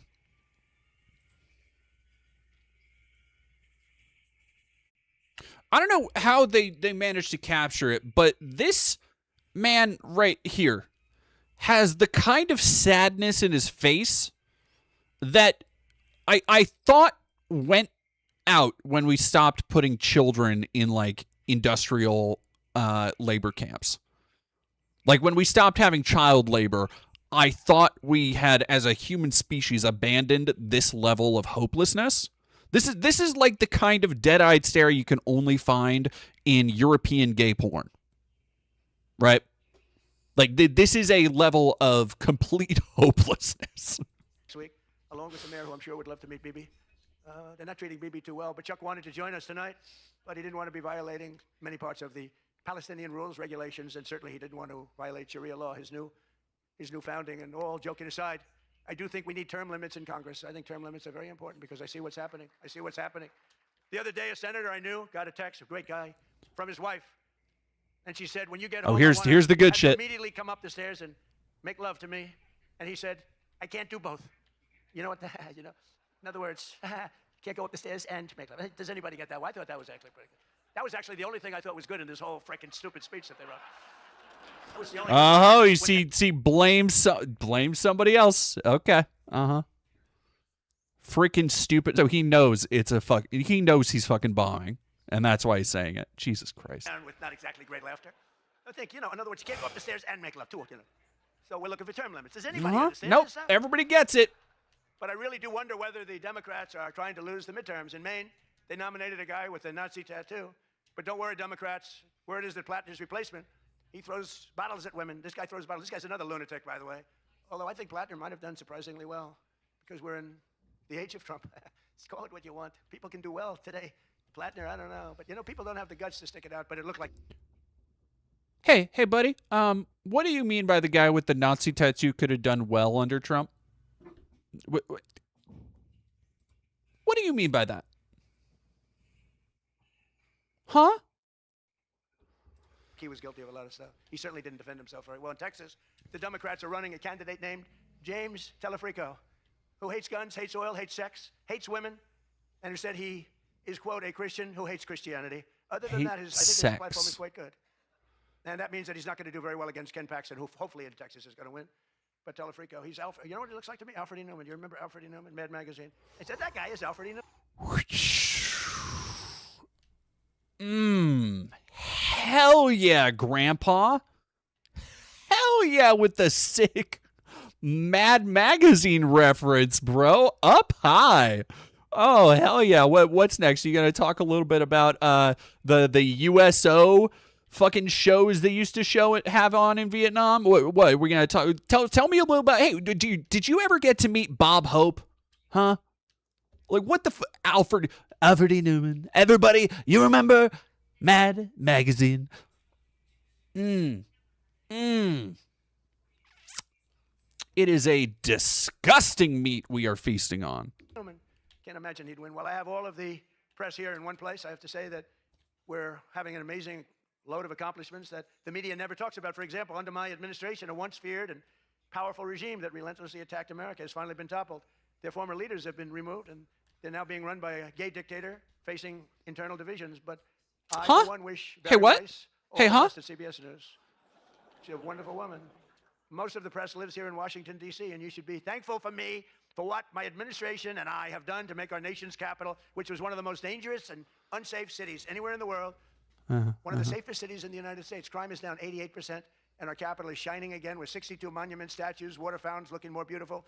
The graffiti's all gone. The tents are all moved out of the parks. The fences are all done. Our capital looks like it's really in good shape. And people coming here, people in the White House, they work in the White House, they all say, young women, young guys walk up. They say, thank you, sir. 2 years ago, we lived in a dangerous city. We lived in a city where 150 people were killed a year. And now we have almost a crime. For a major metropolitan area, honestly, not that bad. And we've removed over 5,000 career criminals. We removed, there's one stat, I think it's a great stat. It's to me, it's fantastic. 2% of the people create 91% of the crime. That's something you can fix, and we fix it. We moved out over 5,000 career criminals out of Washington, D.C., and we have the greatest capital in the world. Again, it's beautiful, it's thriving, the restaurants... So, wait, hold up. You just moved them somewhere? What do you mean? What do you mean you just moved them somewhere? You couldn't get into a restaurant because they didn't have... All the restaurants were closing, and if you even got in, you felt unsafe. People were getting into Ubers, and they were being attacked when they were in an Uber. Not happening anymore. We have tough, smart people, and they have done a fantastic job. Washington, D.C. is safe again.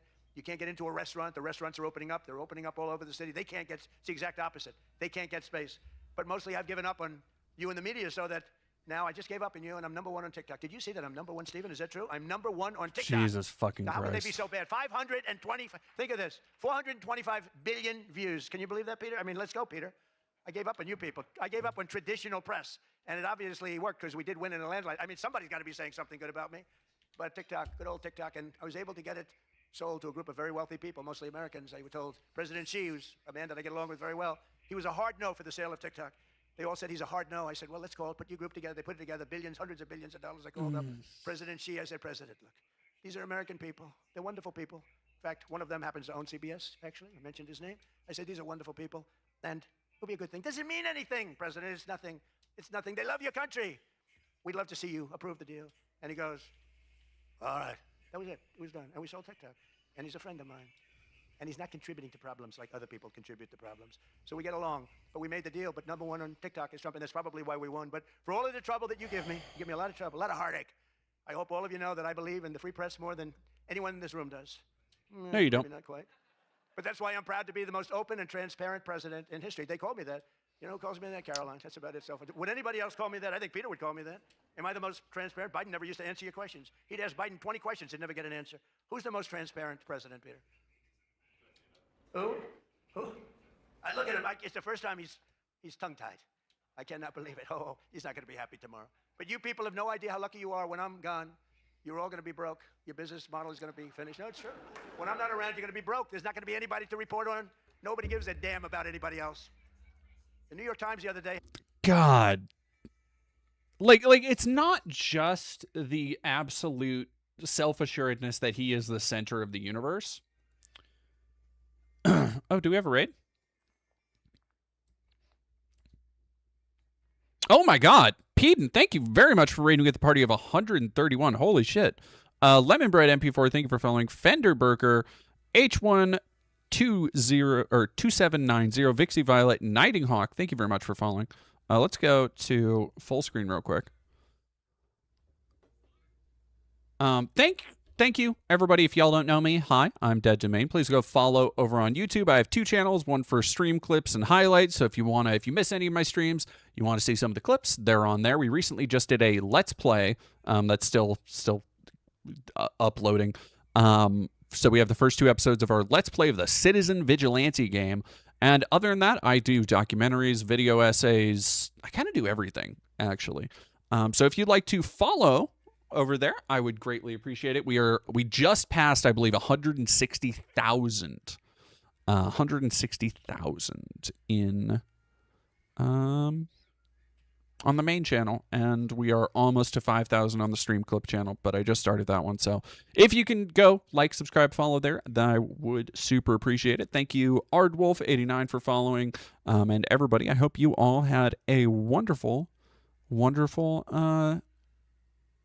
stream. We've been going for a couple hours, so I am a little bit bleh. And we are actually, unfortunately, just about to wrap up. Ray Lucky 11, thank you for 3 biddies. Because we are watching the very end of wait. Are you fucking serious? Does he start? Well, I guess we'll see. We're almost the end. I had 5 stories about me. You know, before I got into politics, in my whole life, I had 7 front-page stories. This is years of success. I think 6 were good, 1 was bad. Oh, you're good, Peden. I appreciate the raid. I appreciate the support. Now I average about 3 or 4 a day. All different topics. All bad. Everything bad. But yeah. Here we are. Here we are. In fact, when I'm finished, I'm going right back to the Oval Office. So I have to be doing okay. But we are all doing good together. That's why tonight, to show just how much I care about the press. Ooh, and Sentinel Beam. I want to save your ratings. I'm pleased to announce my intention to, and this is somewhat of a scoop, my intention to run for a 4th term as President of the United States. I will be doing that. I will be having an official. In fact, I think I have. Yeah. I won 3 times. I'm going to do it again. That fucking, the silence. I know he thought that there would be applause here. Oh, Rise Again 845, thank you for $2. A full hour of OK Pop, let's get you to bed now. Yeah, like even more so than I think his rallies and stuff, because his rallies, he goes over a lot of the same material, plays the fucking hits, like it's the same shit every time. But he at least has like more things to focus on outside of just his petty grievances.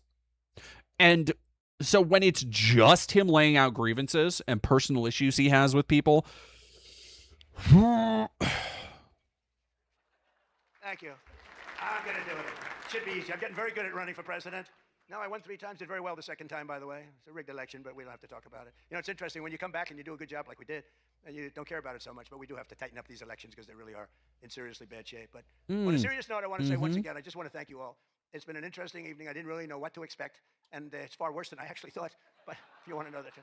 But I didn't know exactly what to expect, and I've made a lot of friends tonight. I've made a lot of good friends tonight, probably made some enemies also, but it's been an experience that is something that we've all shared together, because we're all in this room tonight because most of us went through a period of trauma from just a short while ago.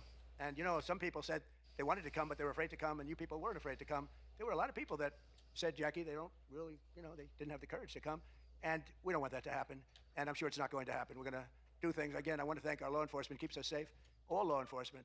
We have the greatest people on earth. We had 2 years ago, we had the worst record of recruitment in, as an example, the military, Army, Navy, Air Force, Marines, the Coast Guard, Space Force. I love Space Force. Look at all that shooting we're able to do from space. That was my baby. But all of the branches. Are we doing shooting from space? Is that something we're doing? And last week, you probably saw, some of you wrote the story, we have the single best recruiting of people into our armed forces than we have ever had in the history of our country. They are brimming over with great people. And that's a big statement. And that also goes for the police departments, where they were having a tremendous problem recruiting. You can't get into a police department now. If you're looking for a job, it's very tough. And that also includes our great fire departments, because people forget about them. They're unbelievable, the job they do. So I just want to thank you. Look, we're on the cusp of something big, and I call it, and this, I'm being very serious when I say this, that this is the golden age of America. Woof, y'all. Woof.